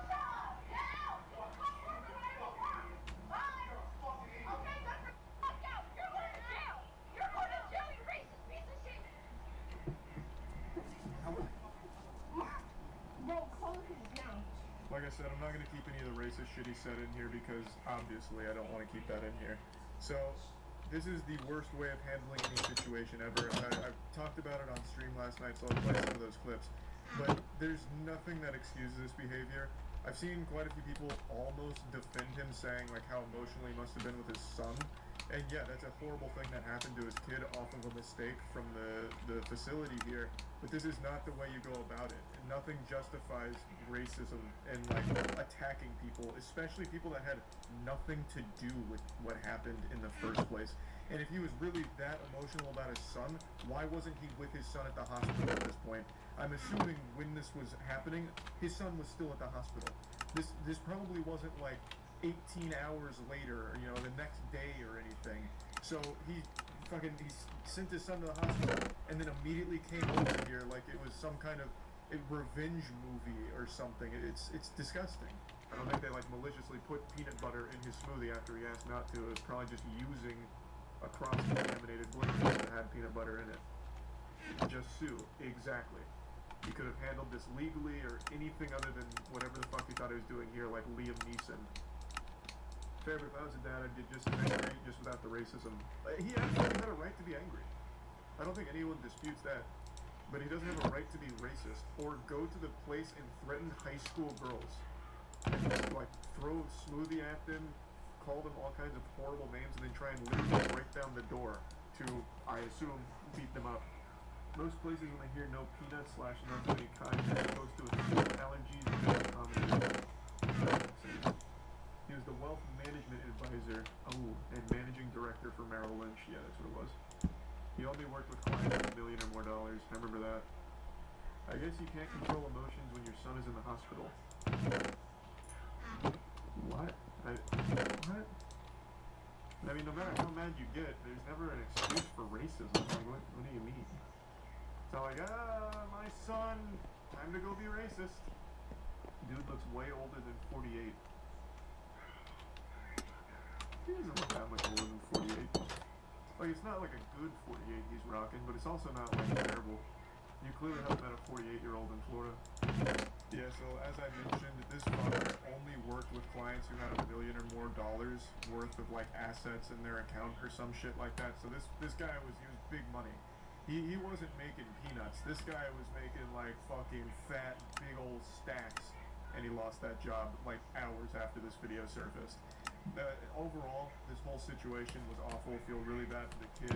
Both parties were at fault, but the father was significantly more in the wrong for how he handled this. There is just no excuse for this. A couple days ago, I treated you all like my therapist, where I confided in you that I wasn't feeling overly tough anymore. When I posted that video watching Tough Guys, I told you about my insecurities. I wasn't feeling like a manly man's man, like lumberjack, butt fucking pussy slaying tough guy. And today it just really hit me even harder. That box behind me right there is a bidet attachment for my toilet. No tough guy is cleaning their ass, let alone pressure washing it. So I needed to watch another tough guy today to get inspired and remember what it's like to be extremely masculine. And I found a great patient zero for this. This is one of the toughest men I've ever seen in a Walmart.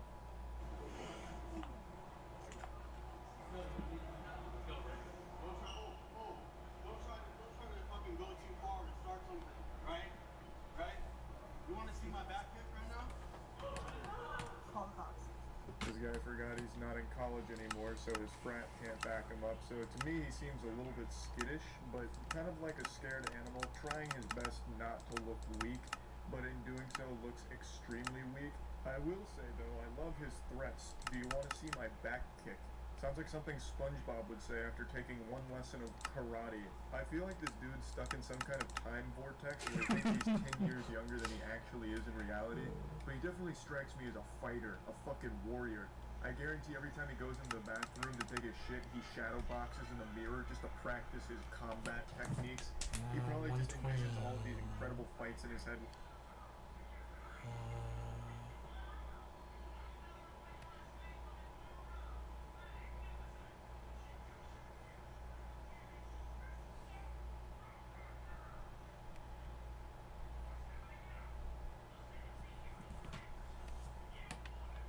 64.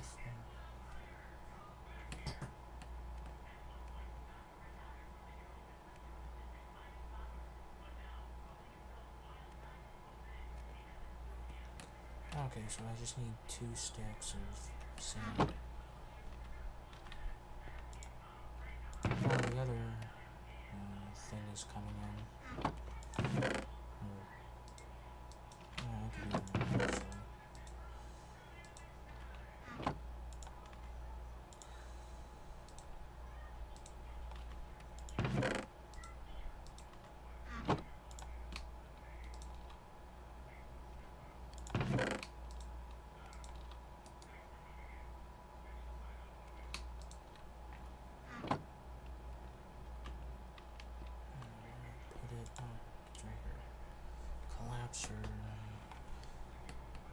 more stack and I'll be good to go.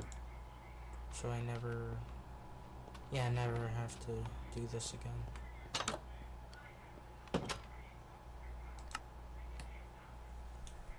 Because I don't need sand to make dirt, but I need sand to make dust and a bunch of other things.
Where he's the anime protagonist, the hero.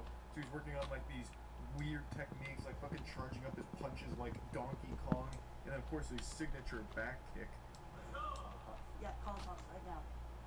Let's come hard enough. You guys think you guys keep done. A lot of people. You guys think you guys are so fucking strong. Yeah. You guys think you're so fucking strong and everything. Congratulations, you just set a new any% record for the racism speedrun. It only took him like 2 sentences to reveal that he's a racist, so that was pretty impressive. Look at this technique though, I mean look at that stance, what is that? Is that crouching tiger and hidden douchebag? I take back what I said, he doesn't look weak. If I was to choose one word to describe this man, it would be soul. He's looking strong and fierce. He's taken 2 rumble boxing aerobics courses at his local gym, and he's feeling like a champion. Right, come on, make a move. Come on. Come on. What? Excuse me. What? You've been drinking. His speed is inhuman. If you blink, you would have missed over 1,000 blows. I think the human eye can only register like half of the moves he actually did there, but I slowed down the footage in order to see every move. When he did this, into this, there was actually over 15 individual punches thrown. It was like out of JoJo's Bizarre Adventure. And admittedly, that kick was a lot higher than I thought it would ever be, coming from a guy that looks like this. I'm sure it came at a high price. That's definitely the highest he's kicked since he was a kid. And he's definitely paying the price. I'm sure he pulled a muscle there. He won't be able to walk in the morning, but god damn it, did he look strong doing it. It was worth it in the end. After seeing this, I have no doubt that this man is an absolute weapon. I guarantee his Bible study peers are afraid of him, just in case they get on his bad side, because he might unleash an unholy beatdown and absolutely clobber ass. These techniques are forbidden jutsu, and he's mastered each and every one of them. Yeah. Pokemon Snap just came out. I'm ready Pokemon Snap. Pokemon Snap. This came from. Yeah, that's what we're here for.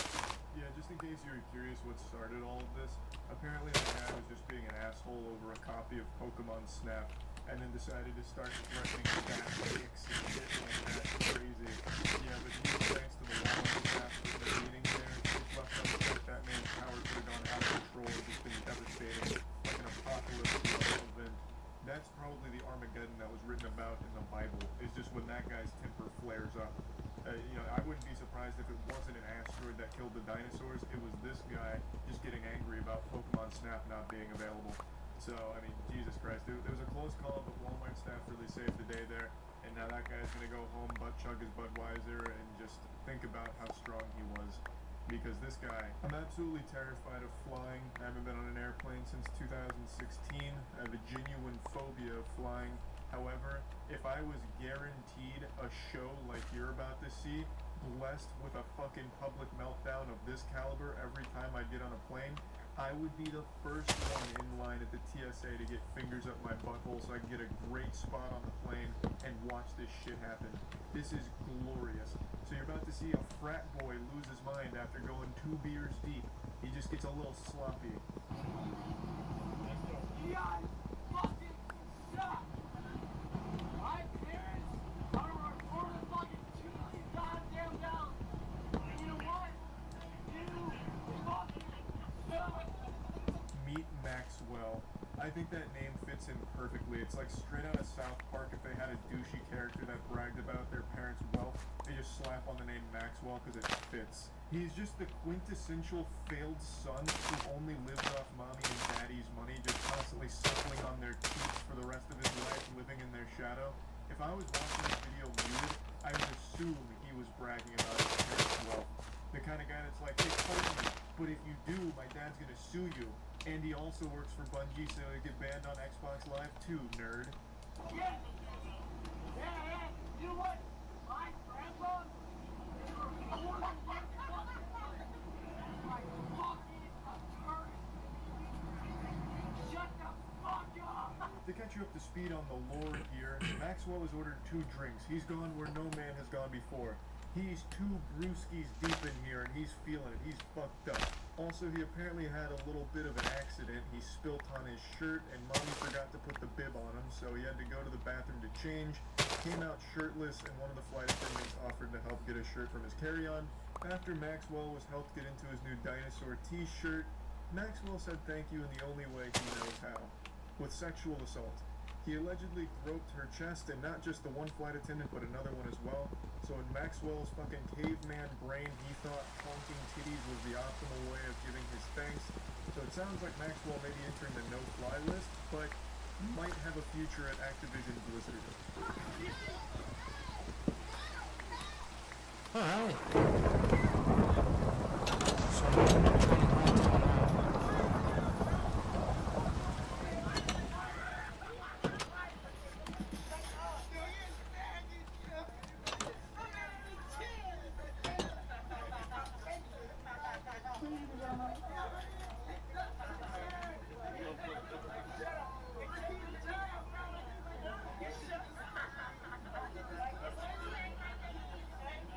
The conclusion of this video is one of the best I've ever seen. Actually duct taped to the chair, like a mummy getting fucking mummified and thrown into a sarcophagus. Absolutely spectacular. I couldn't be happier with the way they handled this, to be honest. I don't know if this is by the book, like standard protocol, but if it isn't, it should be. How to handle a reckless, dangerous passenger, just take them down. That sounds remarkable. So, this is where the video ends, but it's not where the story stops. Here's a bit of the story here, the cliff notes, as well as a beautiful mugshot of Maxwell in all of his glory, with one of the most punchable faces I've seen in quite some time. This isn't some small thing. It's not like he's only going to be banned from this particular airline, which was Frontier in this case. From what I was reading, assaulting flight staff can carry up to 20 years in jail, or like a $250,000 fine, which to Maxwell and his extremely wealthy family might be nothing but pennies in the bucket, you know. Maxwell's an extremely successful leech. I'm sure Daddy and the 5 cars he sold at his dealership can probably get him out of that fine, but 20 years in jail, well, that's nothing to scoff at. This just happened. This is some fresh, stinky news right now, so they're still investigating. All of the involved party members from the flight side of things are being interviewed, as well as getting everyone's statements. So, don't know exactly how this is going to all wrap up in this anime, though I do imagine none of it's going to be a good outcome for Maxwell. This just goes to show you, if you're one of those fucking douchebags who brags about his parents' wealth, you are destined for a life of utter failure. You will end up like Maxwell, 2 beers deep and ruining your life over nothing. I also don't have anything against Maxwell's parents because if they truly are as wealthy as Maxwell thinks they are, where they could just like own all the Frontier Airlines, they're certainly not sharing any of that wealth with Maxwell. He's flying coach on the cheapest airline in the entire US. I'm pretty sure Frontier has the cheapest tickets available, and he's flying coach there. So if his family truly is that wealthy, they're not helping him out that much, and I respect that. I think that's great. So yeah, pretty wild story. I always love to see a douchebag get taped to a fucking chair in a plane, I guess. That's pretty incredible stuff. It's like that scene out of Casino Royale when James Bond starts getting his nutsack blasted on after he's taped to a chair. I remember when I was a kid in middle school, there was a guy that tried to sell me cigarettes once. It wasn't like an adult or anything. It wasn't a creepy uncle situation. It was just a fellow classmate. And he like told me something like, Charlie, you want to see something fucking epic? Hey, you ever heard of cigarettes? And I was like, yeah, I've heard of these things before, why? So he like opened up his backpack and showed me, and it made it seem like he was showing me like a real life fucking Pokemon or something, like a dinosaur egg. And he never really forgot that. That story doesn't really have anything in common with what we're talking about today, other than I now feel like that kid's selling cigarettes, but instead of selling cigarettes, now I'm just showing you something fucking epic with a grown-ass man melting down and throwing a temper tantrum after being told he has to move one seat to his left in a movie theater. Seat in this theater. Why do you have to have mine? It's not yours. Go away. I pay my money. I have a right to Just it. sit in your seat. Yes, my seat. That's not your seat. How can you tell it's not my seat? Because your ticket has your seat number on it. Absolutely bent him over and blasted his ass with facts and logic. Put his ass into a checkmate, the scholar's mate, by dropping the mic after revealing that his ticket has his assigned seat on it, as pretty much every movie theater does these days. And so, to bring you up to speed, this gentleman was asked to just move to his seat that is on his ticket, and that's when all hell broke loose. That's when the demon came out. Whatever. Whatever. This can easily Do your own house. No, I'm gonna be an asshole because you're being an asshole. I am not. I'm a patron here. Okay, and I'm trying to And find this your will be seat. the last time that I come to this American theater. My man just dropped a theater on him. That's some straight out of SpongeBob fire. Again, this could all be solved super easily if he just moved to the seat right next to him. But he just will not budge. This is what happens when an unstoppable object meets an immovable sack of rejection and failure. Alright, I paid That my sounds money. great. Does anybody Please here don't come think back. Please this don't come is back. actually a thing where it's like, it doesn't matter where you sit. It's not assigned seating. It is go sit in your own seat. Thank you. So now we get a look at our protagonist here. It's Hulk Hogan. Hulkmania is running wild here, brother. I'll tell you what. And the camera angle is very cinematic here. I feel like a child hiding inside of my parents' closet. Now they've just busted in and started making out with each other, and I'm really uncomfortable. You also gotta love that the crowd work didn't exactly pan out. Hey guys, what's the deal with assigned seating? Does anyone else believe in this shit? This shit's more made up than round earth theory. Am I right? Like, come on, what's going on with that shit? And some guy's like, bro, just go to your seat. Like, oh, bah humbug, whatever. And it's just this phenomenon that I always find amazing. When someone is so confidently wrong and lost in their own delusion, just huffing too many of their own farts that they just really think that they're right, and put themselves out there to get validation and never find it. It's like those people that are melting down in a public store or at a retail worker, and they film themselves melting down and insulting the retail worker, thinking that they're in the right and it looks good on them. But every single time, it just gets them attacked by everyone, or they get like fired from their job for it because they themselves posted their worst moment thinking that they were in the right. Oh, thank you. Please, sir, let's find your seat and we can start. No, I'm not going to. Then I'm going to ask you to leave. You did it like 4 or 5 times. And that's why now we have a disturbance. Because some other people can't just be like, you know what? I could sit right here. Sir, we're not doing this. One seat off. One seat off. I gotta say, man, the employee here has the patience of an actual Zen master. I don't know how someone can be dealing with fucking drunk Yosemite Sam over here like this with such a level head. He's just sitting there being as respectful as possible given the circumstance. So that guy needs a raise ASAP. So if I were to move to one seat, everything would be okay. Is that what you're saying?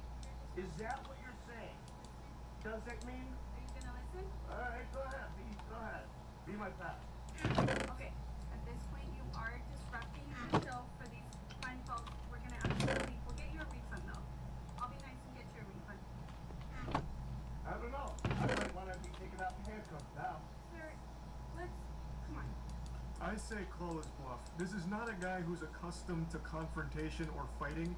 When you see him stand up, you'll know what I'm talking about. This is a guy whose only argument has probably ever come from playing Dungeons and Dragons online, or maybe like a rule dispute in Magic the Gathering.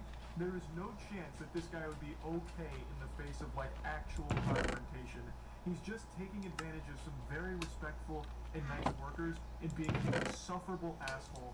Now, it does sound like he's been drinking, but that's no excuse for this behavior whatsoever. It's such a small, trivial thing to just move one seat over. I imagine the reason they even checked his ticket and then found out he was in the wrong seat is because someone was trying to sit in their assigned seat, but this fucking vigilante swamp-ass monster couldn't help but try and, like, fight for his right to be a nuisance. It's so frustrating that people will cause such a massive scene over something so small. Just move one seat over. It's just not that hard. I paid my money. I don't understand why it is. If I sit over here, one seat, it's okay, and everything is right with the world. But if not, the world stops and everybody gets upset. Sir, let's go. I'll be nice and I'll get you a refund. I want more than just a refund. Okay. Can I get a drink? We'll take care of you. One more drink's gonna have this man in the fetal position crying and asking for his mom to pop a tit for him to suckle. It's not a good idea. He's definitely hit the sauce a little too hard today, though he does strike me as just an already angry person to begin with if he's willing to go this hard on something this insignificant. So hopefully he didn't get a drink, and hopefully he didn't get a refund. He was not entitled to a refund. He literally just donated to this theater to not even see a movie. He went in here confrontational and basically kicked himself out. He does not need a refund. That is being way too nice to this guy. These two workers deserve a raise for having to deal with someone like this. Just an actual public nuisance. Fine. And then I won't come back. Ever. Okay. And I'm gonna make sure everybody knows about this shit. Okay. I appreciate that. I'm pitch late because I don't want to watch the movie now. You ruined it for me. Because of your silly ass. I apologize about that. Take a look at that drip. God damn. Looking suave. Man out here with the red on red, dressed like an actual zit. Or maybe the saturation's a little up and maybe it's orange on orange and he's cosplaying as a traffic cone with a wig. I'm really not sure, but he's looking real good here. Man's looking like Doc Brown going through a phase after Back to the Future 3. I still think I'm being a bigger person here. No, you're not. You're being a fat fuck. He said they'd pay $900 for it.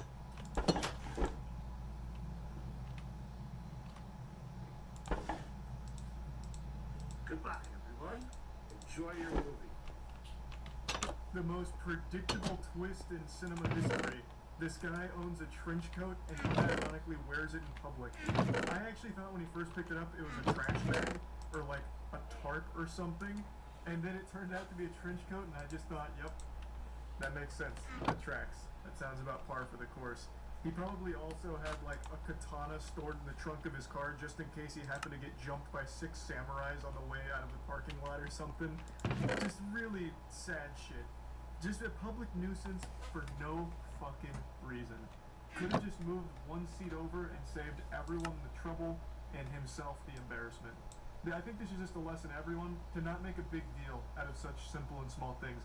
Even like, let's say in some fantasy world, he was right. You know, he was actually in the right seat and the movie theater was wrong. None of them couldn't read. They were all illiterate. Even still, it's such a simple ask. They're asking you to move one seat over. I might be right, but why am I going to fight them? It's their facility. I'll just move over so that way I'm not intruding on everyone else's time. It's just not hard to just do something simple for the sake of everyone else's enjoyment and ease of existence. Like, it's just, I don't know, that shit just drives me up the fucking wall. Cheese stacks. Oh yeah, the Burger King guy. I've always wondered what the real Burger King looks like, and now I finally know. It just looks like a normal crackhead we get here in Florida. Burger King, of course, has their own mascot, but this is the actual real-world king of burgers. Yeah, I Their just need mascot 2 has his stacks own of video dirt. games like Sneak King and all that shit, but this is the real I genius, guess the man behind that's the what I'm curtain, doing. the Burger King. and he's out here on a plane ride not having any fun. So he sounds like Gilbert Gottfried with a sinus infection, and he keeps whining about how a lady kneed him in the stomach. And this wasn't like some unprovoked act of violence against him or anything like that. It's not like they had sent an assassin on his plane flight to take out the Burger King. The reason he got kneed in the stomach is because he's a racist asshole, which you'll soon see. Where's my seat? Where is 25A? Where is 25A? Why did she just knee me in the stomach? Because you deserve it. Yes, she did. This is the face of an angry Boy Scout whose chicken fries were cold. I love that he's wearing this Burger King crown. I can't get enough of that shit. I don't even know how the fuck he would have gotten this. Like, maybe he stole it out of a dumpster or something. Like, some child had a birthday party at Burger King. God rest their soul, that'd be miserable. And then they just, like, threw out the crown. This guy just went through the dumpster to get it. Or maybe he truly earned it, right? Like, maybe they were celebrating. He was the first person that day to finish a Burger King meal without puking, so they gave him this crown as, like, a nice little souvenir, a token of their appreciation.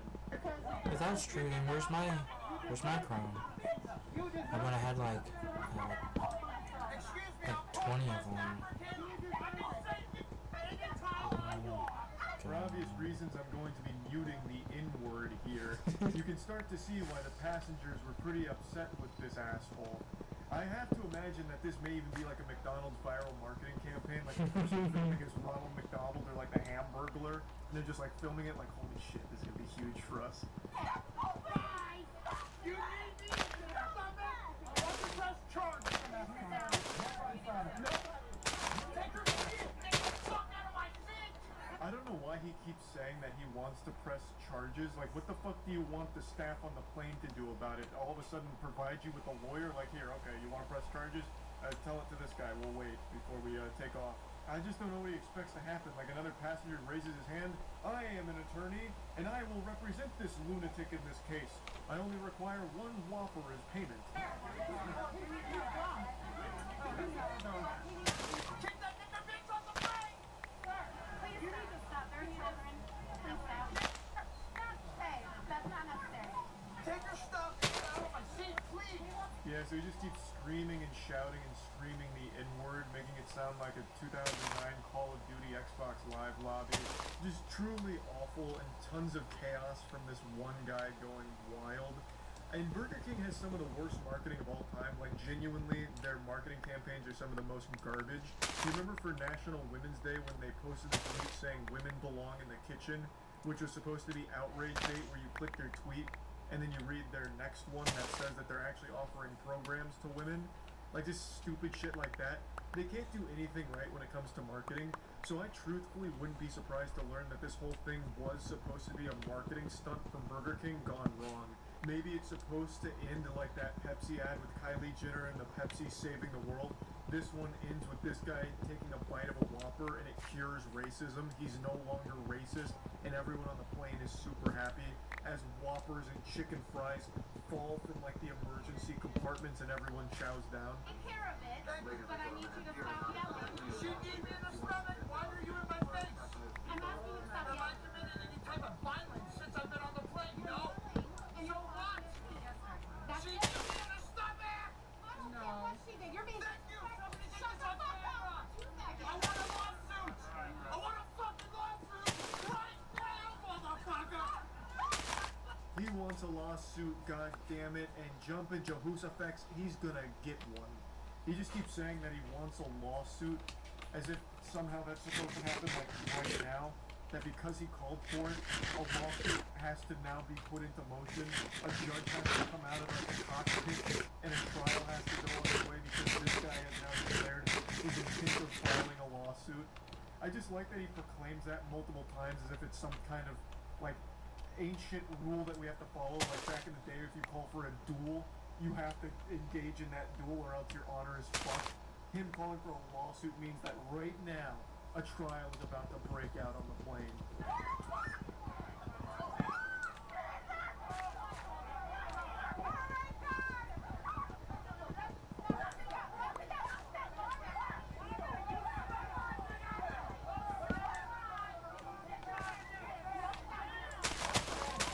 So we get a camera angle little change here. You can see someone really go in there and deliver fucking meat to him, trying to like get him with like this flying punch.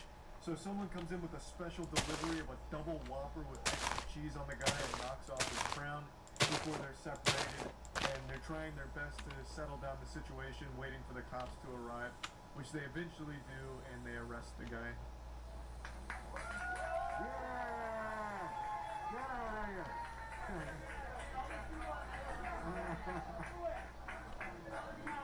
So yeah, this is a pretty wild Burger King related plane freak out. This is a little over a year old now, I believe. So I'm a little tardy to the party on this one. I didn't even hear about this, which is shocking because this is like a pretty wild freak out. And I've usually got my finger on the pulse of this kind of shit. But there's a viral video going around on the internet right now that really struck a chord deep within my soul. A video that is about a short man getting very angry and he becomes a massive douchebag asshole. I'm sure most of you have seen this, but from the perspective of a short man, we're a rare breed, so I figured you'd want the unique perspective of a man who's below average male height of 5'6". And one thing I'd like to say about this video before I play it for the few of you that haven't seen it, is this video is so embarrassing on this guy's part that it made me feel tall. Watching this video made me forget that I was short, and I was just laughing at this guy like, this fucking loser must suck being short. And it didn't occur to me until I went to take a shit and I looked at myself in the mirror that I was like, God damn, wait, I'm short too. Why is that okay? Why is it okay for women to say, oh, you're 5 feet or... Protagonist for this new sitcom called 2.5 Hobbits. He's very upset that he's short, and allegedly, according to the girl who posted this video, this took place at a bagel shop, and he was just being misogynistic asshole to all the women, and that's when they started filming it, and he immediately starts talking about dating sites where girls make fun of him, which leads me to believe that he had just got rejected on Tinder, and Bumble, and Match, and Christian Mingle, and his favorite Twitch streamer rejected his application to be a mod. So I'm guessing this all around was a bad day, and he took it all out on women at this shop. You think I'm making that shit up? Everywhere I go, I get the same fucking smirk with the biting lips. Shut your mouth. You're not God or my father or my boss. Dude, you want to step outside? You want to step outside? Huh? I'm not staying. This is the highest level short man rage I've ever seen documented. This is the kind of shit you only read about on Reddit. I actually couldn't even believe that this was filmed. It's like filming Sasquatch. This is such a high level of short man rage. It's like DEFCON 3 of short man rage. It's unreal. Just looking for a fight, constantly on edge, looking to be disruptive. I wouldn't be surprised if when he got into the bagel shop, he started signing as a 7th grader, thinking to himself, yeah, I can take him. He may be a little taller than me, but I can definitely feed his ass. That'll impress the girls around here. But by far my favorite thing about the entire clip is the little chest bump on the guy, ready to rumble. He chest bumps the dude's nutsack. This guy is so short, and the guy he's trying to tussle with is so much taller than him that when he does the little chest bump to be intimidating, his tits are rubbing the man's penis. His nipples are handshaking his scrotum. You shut up, you son of a fuck! Don't attack me!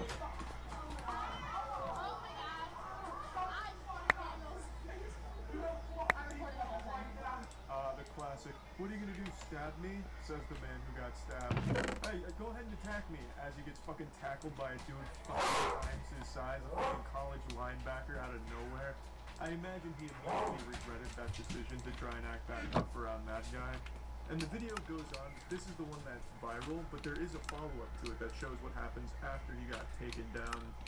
Look, and a guy 3 times my size.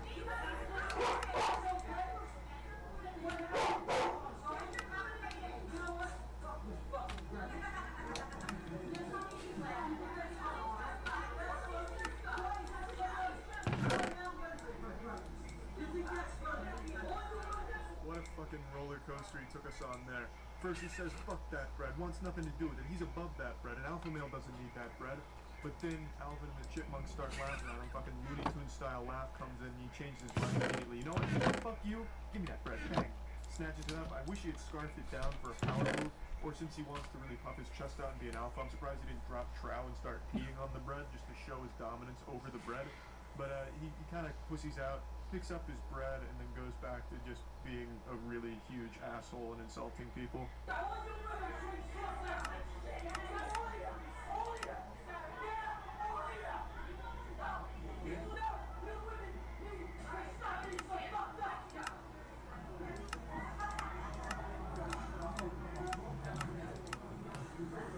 He then went home to make a blog post about why nice guys like him don't get the good-looking girls in society, and it's a shame.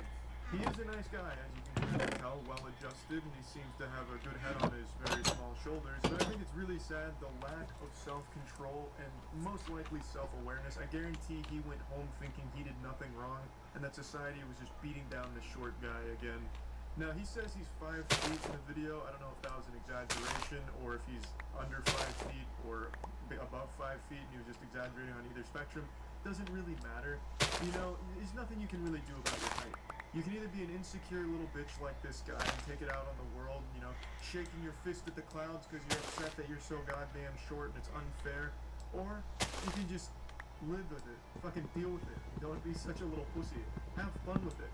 Make jokes about it, but why act out like this at a fucking bagel shop? No one wants to be around a guy like this. But I mean, yeah, I don't really have a very super unique perspective on it, to be honest. I just kind of wanted to make jokes about this. But it really is sad that my fellow short brethren act out like this. And that's why a lot of people expect short man rage occasionally, you know? There's no reason to be this insecure. In life, there's always going to be that level of self-doubt and insecurity that someone will experience at one point or another. It's just part of the human condition, where you ask yourself, am I good enough? Maybe I'm just a fucking loser. And yeah, maybe you are a fucking loser. But today I'm going to show you a man that has reinvented what it means to be pathetic. This guy has achieved a level of loser that science didn't even think possible. So rest assured, no matter how terrible you think you are, you will never even be in the same dimension as this homunculus I'm about to show you. The only man to master all 4 elements of douchebag, perpetually striking a goofy power stance that he saw on WikiHow when he googled how to look intimidating, berating and assaulting food service workers, threatening lawsuits and jail, and of course, the most powerful element of being a douchebag, a pair of sunglasses. A douchebag without sunglasses is like cereal without milk. And only this man here was chosen to master all 4 of these elements, the avatar of douchebag. Get fucking jail for robbery and stealing stuff. So she needs to get the fuck out of here before I get her put in jail for the rest of her life.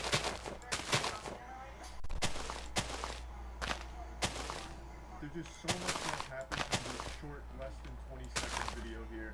Somehow this man was able to speedrun, making everyone hate him. Like, he set an 80% record for the shortest amount of time it takes for everybody to hate you. So Johnny Bravo with an eating disorder here storms into Burger King, and we don't have the crucial lore that built up to this point. We're missing the context on exactly what's happening, which is unfortunately opened the fucking septic tank for these shitty journalists to just make things up. Biggest culprit is Daily Mail, which is just a giant piece of shit in the first place. They took this story and wiped their filthy ass with it. They said the reason for this meltdown was because the chicken nuggets were too spicy. And yeah, while I have no doubt this guy is a giant pussy who would start crying if some mild salsa accidentally dripped on his tortilla chips, this meltdown wasn't over chicken nuggets being too spicy. So the whole story, the background they built up here, the fan fiction they wrote around this guy, the mythos, is just entirely wrong. It did happen at a Burger King, that much is correct. This embarrassing meltdown is on the grand stage of meltdowns, Burger King. It's like the fucking Broadway of meltdowns, Burger King and McDonald's. Those are the 2 best out there for that. But it didn't happen because of spiciness. It happened, and I don't even know why they bothered changing this, because the real story is just as good as their clickbait garbage headline. The reason it happened is because he didn't get as many chicken nuggets as he was used to getting from Burger King. So this guy is a seasoned veteran of chicken nugget hoarding from Burger King, and one of the workers there must have hid one of those sacred chicken nuggets from him, and he counts each and every one of them. He came in there fucking primed and ready. He fucking stormed the gates and was giving her an earful. Get fucking jail for robbery and stealing stuff. So she needs to get the fuck out of here before I get her put in jail for the rest of her life.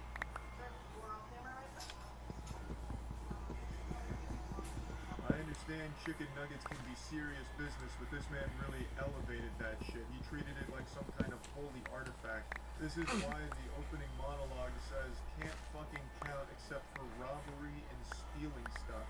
He's accusing her of stealing his chicken nuggets, and it's a robbery, which is why he then says, I'm gonna throw her in jail for the rest of her life if she doesn't get out of here. I cannot even imagine what he was thinking at this point, as if that's like a real charge. You could bring up some kind of felony, shorting someone one chicken nugget. Like, what do you expect? Like, is some kind of high crime here where it go to court and be like, Your Honor, no, you're not understanding. I was missing a chicken nugget that I, as an American red-blooded patriot, paid for. The jury gasps, missing nugget, and the judge swings the gavel. 100 years in prison for the Burger King worker, and then everyone claps. Like, this guy treats this fucking thing like some kind of Tumblr fan fiction in his head, I imagine. It's such a dumb goddamn idea. And then when he's told he's on camera, he makes the worst possible decision you can make when you're told you're on camera. He fucking slaps the worker, which is an actual crime. He just assaults the man, who is nothing but kind to him. He was honestly looking out for him like, bro, stop melting down, you're really embarrassing yourself. And then he just doubles down on this shit and slaps him for no fucking reason. And it was a bitch-ass slap, too. I'm something of a connoisseur when it comes to slapping. After all the slapping tournaments I've watched, I've seen professional slapping. This was some garbage shit. This is a slap that he delivered behind a dumpster during a drug deal gone wrong between two people that are just now learning about drugs. This was not a slap from a veteran, and it was pathetic. Unfortunately, the worker had glasses on, so it made the slap look more impactful than it was by having the glasses kind of like jiggle off. But it wasn't a very good textbook form slap. This whole thing was a whole bunch of fucking garbage, and I think unanimously we can all agree that this guy here is probably the biggest douchebag of 2020, and it's gonna be hard to beat. I really thought this could be motivational for somebody that's maybe going through a hard time right now or struggling with their self-image. You will never be as bad as this guy unless you actively go out of your way to try and be a bigger loser than this guy. So just take that, realize that, look, I'm not the worst out there, look at this guy. And then that should help. You may not have been able to realize it, but over the last couple months I've actually had a vitamin deficiency. I've had dangerously low levels of vitamin T in my diet. Vitamin tough guy. And it's fucking time to take a handful of nails and shove them in my asshole as I look at a real man doing real manly shit in Walgreens. I've always enjoyed watching these tough guys in the wild just to try and learn from an alpha male. So let's get in here and see what a real modern tough guy looks like. Okay. How's that? How's that? How's that? Fuck you where you breathe. Okay? Why are you coming Don't tell me what the fuck to do. How's that, pal? I didn't tell you what to You do. did. You said don't talk to people who you don't know. I'll talk to whoever the fuck I want to know. How's that, pal? Never mind, I did tell him not to tell you. That's right. So use your fucking head. For a TikTok meme video. It's wild. But anyway, you have to respect how he keeps calling him pal, keeping everything civil. I was hoping for a classic I'm not your pal friend, but unfortunately we weren't lucky enough for that kind of Oblivion NPC dialogue exchange. But it's still pretty cool. I don't know why pal is tough to this guy. He just keeps saying pal a lot as if it's intimidating. Like every time he says pal, the guy with the camera starts trembling like, ooh, like getting smaller, like, oh, I said pal, oh, fuck. It's weird. Pal and buddy, for some reason, are like choice words used by middle-aged alcoholic fathers with an attitude like this. And I don't really get why. It's one of the two least intimidating words you can start throwing at someone. Understood. Okay? You little shit, you little shit. You guys cannot. That guy. Okay? A little pimp. There's my personal insults at the guy's appearance by bringing up pimples for some reason. In a moment you'll see the guy doesn't even have pimples, so I don't know where that was coming from.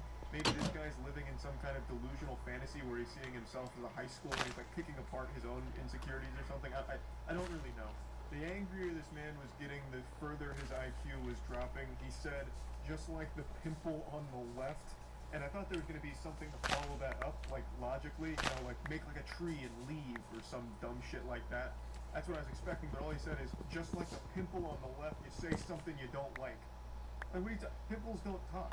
Like, you know, there's not something a pimple doesn't like to hear. It doesn't have ears, you fucking idiot. That doesn't make any sense. So what do you mean, just like the pimple on the left? That sounds like some kind of Amanda Bynes skit from the 90s, the pimple on the left. I don't know what he was really talking about, but I like his chutzpah. I like where his heart was at. It's pretty fucking impressive. And then he, of course, really stuck it to him, showed him who was boss when he said, "You little pimp." You know, I don't know if that's an insult or if this man's just starting to get a little horny. So, you know, he's starting to get a little semi-chum. He's like, "You little dirty pimp. Oh, yeah. What am I? You're a little naughty, misbehaving Walgreens customer? Yeah, what are you gonna do to me, huh? Huh? What are you gonna do to me?" I'll leave the store, okay? Fuck you where you bleed, pal. Right where you breathe. Go for the fucking Bible. Fuck right here. Have a good day, Trevor. Nothing says tough guy quite like tugging on your own meat in public as you retreat from a Walgreens. Mission accomplished, I would say. Not only did he not get to get whatever he needed at Walgreens, he also just left completely defeated and utterly embarrassed. Because now it's all online. Not that this guy uses the internet for anything more than like flat earth conspiracies on Facebook or something, but unfortunately, that's the last time we see our favorite little tough goblin. He retreats from the Walgreens and he goes back to his broken home that he's created due to his inability to control his alcohol and his temper. And I don't know anything about the background of this video or what led up to it, but I would bet a decent chunk of money that this happened in Florida. I just get a really strong Florida sense from this video. I can almost smell the classic soothing aroma of Florida bath salts. But yeah, anyway, it's been too long since a few years ago we were blessed with one of the finest public meltdowns this world has ever seen. The Bagel Boss guy.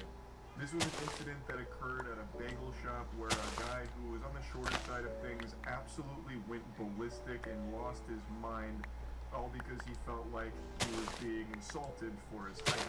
So he got really aggressive, trying to fight everyone like a small chihuahua lashing out at the bigger dog, turned it into a huge spectacle, yelling and screaming.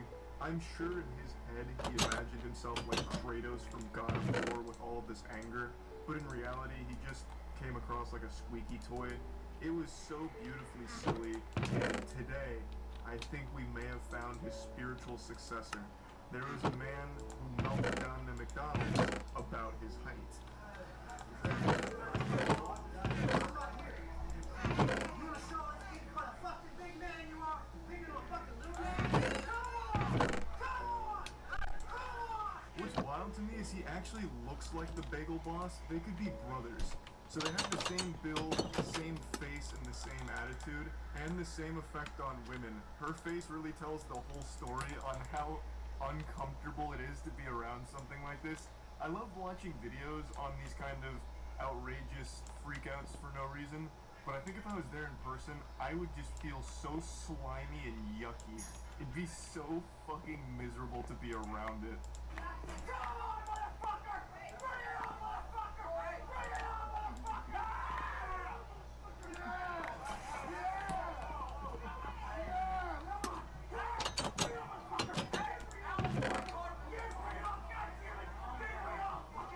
There is a lot to unpack in that 10-second clip right there.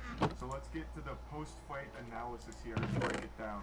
So after getting into this man's face and yelling point blank at him like it was a Call of Duty lobby on Xbox Live, the guy finally has enough and he starts yelling back, which I think is adorable. That's like something you do to handle a bear. Like if you're trapped and a bear's coming at you and it's hungry and salivating, you just make yourself look big and get real loud. So this guy just yells back at him and then throws him against the wall. And the smaller gentleman here, his brain malfunctions, I guess. So he takes his soda, he throws it on himself, fucking waterboards himself with the Coke, and then throws it on the ground, only to slip on it. So this man just Macaulay Culkin booby-trapped himself. So he slips like it's a banana peel out of Mario Kart, hits the ground really hard, and struggles to get up briefly. And then the fight gets broken up, unfortunately. If you can even call this a fight. This is just such a sad Looney Tunes level event, what happened here. Nothing went right for the instigator here, the smaller guy who was for some reason really upset.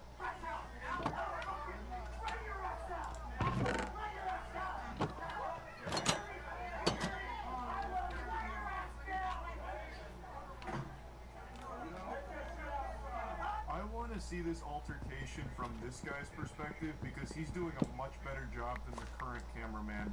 This guy's in like a squatted position, getting a really cinematic angle here. He absolutely has some directing experience. So I'd really like to see the video from his phone, because the cameraman that we're following right now is terrible. He is missing all of the action. Our cameraman is looking everywhere but where he should be. It's so frustrating.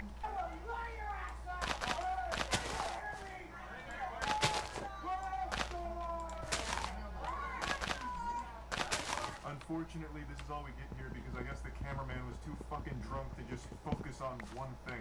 I don't know what he was doing. Just constantly turning around like clothes in a washing machine.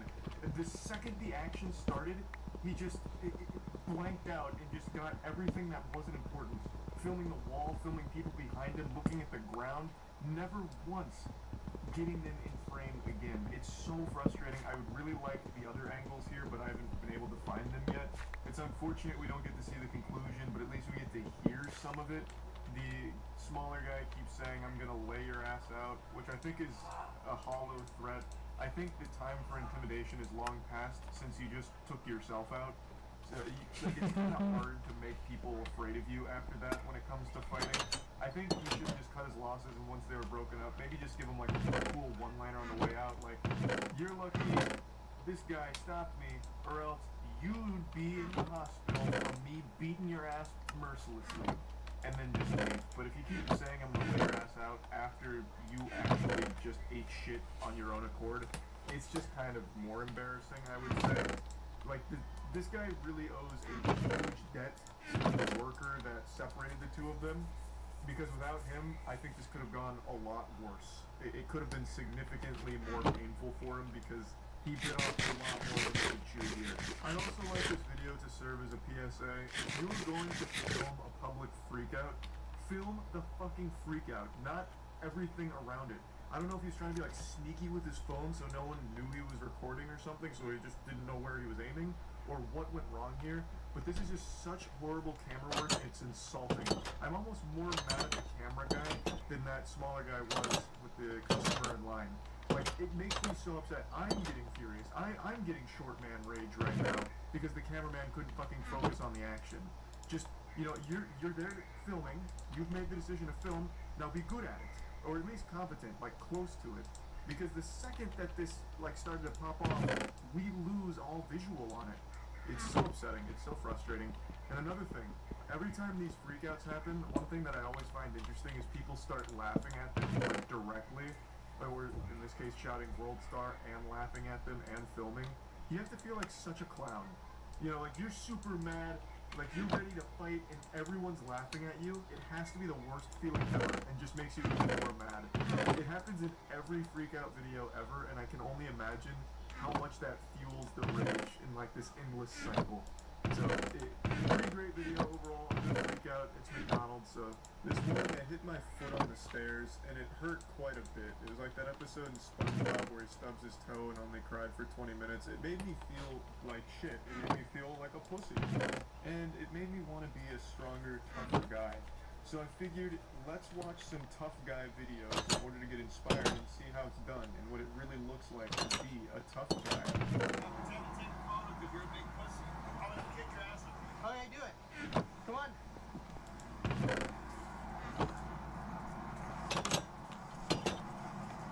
To give you some context, the man filming flipped off the driver who nearly hit him and his dog while crossing the street, and the driver was not too happy about seeing that bird go his way.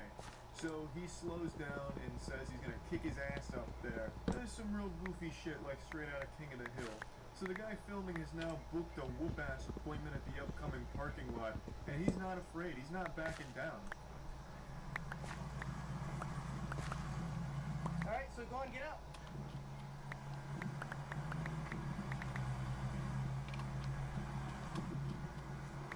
Why'd you threaten me right there? I have it on video of you saying you're gonna get out and kick my ass. You just threatened me. Hey, what the fuck is this? Some kind of magic trick? They made the tough guy from behind the wheel disappear, and now we're just left with this scared volleyball coach talking about being threatened. This can't be the same guy that was talking about beating dick and beating ass from a moment ago, right? Must have switched out or something like that. This guy is just the quintessential peaked in high school loser. He's got a beer belly now, 2 kids that don't respect him. His wife feels trapped with him, so she's probably getting experimental with the neighbor, just trying to think of a way out of the marriage. He just does not seem like a happy guy. With what? I got it on Oh yeah, I flipped you up because you didn't stop for a pedestrian. Who's the pedestrian? Me and my dog. Oh yeah, we were. Okay, well then I flipped you off for a note to yourself. At the middle school parking lot, it's going down. Please don't call my bluff. Please don't come over here. Oh god, he's here. So he starts to panic and then he immediately gets on his phone, fucking fumbling it around. He's probably got it, not even recording. He probably just accidentally took a picture and thinks it's recording. But why are you threatening me? This maniac, help! Calling the police. This crazy There's fat gotta be ass some he's gonna kick fashion. my ass. He's gonna beat my butt. Oh, please don't come here and help me. Why'd you threaten me? You know, just one of these cowards. Just there's so many people like this that you know that very stereotypical hold me back type, you know, where someone's like going wild, like pretending they want to fight something out of their chest, but really that's the last thing in the world they want. That's exactly what this guy tried, but he tried it with the wrong guy. This guy was about that action. He's got his dog with him, and he was probably just gonna go over there and beat his ass with one hand. Yeah, I am, because you threatened to beat my ass. And this is going on Facebook. Okay, cry. Have you beat my ass? So the fight that he tried to start, he didn't even show up to. And I have no doubt he drove away thinking that he was the winner and the big man, which is real fucking sad. Now let's go ahead and go to a classic. I'm sure most of you have seen this video, but this one's such a classic and I really was feeling like watching some tough guy shit. So let's go ahead and watch one of the internet's finest tough guy moments.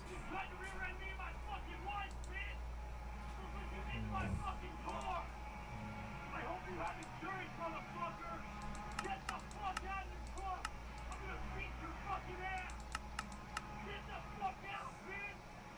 Get the fuck out, you pussy!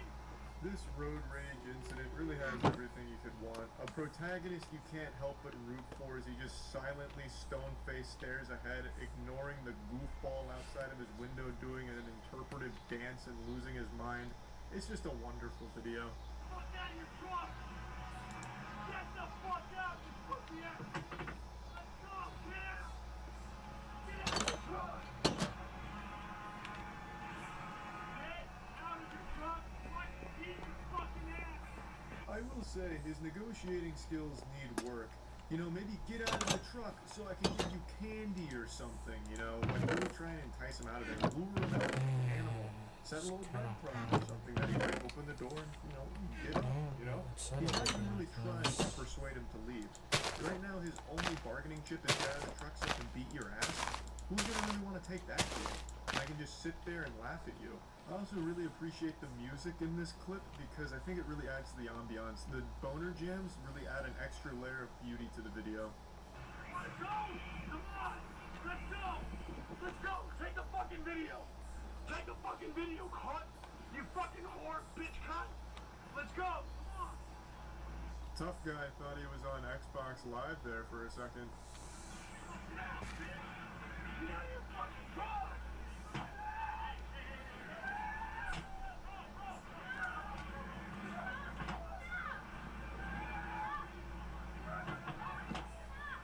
I'm so stupid. I'm out here fucking running around.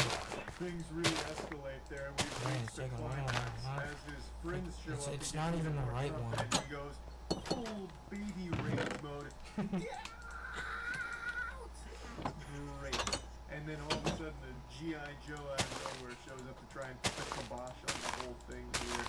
Also, one of his friends looks exactly like him. They look like clones. They're even wearing the exact same shirt in a different color. I don't know if they planned that. Or maybe they could be twins, I suppose, but I just thought this was interesting. It's like a video game developer who got lazy, so they just used the same character model and changed the clothes color.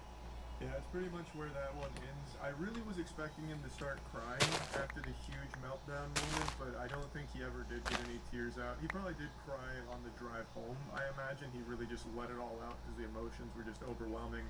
But it would have been nice to see him cry on camera. But, oh well. It's still a classic. And I think these two tough guy videos are pretty solid stuff. Now I think I have a better welcome class. Today we'll be taking a look at the male Karens of the world. They are not a myth. They are very real. psychologist and Karen bullshit, I figured it was only right that we start turning our attention towards the male Karens out there. Yes, these male Karens, these Care-mins, are a bit more rare than the Karens we're used to seeing in the labs, which is of course the post-menopausal, wrinkly, sunburnt women whose genes have been corrupted by generations worth of incest, so much so that they now believe wearing a mask will instantly suffocate them. But just because the Care-mins are fewer in number doesn't mean that they're any less fucking dumb. So let's go ahead and take a look at a few. Can I say that again? Would you like to say it again? What you're about to see here is the tough guy Karen. I'm gonna do a little psychic reading, a little FBI analysis. Using only his voice, I can deduce that this man is bald with a barbed wire tattoo on his upper left arm and a skull on fire tattoo on his right thigh. This man basically modeled his whole fucking life after Wild Hogs. He says, yep, that's what I want to look like, a generic background biker. And I'm not just saying this because I've seen a picture of this fucking loser. I mean, you can basically listen to him and just hear it in his voice, you know what I mean? This guy is very upset because a worker politely asked if he'd wear a mask, and that was a declaration of war attacking his fragile ego, and he's so insecure that he starts filming and shaming her in public at her workplace until she starts crying. Hi. It's okay. It's my... and I'm just being told... Lose 5 pounds of his non-existent muscle. Oh shit, no. No wonder he's getting so upset. Yeah, the rational thing to do when asked to wear a mask is to start recording, obviously. Are you telling me to wear a mask? You just said to me, would you like to wear a mask? Are you forcing me to wear a mask? Are you asking me to wear a mask? Excuse me, why are you getting stressed out for? You've just approached me with a mask and said, would you like to put this on? Why are you getting upset for it? I would suggest you go calm yourself down outside and relax. Don't come to customers and tell them what to do. You're shopping. Thank you. Sort your emotions out first and you get a job. Oh, what a big man. Oh, good work, brother. You see the way he took her down? That'll be the last time she ever tries to help a customer. That'll fucking teach her. You don't tussle with the lack of muscle here. This guy put the smackdown on her. Hulkmania ran wild here. Kind of muscle, this kind of masculine monster? You gotta be fucking crazy. But yeah, speaking of jobs, this guy was recently fired, so I'd take his advice when it comes to employment with a grain of salt. He's not very good at it.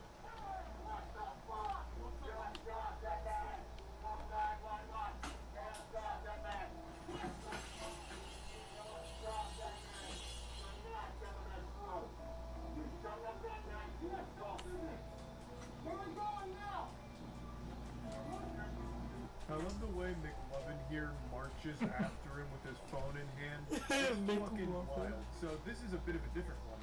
This is a man who is not an anti-masker. He's very much on the side of masks and is upset about a man who didn't have a mask, which is understandable. If this guy even knew how to wear his own fucking mask, this guy's wearing it like a condom that's too goddamn big. He's not even covering his own fucking nose. It's just wild.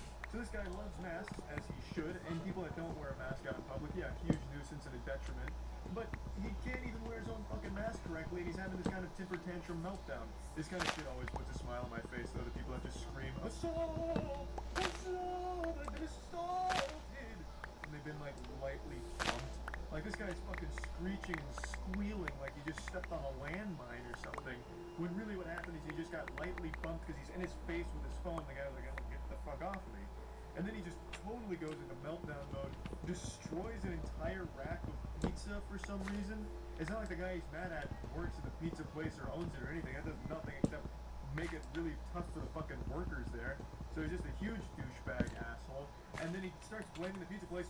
Why did you serve him food? Did you not see what he did to me? He killed me with that little body bubble. He goddamn food. And then he chases him down. This guy's just a hall monitor. Stop running the hallways, and then just like slowly walks after them. It's just pretty embarrassing. Very embarrassing, in fact. No problem. By any chance, do you have a map? Do you mind putting your shirt on top right there? So the existence of the virus and how he doesn't trust the government. Standard brainwashed Facebook dumb fucking shit. Probably taking me to the freeway. You want to take that way, or you can? Well, if you want to drive around feeling like long, and talk without a mask, that's fine. If you want to get me home quick, you go that way. That's fine. I don't like you. Big baby boy with the I don't like you comment. Why Like I've said, all of these anti-mask people are literal children. They have the same thoughts and the same capabilities mentally as children. I guarantee if Richard, his name is Richard, put his hand over his eyes, he'd think the world disappeared. You don't like me? You wanna get out? No, I'm gonna... No. And he saw Richard didn't have a mask, but he made an exception saying, hey, alright, can you at least put your shirt over your mouth or something like that? And all Richard had to do was keep his fucking hand over his mouth and shut the fuck up, and he would have gotten home with no problem at all. But these anti-mask lunatics are just so combative and so fucking dumb, they can't help but make everything an argument and a fight. You're on video. Oh, yeah, and I won't keep it over. He asked him to wear a mask, and when Richard got to be a big old asshole about it, he asked him to get out. He's not a fucking idiot, though. I finished the 3 already. Get on my car. Please. Yeah. He's an asshole, and I guarantee he went home on his Facebook group to brag about this, about how he was some kind of hero, and how he fought for his right to not wear a mask against his Lyft driver, and then got his ride canceled because he was a fascist or some shit. I actually don't really know how they talk on Facebook. It's baffling, but I'm pretty confident in saying he most likely went home to brag about it online. There is a happy ending to this, though. Richard did get banned from Lyft, which is nice. And there's, of course, a lot more male Karens, but these were McDonald's is no stranger when it comes to brutal fights and sloppy smackdowns. It's often considered the Thunderdome for the world's toughest, but in this disturbing clip I'm about to show you, not even McDonald's was prepared to handle this elite monster that came in here looking for trouble. This ain't your mother's McDonald's anymore. This ain't no Weenie Hut Jr. shit. This is his world, and we're just eating McDonald's in it.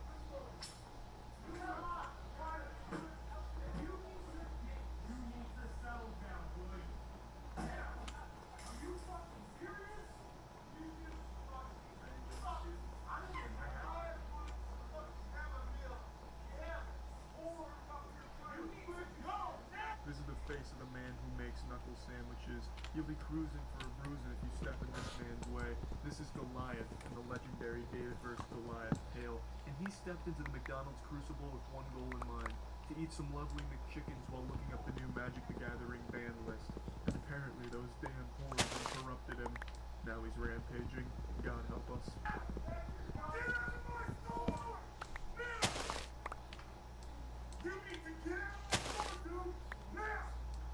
Did you catch all of those moves?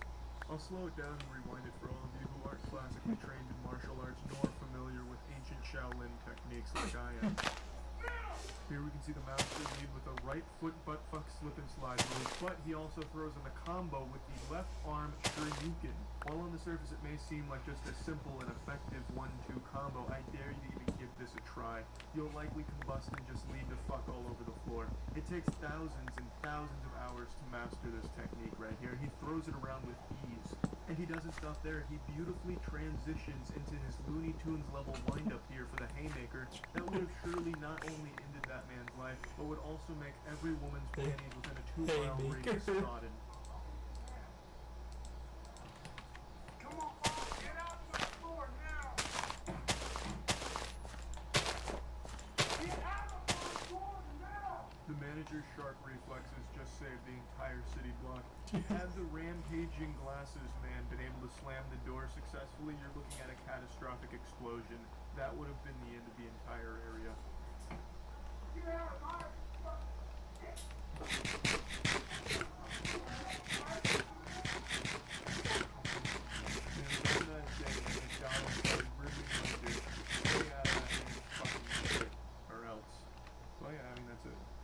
Today I saw a video of an overwhelmingly intimidating tough guy.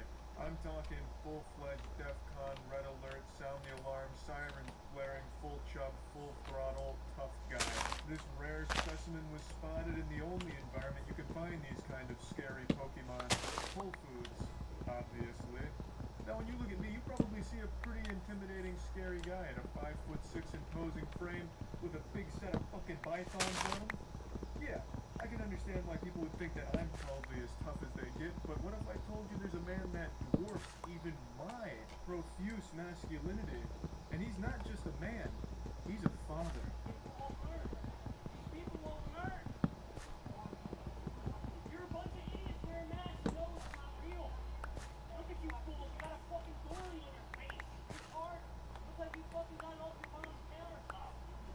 Looks like you got a Sharpie off your mom's countertop and scribbled in some weak-ass facial hair.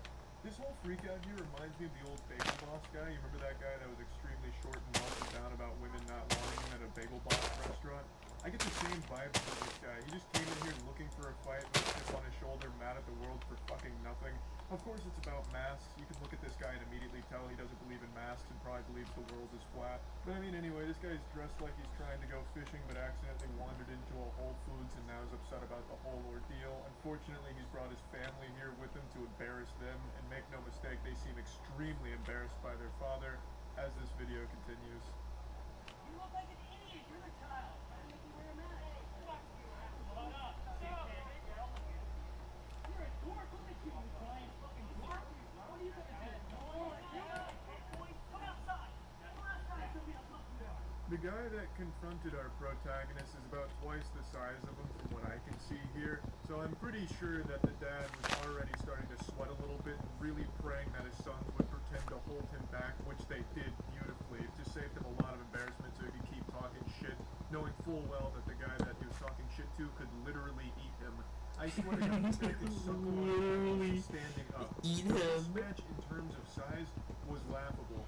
So it was extremely lucky that the dad decided to melt down with his kids nearby, able to get him out of the situation that he's caused. He really does not look like somebody you'd want to piss off. Just look at that beard, that majestic beard. He looks like an old blacksmith who made the tools for the Olympic gods to use. He looks like the kind of guy that would fuck your ass up in a fight, and then just fuck your ass just because he's that powerful.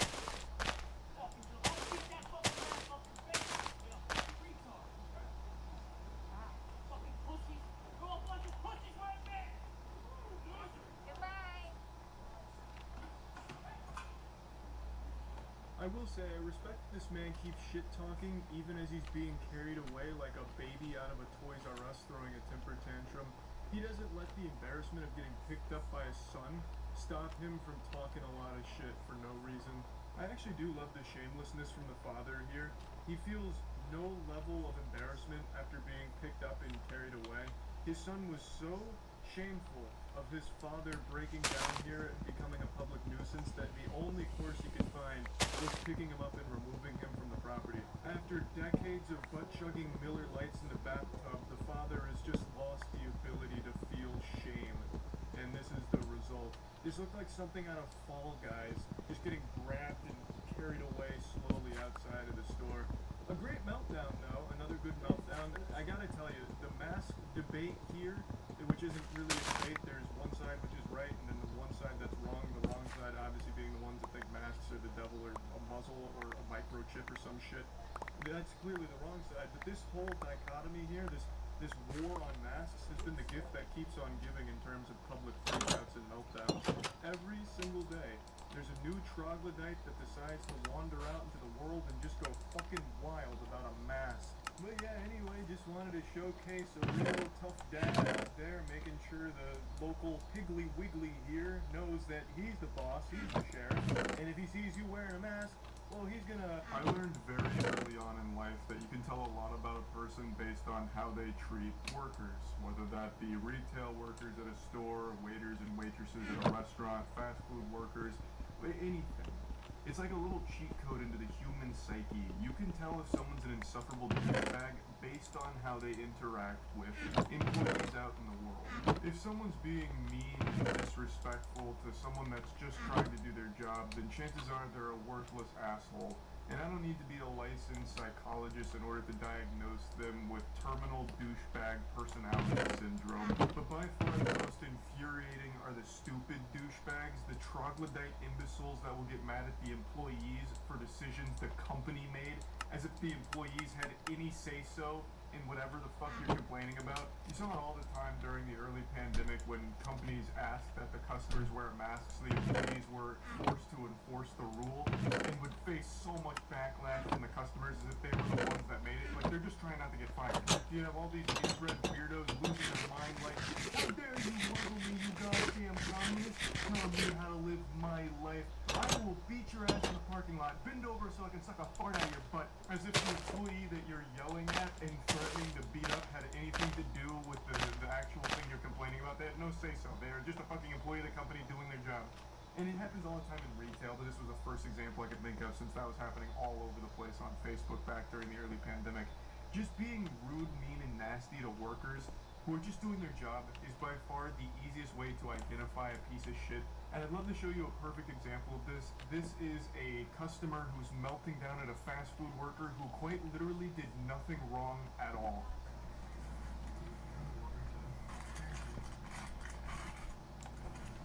Hey. Of fast food is that it arrives in a timely manner to you. What are you there for then if you wanted slower prepared food? Go to a moderate speed restaurant, or you can go to IHOP and never get your food because by the time you get your food you will die by old age. Like, I don't understand what the complaint even is. He's mad that this guy rushed his order. That is the whole goddamn point of fast food, that it is prepared quickly for you. You are arguing a non-issue to a guy who is very clearly not interested and doesn't deserve it. This guy is doing his job at the late night hour to serve your absolute incompetent, disrespectful, entitled ass, and you have the audacity to shit on him for it. And I mean, I'm sure my word means nothing to you, but I'm just telling you, you have the choice to have a different profession. This isn't a profession. I'm sure you're. It's not a choice. You have to work here. But the fuck you talking about? Even if it is a choice, it's a choice he picked, so... Just some kind of unhinged lunatic going through the drive-thru to insult a worker who's done nothing wrong at all. Saying that it's not a real profession and that he must be incompetent. As if the guy recording has a fucking job. He absolutely just came from an affluent family and is entitled. You can tell just by the way he talks. He probably has his pinky up on the cup that he just got there. It's just like, I come here to get food. Who cares, like, if I've been drinking or doing whatever? Like, I come here at a late night hour, I get food. Every time I have it, I fucking hate it. It makes me sick. Yeah, this absolute brain-rotted, goofy goober just self-reports and says that he's been drinking. So the man is drunk driving through a drive-thru, and he has it on camera and posted it himself. How dumb do you have to be? And to publicly go out there and embarrass yourself like this is so wild to me because he recorded it himself. He planned to go to this guy and confront him for justice, you know? This one's for the people. It's time we rise up against this one employee just doing his job. So he films this, watches it back, and posts it himself saying, yep, I look pretty good here. Can't wait to share with my friends. Post it on Facebook for all his friends to fucking laugh at him. And now he will never live it down. He is forever known as this shit stain. This greasy goblin that insulted a worker for no reason whatsoever. And it is the ultimate delusion that he is the one belittling and insulting this worker for his job, while I imagine he himself doesn't hold down a steady job. I don't know too much about the guy personally. There's not a whole lot of info behind this person here. But just by the way he talks, I can tell that he's very entitled. He most likely came from an affluent family, driving around right now in a car his parents paid for, probably wearing a stained plaid shirt after a night of drinking with the boys, desperately trying to get laid, but getting rejected for the millionth time. So now he's just mad at the world, just full-blown bah humbug, going Scrooge right now. I'm going to the drive-thru and I'm just gonna give this guy a piece of my mind. And this is the result. No, I'm sure you're very sorry for you, and you're just saying that because, like... Old douchebag. This guy could quite literally put on the cape and become the real-world Batman, and I would still think he sucks. I have no respect for people like this guy. I hate it. It drives me fucking nuts. And the fact that he also loosely admits to drunk driving in the video just makes it even worse. He is two of the things I have the least respect for. Someone who's rude to workers for no reason, and a drunk driver. This man is the whole package, like the entire starter kit for...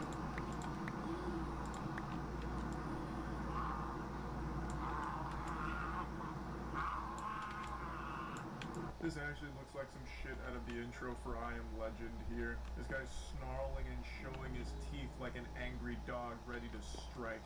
It sounds like something out of Call of Duty Zombies. Thank God it wasn't a full moon. This guy was ready to fucking anamorph into a werewolf here. Now, it does say he's having a racist meltdown in the caption of the video, but there's nothing racist present in the video. But according to the passengers on the flight, this all started because he was yelling at an Asian woman, and then all of a sudden, I guess, Umbrella Corporation blasted him with a T-virus and turned him into this, like, fucking zombie thing.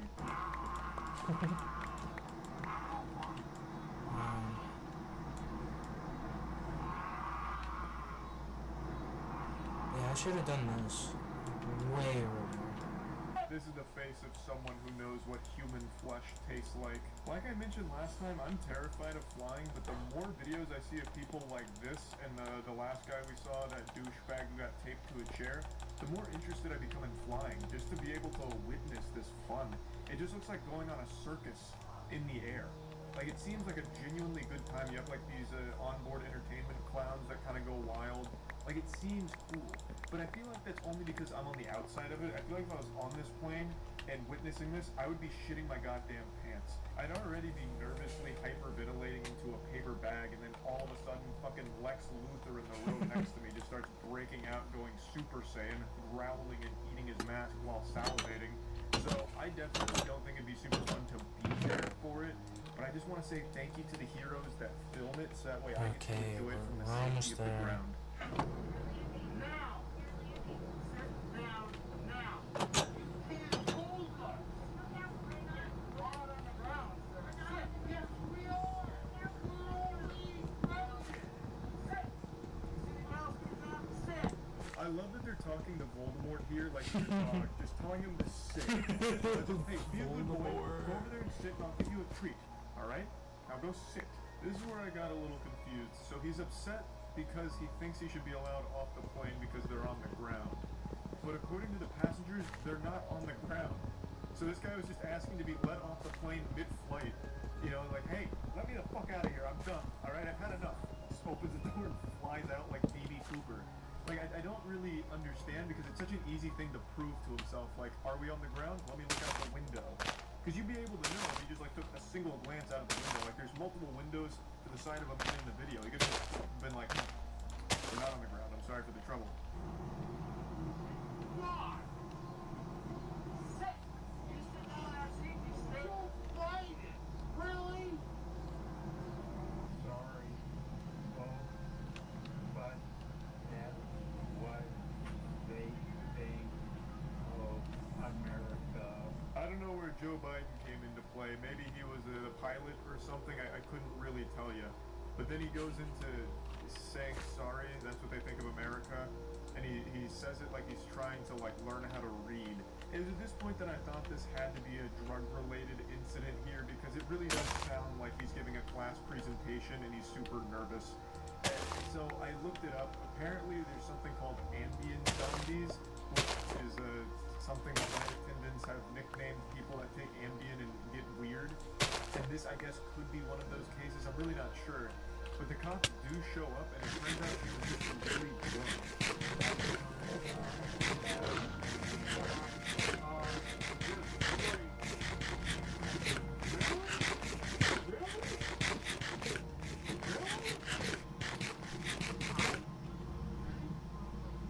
So luckily, Chris Redfield and the boys were able to get on the plane and contain Patient Zero here.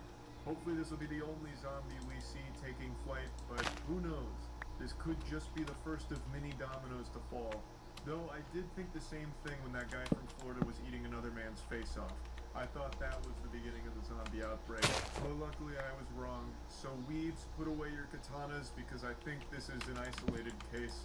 Just one zombie and it seems to be taken care of. He was cited for public intoxication. Last night on stream, someone recommended watching a video called The Guy Freaks Out in Apartment Lobby, which is a super vague title. That's like going on Pornhub and typing in boobies and trying to find one particular video you have in mind. But to my surprise, I actually did find the video they were talking about. It's a fucking wild adventure, but I couldn't finish it on stream because at one point he starts showing his asshole and ass cheeks. Not really the asshole, you'd have to really slow down the footage in order to get a look at the brown balloon knot. He does bring out his ass cheeks, and since he wasn't in a hot tub, Twitch isn't okay with ass on their platform.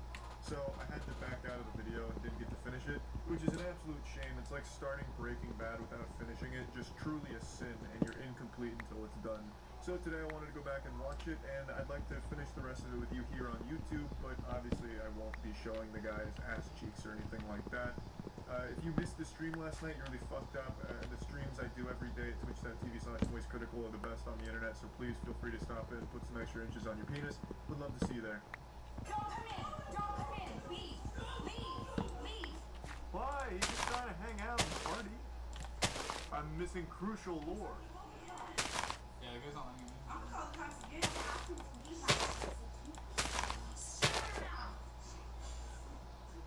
Oh my god, he's speaking Slytherin! In case he assaults you. Jesus, oh god! He's casting a curse!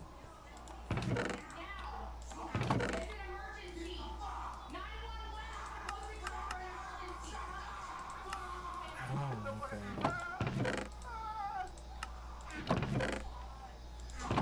What the fuck is going on?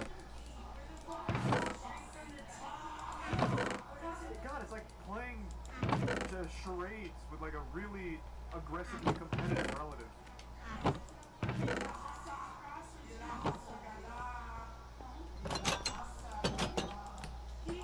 Christ. What In is the it called? second I get this like dirt in, I could get like so much more stone. It reminds me of Stone Cold Steve Austin walking around the ring. Oh my god, he's gonna do it! Do it! Do it! Yes! Yes! Woo! And slam two fingers together.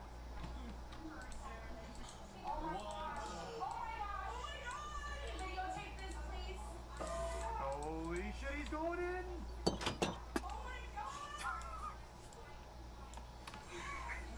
What is happening?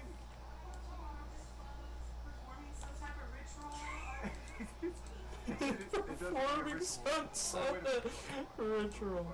That's good. That's good. I love that. Real Sigma male energy. But I want to finish this game. You wouldn't understand. He's performing some sort of ritual. If I see Dick, I'll put it back on screen.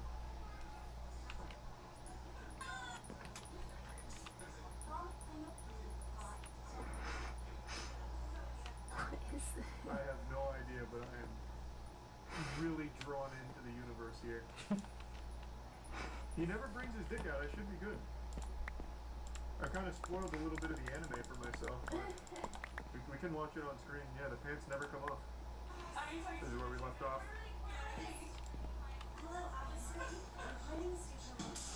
Ha! Take that! He's performing some sort of ritual. We're good though. I backed out just in time. He got a little wild there. He was posting cringe on main. God damn it! I even skimmed through the video and missed the one part he brings out his fucking butt cheeks. Those reflexes though are nutty. You wouldn't see even a single pixel of ass cheek.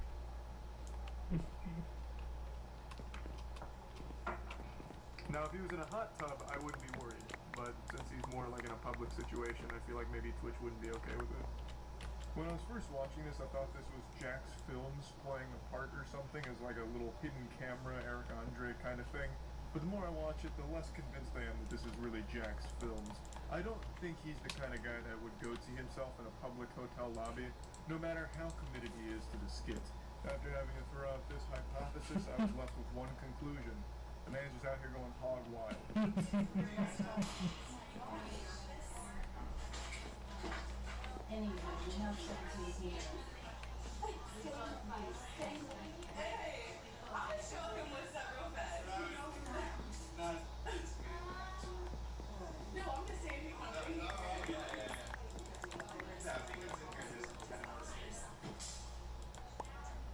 His belt as a weapon technique is actually pretty impressive. He kind of reminds me of like Avatar: The Last Airbender. You can see him start to channel that energy towards the end there as he's working the belt.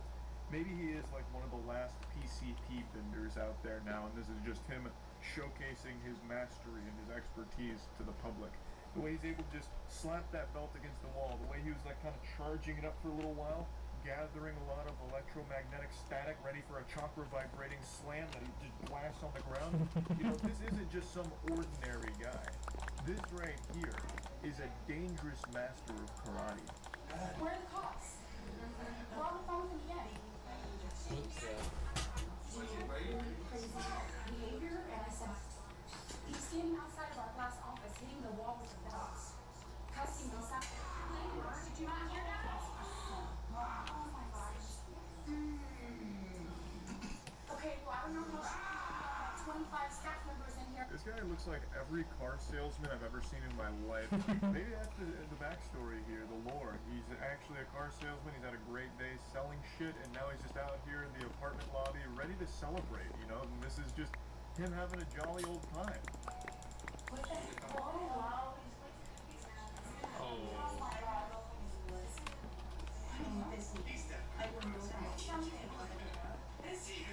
he on drugs? That's like asking if poop smells like shit. I think it's very clear that he is not in the normal state of mind. I wouldn't necessarily say he's sober in this instance. Or maybe I could be wrong. Maybe he just knows what we don't, you know? He's seen the strings that hold the universe together. He's so full of infinite wisdom that now he appears crazy to us simpletons. You know, kind of like that shit in Indiana Jones where they open the crypt and then like their faces melt off because it's too beautiful. Or like in Jujutsu Kaisen when Gojo like gives you the infinite, like just hits you with infinity and like you just freeze and can't do anything. Maybe that can happen. He's just truly transcended us as a species, and we're just so far behind him now. But I do like that they all start to panic the second it looks like he's gonna try and like climb up the chandelier or rappel down it. I'm really not even sure, but he's gonna use like his belt as some kind of climbing apparatus, and all at once everyone just lets out a collective gasp like they thought he was gonna die from that height. Office for a recent meeting, and he snuck in this room and sat down next to me, and I was like, they look open right now. These house go and he wouldn't leave.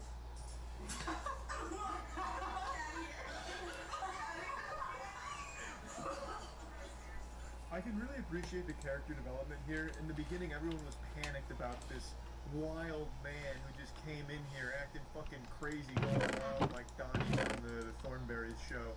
But now as it progresses, now they start to laugh at him. He's become less of like the boogeyman and more of just like a clown. So now everyone's poking fun at and laughing at, which I can really appreciate. It reminds me of the It movie where they finally took away the fear and Pennywise was powerless. But this is like in the real world. And now I can finally do this and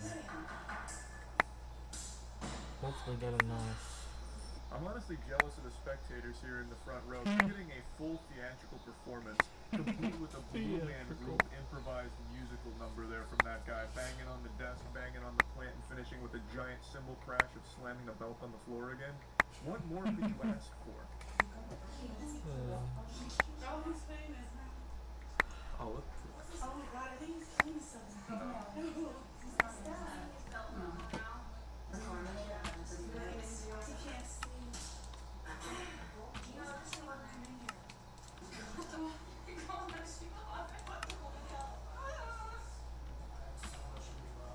What now? He speaks English?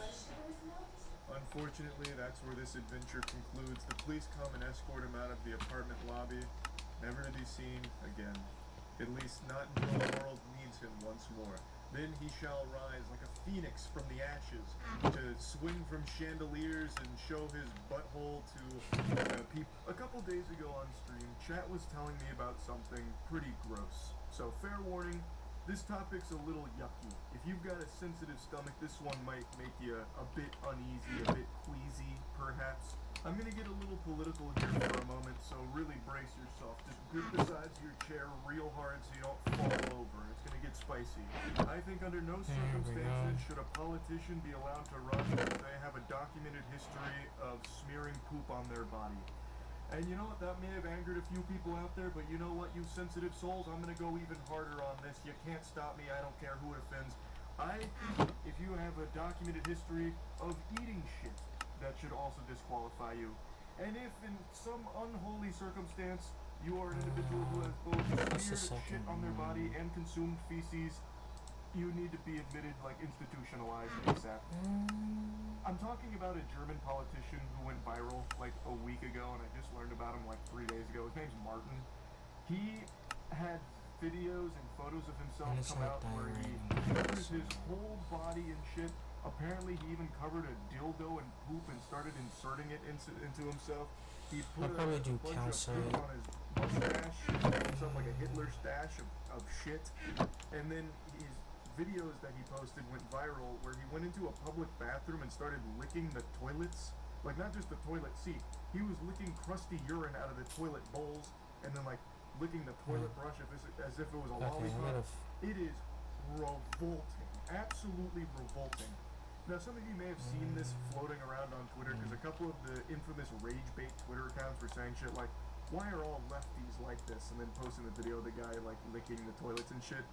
Martin is, I suppose, I don't know if he's, like, excommunicado, like it's something out of John Wick here, a candidate for the Free Democratic Party, or FDP, which I'd never heard of, so I looked into it a little bit, and from what I've read, they've got pretty much every label under the sun. Like, it started as a liberal party, but in modern times it's more leaning towards center-right because it's conservative fiscal policies. Like, it's all over the place, but regardless, it's fucking cringe to be using this very unhinged individual to represent, like, oh, look at this is all of them, all poop eaters. Like, it's so fucking lame. This is an unhinged maniac that I think has transcended party lines, where it's a bipartisan perspective where no one's going to like this. There's not going to be many people championing for the toilet licking goofball. But anyway, I want to show you the poopy pics, but I will talk about those in a bit more detail after I show you the video. So here's from the stream when we watched video of the German politician licking a public toilet. Bro looked really into it. Licking public toilet seat or like the actual toilet bowl itself? Let me take a peek. Any of them are not good. A German politician filmed himself licking public toilets. I pick the one stone hammer that doesn't mean jack. I'm sure this guy did, right? Whatever, dude.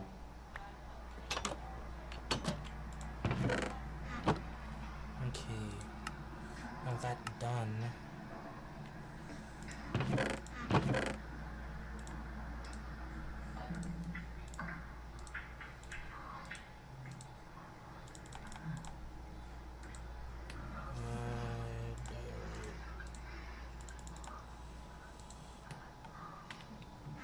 That doesn't look like a punishment. That man is super into it. He looks of sound-minded body. He filmed himself licking the public toilets of a railway station. Wow, that's significantly more foul than I would have expected. He chose Ultra Nightmare Mode public toilets for this. I can't fault the heart. He said, if I'm gonna do it, I'm gonna do it big. In one clip, however you say his last name, was seen singing the Nazi-era German national anthem along with... What is this word? I don't even know a bad word that starts with M. Motherfucking rectally with a sex toy. Oh, masturbating rectally with a sex toy. So it's more than just licking toilets. This guy had a full-blown episode here. Is active licking the metal fittings of a urinal and a seated toilet. So it could be any. I'll probably stick to granite and diarrhea. Only several. Only a few people were disturbed by this toilet licking. Everyone else was totally fine with it. He also made a mustache from feces while role-playing as former Chancellor Adolf Hitler. What the fuck? If this guy doesn't get elected, then there is no justice in the world. This is incredible. What a great candidate. Where can I find his poop mustache? I won't show his poop mustache. I want to see it for myself is all. This is for my own enjoyment, and I'll describe it to you. Oh, wow, that article didn't quite fully explain it. It's not like he just put poop on his mouth. He covered his whole body in shit. Well, I'm not too familiar with Martin, but now I am a little bit. I don't really like it. He wouldn't get my vote. That video forced him to retire. Something tells me, and this is just a hunch, I'm not familiar with the political landscape of Germany. Something tells me just by listening to him for a second, right before he starts moaning into the urinal as he licks it clean, I feel like he probably wasn't in a good position to win regardless. Just a hunch. Just a hunch. Since all of this came out, there hasn't been a peep from Martin. He's off the grid right now. Probably purchased a shack in the middle of the woods somewhere, and he's living out his days as a lumberjack with no electricity and no connection to the outside world. Because this is one of those things that you can't really come back from. It is so unbelievably gross that it changes the way people would look at you forever, I imagine. So, the poop pics. I can't find any information about who the feces belong to, if it's his own brand, like if it came from his colon, or if it's a third-party pooper. Like, there's no information about if he covered himself in his own shit or somebody else's. Both are truly horrific, but I think if it was someone else's, it would be significantly worse. This is a true full-blown one politician, one cup scenario here, but instead of eating shit like ice cream, he just put it all over every crevice of his body. It's thank God it got so much easier. Disgusting. Those pictures I was not expecting to be as bad as they were. Like, I watched Harlem Shake poop, and it made me laugh. Like, it's gross, but like, that made me giggle. This had me recoil. I was stunned. It was yucky. So, anyway, since all this has happened, there hasn't really been any follow-ups that I can find. Maybe in like German outlets somewhere, but they haven't been translated to English, so I'm still kind of in the dark on what exactly the status is with Martin and his like political campaign. The only little tidbit of information I can find is that the Free Democratic Party said that they're considering consequences, but I don't know if they've gone through with them, and also that was reported like right after all these started blowing up a week ago. So I imagine if there were consequences, they'd probably have already happened by this point. But again, I can't find any further updates on it. I have to imagine, though, this has truly taken a huge hit to his candidacy here. I did see a couple of German commenters joking about this, saying like, man, I'm real tired of this shit, and making some quirky quips like that had me giggling a bit. But yeah, that's kind of where the story's at right now. I just had to talk about this a little bit because I saw another headline about it today, and it reminded me of just how, what's up everybody, it's Critical. This season on the YouTube drama Soap Opera has been a pretty interesting one, and as this season winds to a close, we get one hell of a surprise here. It turns out YouTube tough guys aren't that tough. What a shocker. Now when I say YouTube tough guys, I'm referring to the braggadocio YouTubers like Rice Gum and FaZe Banks. FaZe Banks also happens to be the video title floated around in my algorithm today that really caught my eye. It's called The Drunkest Man in Police History, and I thought, that's a pretty bold statement.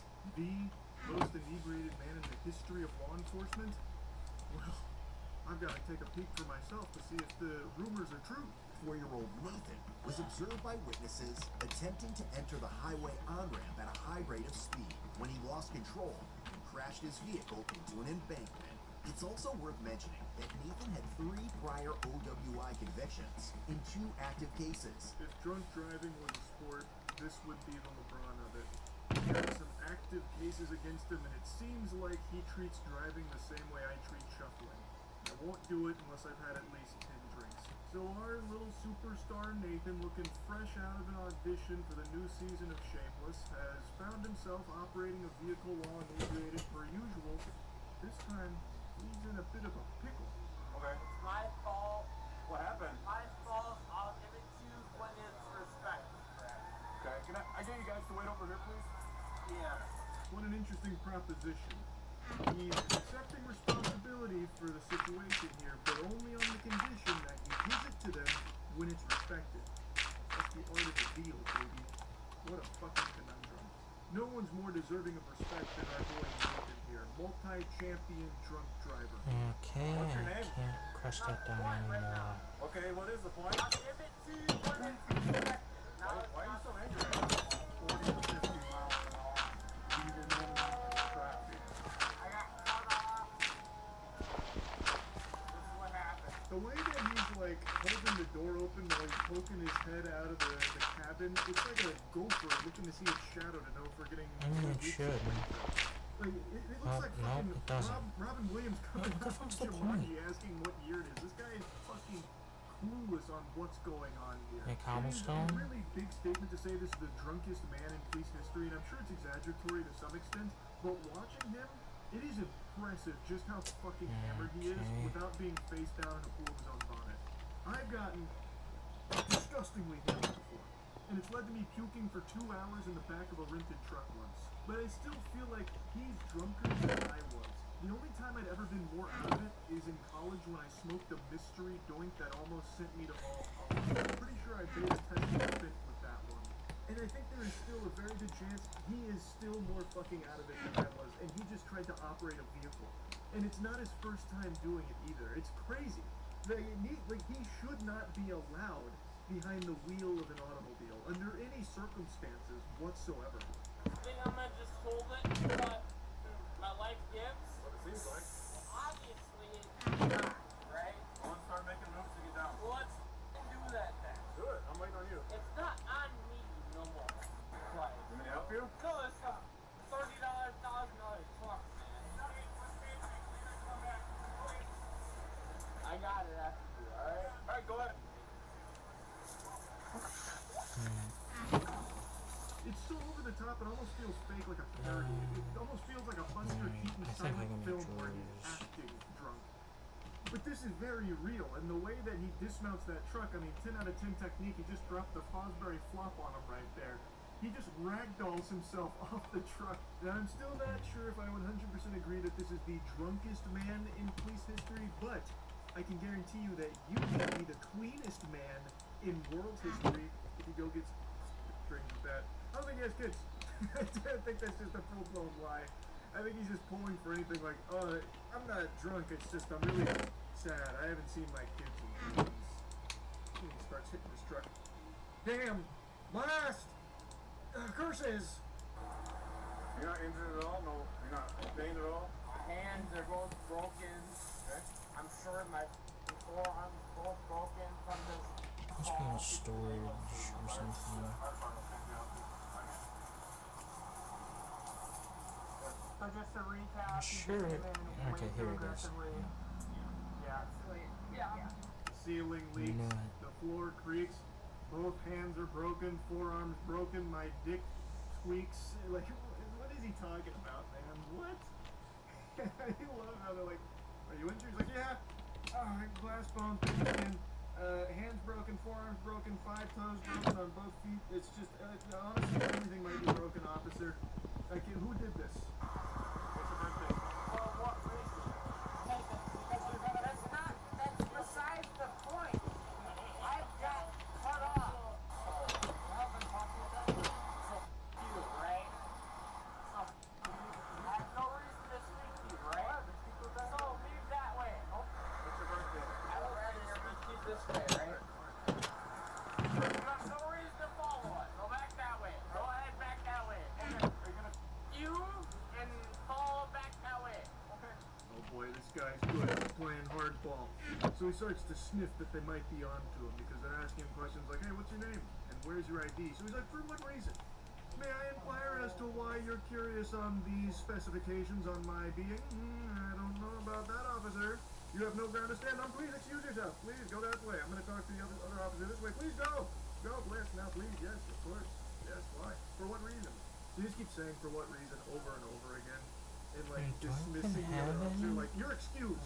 I outrank you. I don't even have any. Under arrest right now for traffic violations and drunk driving. All Oh. 3 of y'all are stupid right now. Stop being Okay. I ain't got nothing. I'm my firearm, so to speak. I'll break my wrist, y'all being sued. I'll re-coordinate because my wrist is not free. I got that. He continues to just be an asshole nuisance, so the cops eventually just throw him in the cuffs, not respecting his obvious broken hands and broken forearms, broken dreams and broken spirit. Like, everything is all cattywampus internally. And then I don't know what monologue he gave them right there. He said like, I don't care about being searched. I ain't got nothing on me upon my I'm just a bill and I'm only a bill sitting here on Capitol Hill type shit. Then he says that his wrist can't breathe. I'm a grown dude. Who are you? No, I'm not ready. Can I check on my pants? So let me put the hands so to speak in front of me. But don't hang in front of me, right? No, it ain't in front of me. Yeah, I want better problem where I Taliban is done. Bring me to county for what? You have That's true, there's nothing here. There's no case they could build against him. This is bulletproof, watertight, actually. He's very smooth. He's doing a great job of staying squeaky clean here. Why am I being brought to county? Why am I being brought to county? Not right now, you're putting a car first. So why am I being brought to county? His voice sounds like a cartoon character. It sounds like Mr. Mouse from Jimmy Neutron, but without like the raspy squealing to it. I don't know what he's been drinking. Maybe he's been doing beer helium balloons that he's been inhaling in his truck or something. So now he's got all like the helium in his lungs and shit, and all the alcohol. Like I don't know, but his voice, like there's no way he sounds like that on a day-to-day basis, right? It just feels like it's pitch shifted for a chipmunk version of a song like Nightcrawler. For what reason? We're gonna go over some paperwork real quick, alright? For what paperwork? You're gonna have a seat. For what paperwork? For OWI. For what LWI? Alright, And so failing to maintain your current car and here's the thing. We're just going around in a circle right now. It's not helping It anyone. wasn't a circle, it was a straightaways. No, I meant we're talking in a circle. Are you gonna have a seat? Should I? Checkmate, officer. Nathan caught you in a lie. You said it was a circle, but it was clearly him totaling his truck on a straightaway. Peculiar. We call that the scholar's mate, good sir. Nathan wins again. Alright, so there's no other options right now. Alright, no, it's clay. That's what I'm looking for. Which I'm already facing. Does it matter to you? Your choices are get in or we make you get in. That's it. And your choice doesn't matter about if I get in the door or one of the two right now. So it's one of the two right now, right? So felony or misdemeanor? Which is it gonna be? What do you want it to be? Right now it's a ticket. He's not even arguing with them or anything. He's just repeating what they say back to them with slurred speech. And that's it. He's not even making any kind of statement. I should have done Or sand. like he's barely even getting words out. He's kind of just like gargling his own tongue half the time while trying to stay conscious. That was a great time. Good. All of a sudden, I chose to drink and drive in Europe, right? It's not my opinion. You're pissed off, and I know what your face looks like. How about that? The way he says it so much reminds me of that I have Lion King dust. sketch with Abraham Lincoln. You fucked up now. It's like the officers start to just like goof around with him to a certain extent. So he hits him with like almost like a Big Lebowski moment where when he calls him a bitch, he's like, What the hell? All that bothers me with the way you're tensing, and this dude right here, hat, beard, skinhead, everything else. It isn't a very good standard. Shut the f up, bro. I tried. Alright. Don't say a word. You a skinhead. Shut your mouth. How about that? Shut your mouth. I pay your money tax, bro. I've got a hunch Nathan doesn't pay for shit. I feel as though he's most likely still mooching off mommy and daddy's money and crashing their cars with his drunk driving antics. Of course, I'm not a psychologist and I'm not a bartender that's plagued by his presence Monday through Sunday, but judging from his resume with the multiple DUIs as well as this current one, I can say with a high level of confidence he's an insufferable piece of shit. Fuck my turn! Well, please do this. Alright, Since Nathan's compliance only continued to diminish, Let's do officers better, chose to I place him think. in a wrap That's what it restraint is. device. answer me that. Drinking and driving and Could be better. You're wrong. You're wrong. Or maybe It was Wiki like Dome. 5 minutes I mean, of I got a Vietnam bunch of with Wiki Nathan Dome. just trying to roast them, but he just kept calling them ugly and calling them bitches and insulting that one dude's beard. And then eventually they just put him to the grass and lie him down until they can get the wrap restraint device, whatever the fuck that is. You're with some but your family, and your family, you're balding. Pick me up. Think I give a think I won't forgive you? So they slap a goddamn doohickey on Nathan here, and they carry him around like luggage through the TSA. They basically just have this wrap device, which is basically just something that'll put How needles on a much? drunk fucking idiot like 320. Nathan so they can carry him easier. It's so There's like so many stabs. Spit master, bro. Besides the point, what is a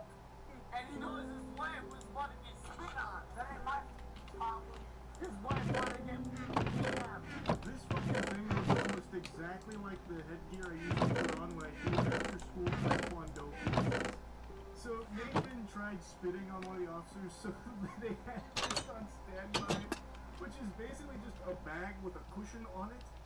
Like, it almost looks like he's just getting kidnapped now. 790.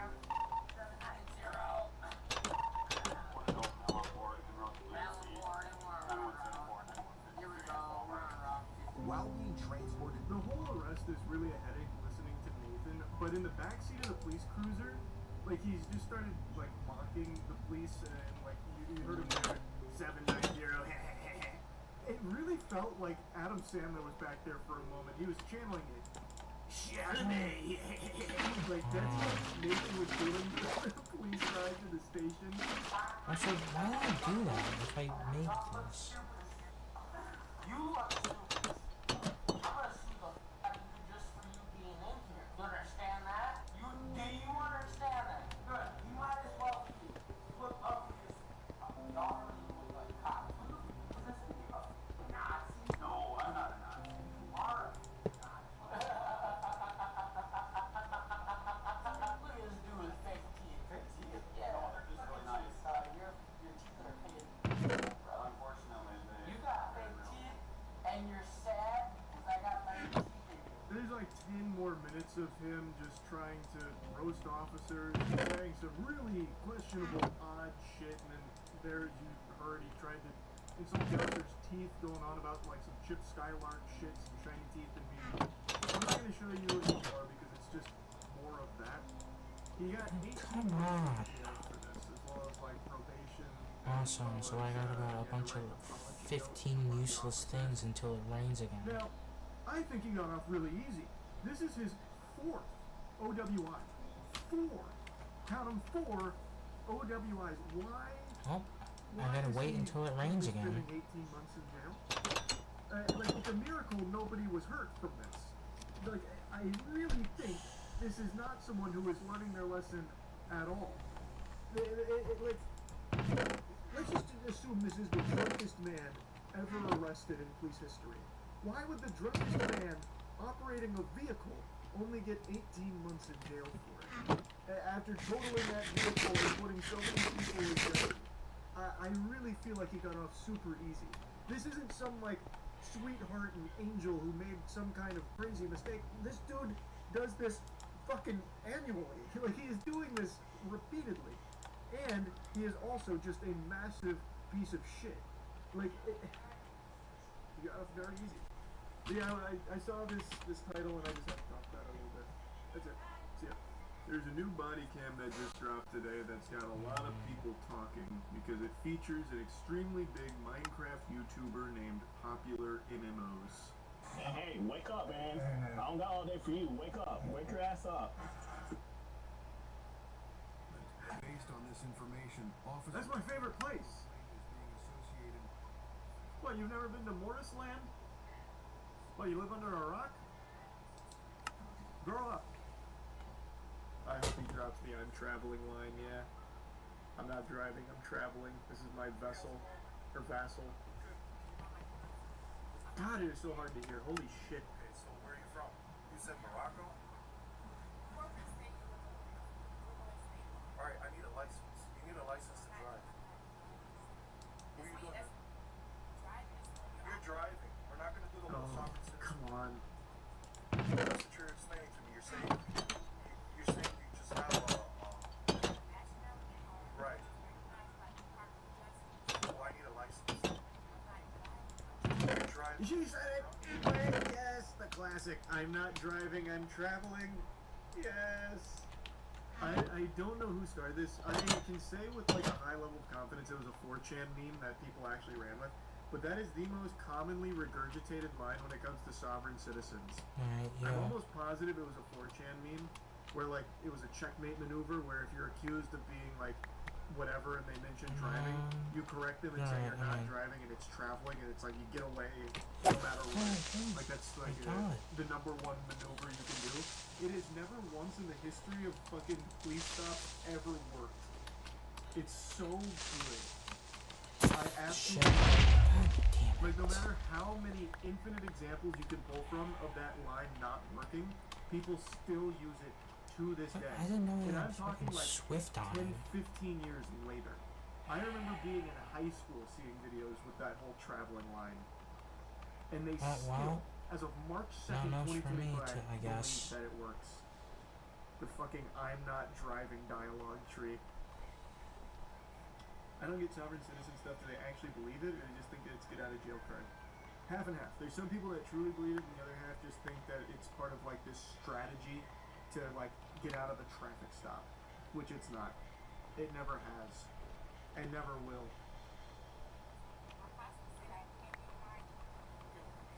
Oh. Well, then she's free to go. Is that what it was based on? It's an interpretation I couldn't of the even hit him Constitution at saying you all. can travel anywhere in the U.S. If so, that is adorable. Doesn't matter. You're driving a motor vehicle on the roadway in the United States of America. You're driving a car. We're not gonna play these games. Oh boy, Identify yourself. she's good. What was that first name? Alright. This vehicle is its own domain. It's not part of the land.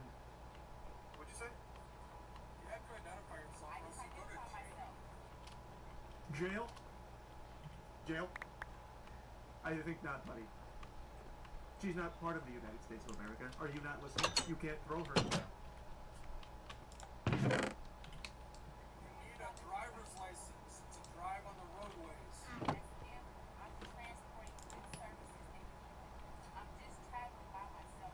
That's another one I hear a lot. Like when they do try and say like you're driving the car if they shut down the traveling thing. I have heard that before about like, no, I can't be driving.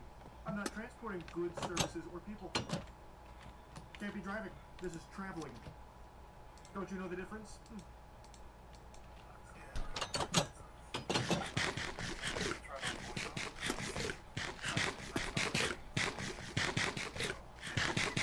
Talking about sovereign citizenry, like it's like a rare Pokemon in the tall grass. Granted, it's not as popular today as it once was.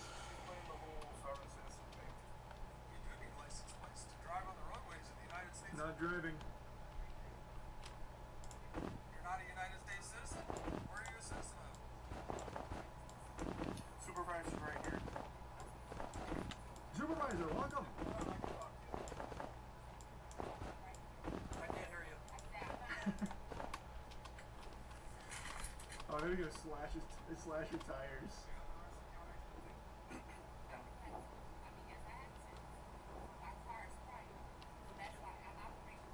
Okay, for right now, we're gonna have you step out of the car. We got the legal I'm operating privately in here.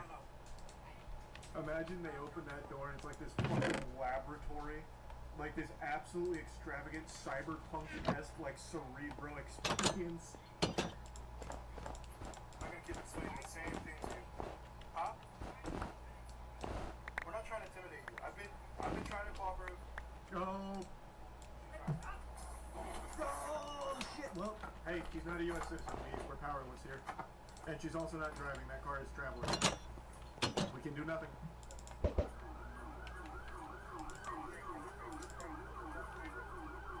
She's got Jarvis. Jarvis, unfuck my situation. Right away, ma'am. Steps on it.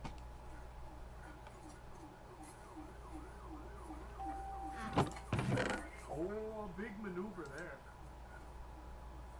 While attempting to evade the police, she chose to call 911. I'm getting chased by policy enforcers because they don't like my tag. I tried to give them proper identification, which is a nationality card, and they refuse to accept the nationality card because they're trying to say I'm a sovereign citizen. I don't even know what that is. I gave them proper... Yes. Biggest load of baloney I've ever heard. That is absolute hogwash. You don't know what a sovereign citizen is. You've used every single line verbatim from the sovereign citizen playbook. That is a load of malarkey. I need to speak to a sheriff. Well, you're not in sheriff's jurisdiction. You are in the jurisdiction of Parma Heights Police. Ma'am, I just need to speak to a sheriff. I understand that, ma'am, but you're not in the jurisdiction of the sheriff. You're in the Parma Heights. She's doing a great job. Like, all things considered, she's in the middle of a low-speed chase, but she's very calm and collected right now. I appreciate that. This almost feels scripted. You know what I mean? This almost feels like in Need for Speed, where you're getting like some dialogue in between like your missions. This is really impressive stuff from her. Well, they're not gonna stop chasing until you pull over and speak to them. Ma'am, I don't know what's going on. Watch this, Ransom. They I start chasing now. understand, ma'am. They had you stopped and you pulled off. You need to pull over and speak to the officers. Oh God, not the pit maneuver. You can't execute a pit maneuver on a sovereign citizen. It's immune. There's like a force field around the vehicle. Have you pulled over, ma'am? Oh my God, wait. I was just talking about this. I was wondering why they don't use the grappler anymore. Like the James Bond gadget from Q's lab. They actually just hit her with it. They actually used the grapple. Oh my God, they busted it out for this. It's about time. That shit is so cool. Ma'am? It's Naya. Or Nia. Naya, step out of the car! It's not a car. It's a vessel. Naya, open the door and step out! Not a door. It's a portal. Keep coming, I got commands. It's an engine. Oh, I forgot she said yeah, it's an engine. That's it, she's the only one. Back A up. horseless carriage. I've seen that one done before, yes. This is not a car, it's a horseless carriage. I have seen that. Oh, since I'm no longer doing all I know I need. It's a pleasure to meet you. We've had a wonderful conversation. Hands behind your back. Lay down on your stomach.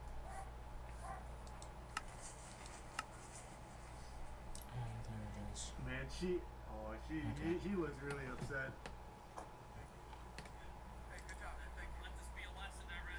That and sticks. What was the lesson?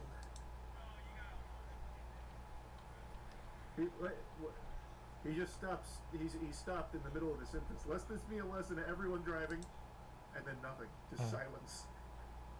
What's the takeaway? Oh, what is it? Oh. Oh, okay. 1 out of 3 is not bad. What the fuck is sovereign citizen? What the fuck does sovereign citizen mean? It depends who you ask, Why is man. tier 1 It's a obsidian? bunch of baloney. It's actual just baloney. Sovereign citizen takes how in the GSP world do you on get wild that? back road pursuit. It's crazy how GSP always has the weirdest chases. This guy is going out there in a goddamn doohickey. That is neither a moped nor a motorcycle. It is some weird no man's land in between, I think, from the thumbnail. How? Wait, how do you do This kind of a wholesome stroll through the backwoods. Well, obviously I need to get lava before I get obsidian, but to even get an upgrade for storage drawers, I need to get obsidian? I remember the obsidian being a downgrade in another mod pack. It was a stone, like the stone one, where you're just surrounded by stone all the time. I know I streamed it a long time ago in a world that doesn't exist anymore. But yeah.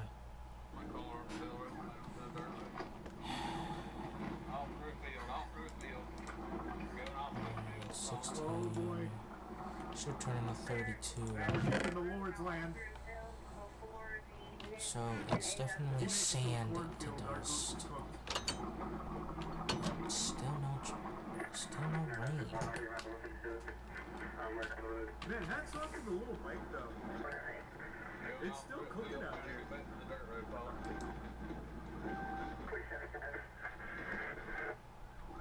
No shot. He just went on down the dirt road down the ditch. I can't get down there. Oh, he's good. He did not want to take his car over that. He was 10 steps ahead the whole time. To think that I doubted him. What the hell do I do to get some rain around here? Thank you, Good Samaritan. We'll take it from here. Okay. ready for a call. Yeah, what is that noise? It sounds like when aliens are dead. I think it. Whatever. I'll bite the bullet. Whatever. I'm biting the bullet.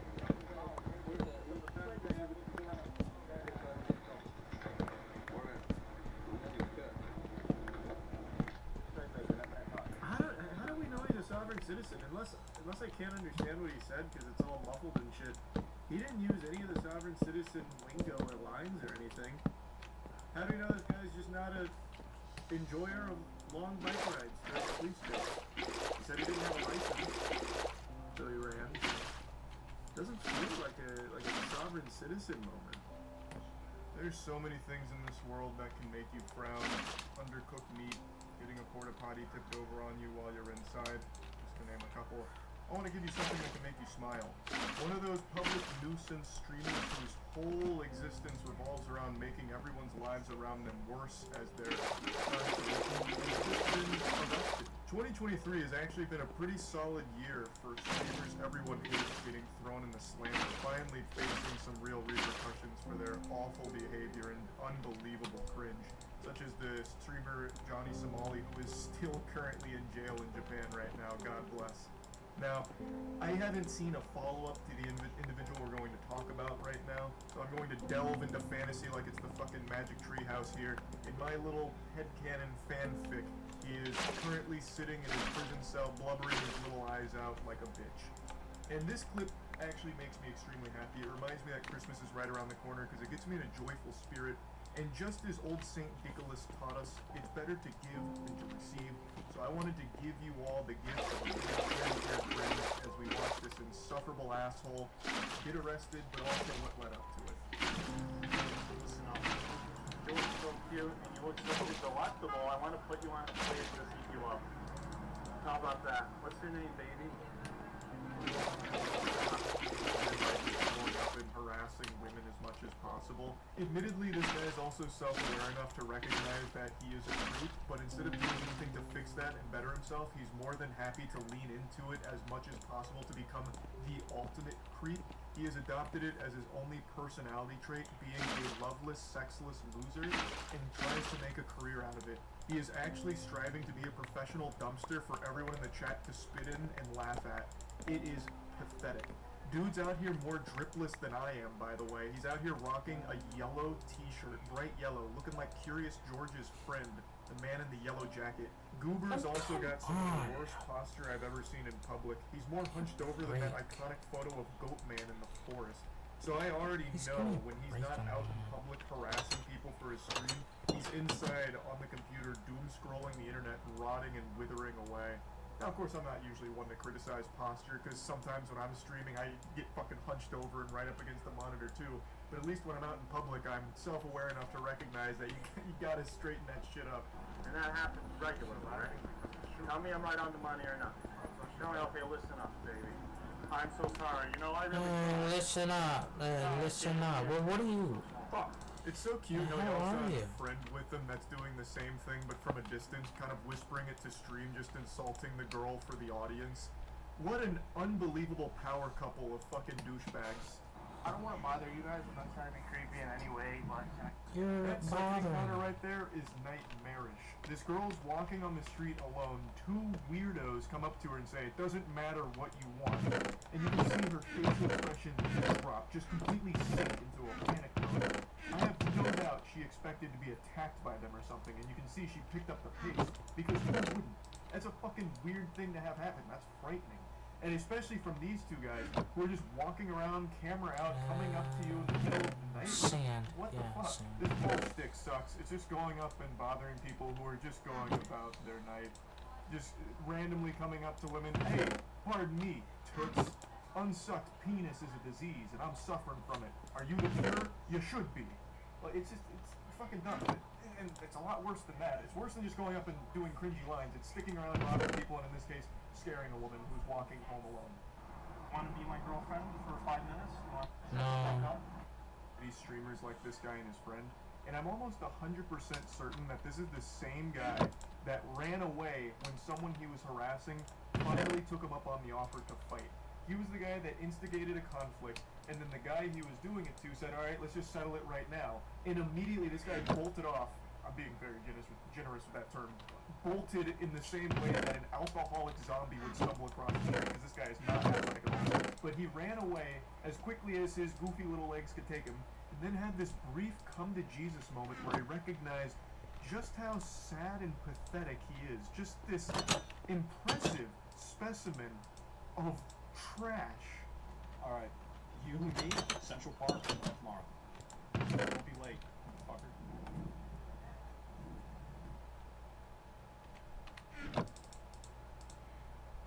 My pussy beta? Perhaps. What? I don't know. Using all the latest and greatest in technology and summoning the world's leading forensic experts to analyze the footage here, I think we can all conclude with a high level of confidence that this guy and the guy that I've been showing you who's about to get arrested here on stream are the same person. There's just no way that this world is forsaken enough to allow two people that sound, look, and act like him and stream like him to exist at the same time. I just don't believe that. It's the same person. I'm pretty sure of it. You love it. Excuse me, what's going on? What's going on? Yeah. You just want to talk? You love it. Excuse me, what's going on? Hands on your back! Hands on your back. What's going on? You're placed under arrest. For what? Say in a minute. Yeah. You want to talk to you? You want to run? Alright, now we're going to put you on your side. So they're arresting Carl, guys? Carl did nothing wrong? Ah, yes, the good ending. Tugs on your heartstrings. It's a beautiful thing to witness. I can't imagine a more fitting conclusion here. I don't know why his buddy's saying he did nothing wrong. He immediately tried to run from the cops who were about to start talking to him. You can't do that. Like, what the fuck?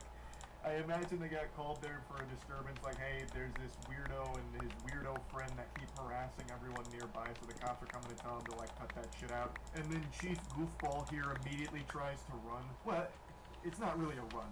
This guy and run don't really go in the same sentence. He takes, like, 2 2-5-4 fun steps that kind of resemble, like, speedier movement, and the cops are like, nah, put the Bosch on this, and they just tackle him, they take him down, and then stand him back up. So, again, I don't know what the update is. I don't know if he's still in custody or what, or if there's any charges. I couldn't tell you. It just makes me happy to see that. Just a big old asshole getting taken off the streets there. So, I thought that might put a smile on some of your faces. That's about it. Another day, another pathetic YouTube prankster making the world a worse place. Desperate for clout, a new ghoul has taken a bite of the forbidden fruit known as trash pranks. They wanted attention from the internet, but in fact, all they got was attention from authorities since they were arrested because they did something truly foul. A 22-year-old man from Belgium aspired to be the next great YouTuber and hatched this idea where he would dump a bucket of shit and other fluids onto train riders for his YouTube channel. According to the prosecutor's office, he would fill buckets with diverse substances like paint, excrement, and food, and then throw them at passengers, basically just making stink bombs. Obviously, the motivation here was to become a social media sensation, a superstar. This was his ticket to the big time. He wanted to create a career out of this shit, put his name up in lights, but instead all he got was his name on a rap sheet here.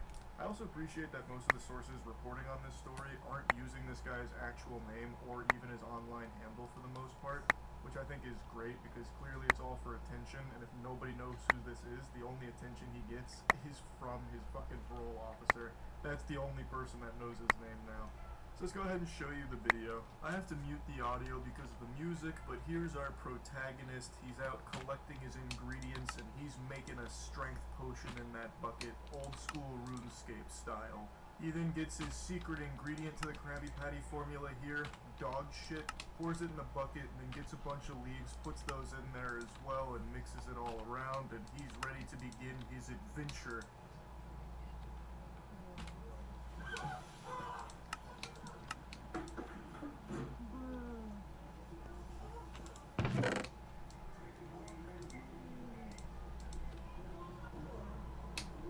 He's currently being charged with assault and battery, damage to property using violence, and property damage for this stunt here.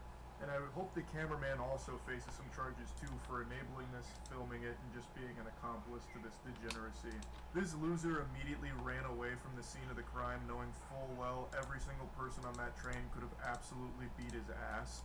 He just sucks. This guy super sucks. I wish he had done us all a favor, and after mixing the dog shit into that bucket, he just drank it. It'd be an infinitely better outcome if he was just doing his garbage to himself, as opposed to just randomly assaulting strangers on a train to try and get clicks to his dead YouTube channel, to try and find meaning for the life that he's lived that has amounted to absolutely nothing besides being reduced to a public nuisance. It's so frustrating just how common this trend is, where people will just do extreme things at the expense of others to try and get any level of attention.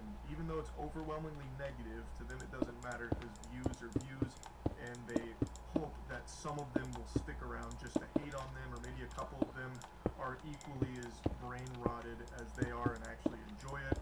And it's just become this fast track to at least getting some type of eyes on you, which has made it extremely appealing for young people to try. We've reached that age online where so many people have grown up their entire lives with access to the internet, so they've seen a lot of creators do similar things and get a full career out of it. And that makes it very enticing for them, so they also want to try, because clout is a disease more addicting than heroin, and everyone wants a piece of it, so they see that pranks always garner some type of headline and people talk about it, or playing the villain online gets some people to find you. And in a modern day and age, the worst thing you can be is invisible. Or rather, the worst thing that can happen to you is being normal. Like, if you don't have a social media presence, if you're not constantly on the grind to try to be a social media influencer, then you're worthless in some people's eyes. It really feels like for younger people, follower count is directly correlated to their value as a person. So they're constantly striving for ways to get that number up. And a lot of that falls onto pranks. Every single day, there's a new hopeful prankster that does some extreme shit to try and get some clicks, and this is just the most recent example of it. It's so exhausting and frustrating. It's just so fucking sad. This guy 100% deserves to be arrested. I hope he faces some kind of serious charges for this.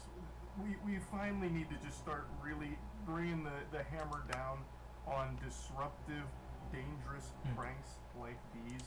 This is something that guy could have absolutely gotten, like, sick from. Like, it's an assault with, like, a fucking bioweapon here of dog shit and all kinds of other things in it.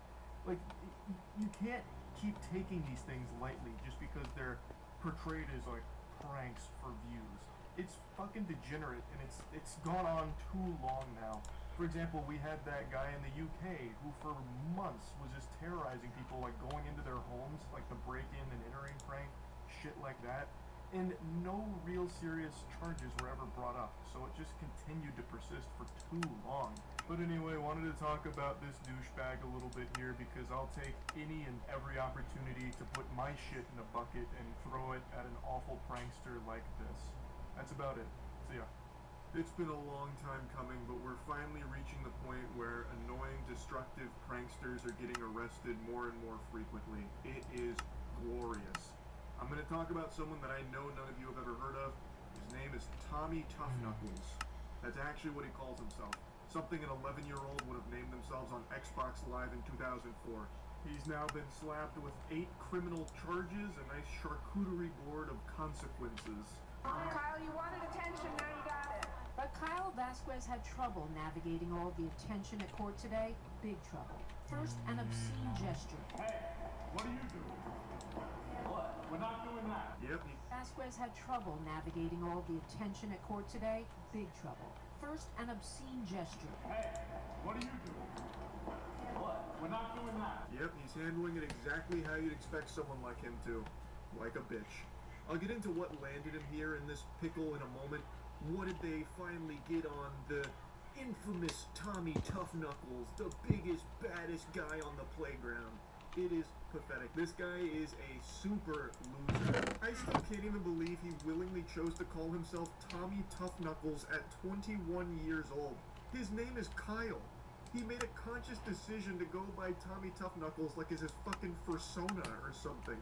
While looking like this, there's no way this goober has ever been in a scrappy situation. I highly doubt he's ever been in a fight.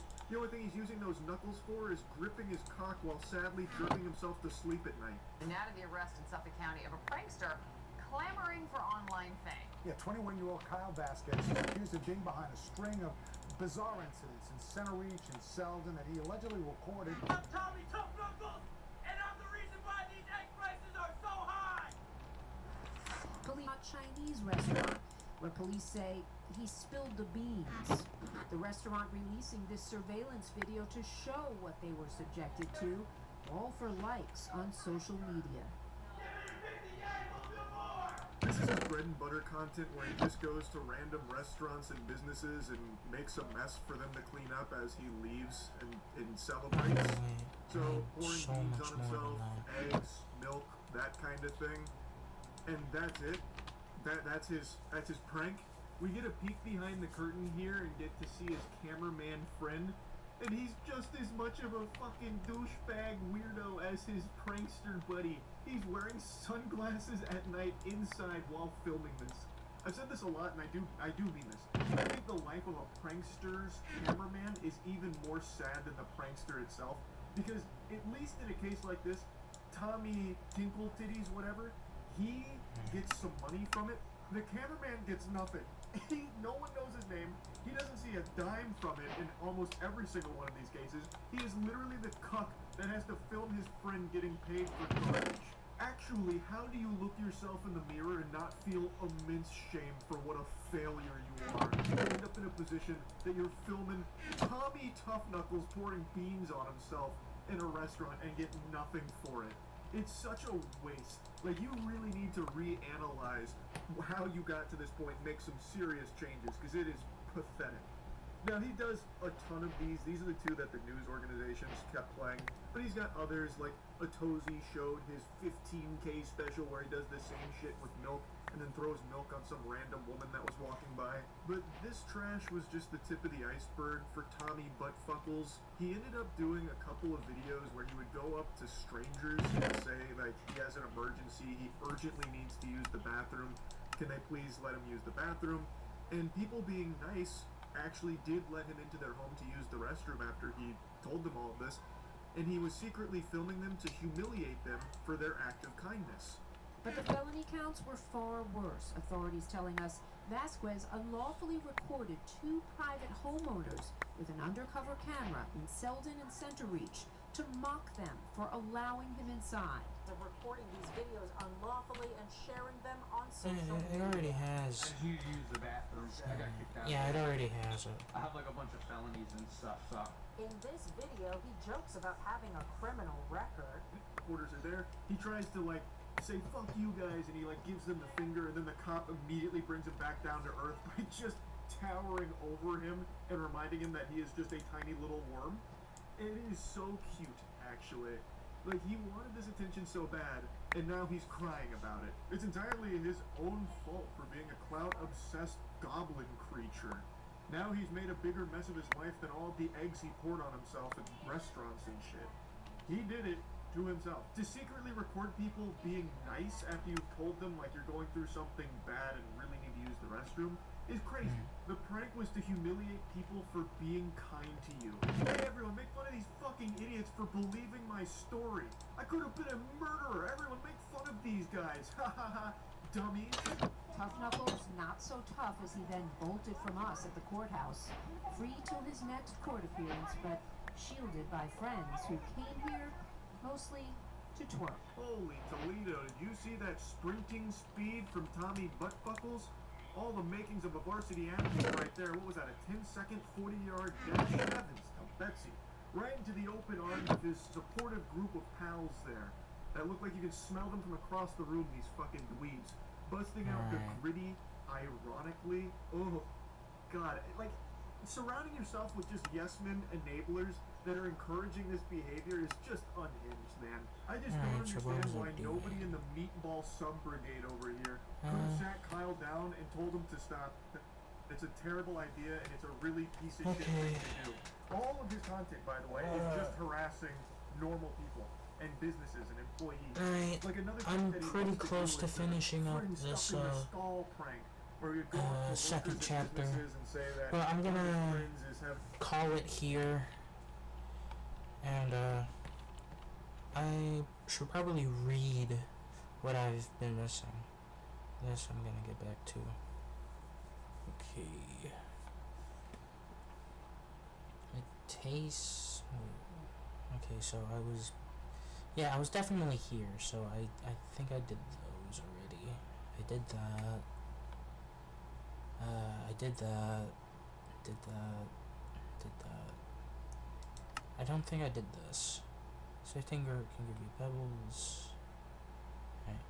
You might want to look into making a dirt quantum singularity before embarking the sifting dirt for this task. Well, I did both at the same time.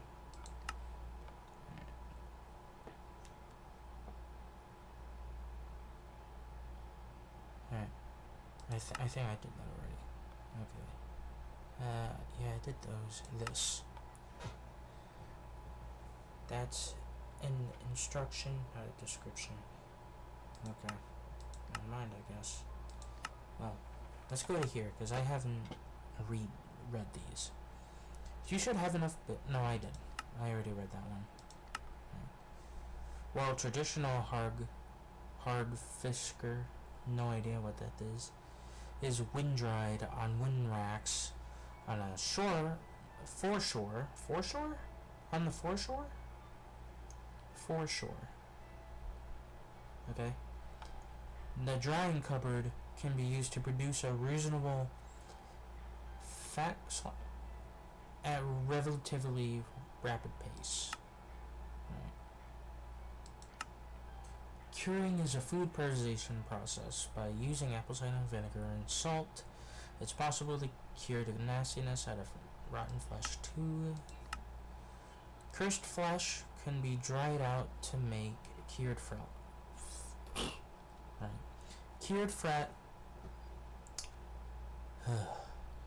Cured flesh could be dried out to make zombie biltong. A pretty decent food source, even if it does taste nothing like beef biltong, which is absolutely delicious. Oh, it's a food? Oh, then I might have to make it again. Oh yeah, that's also a food. Ah, of course. Oh. Yeah. Alright, somehow, by the grace of God, I had enough room.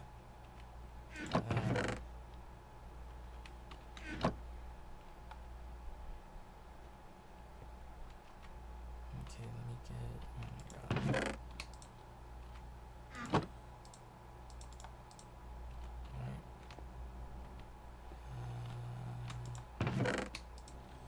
Putting Wiki down right next to each other because I'm gonna get out now.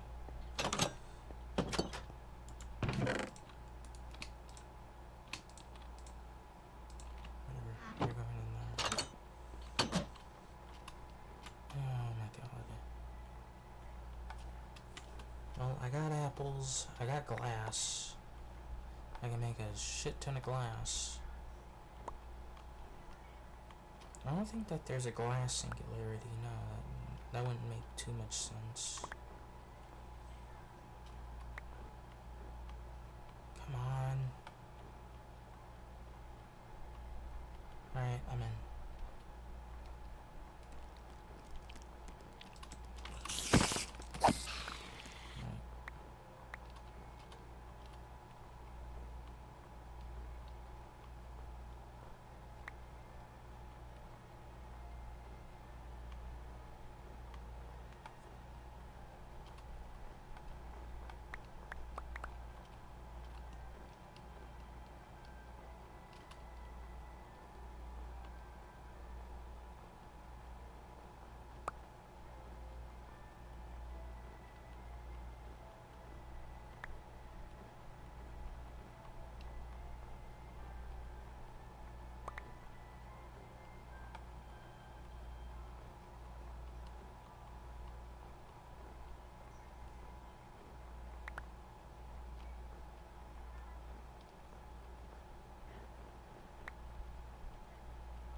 to finish up that.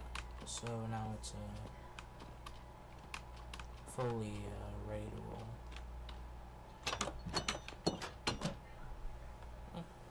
I'm sure that there's other uses for it, right?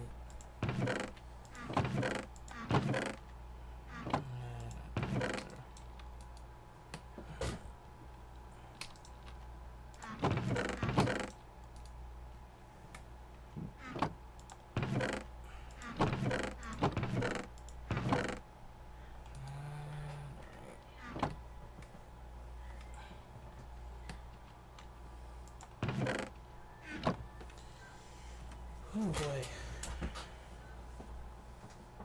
Alright, I think I might actually end it here because I'm hungry and I want to go to bed at a reasonable time. So thank you to whoever sticked around. I hope you all had a beautiful day, and I hope to see you all next time. It won't be tomorrow because I gotta do stuff that day, but I will definitely be back sometime. I'm not too sure when. Anyway, see ya. Bye.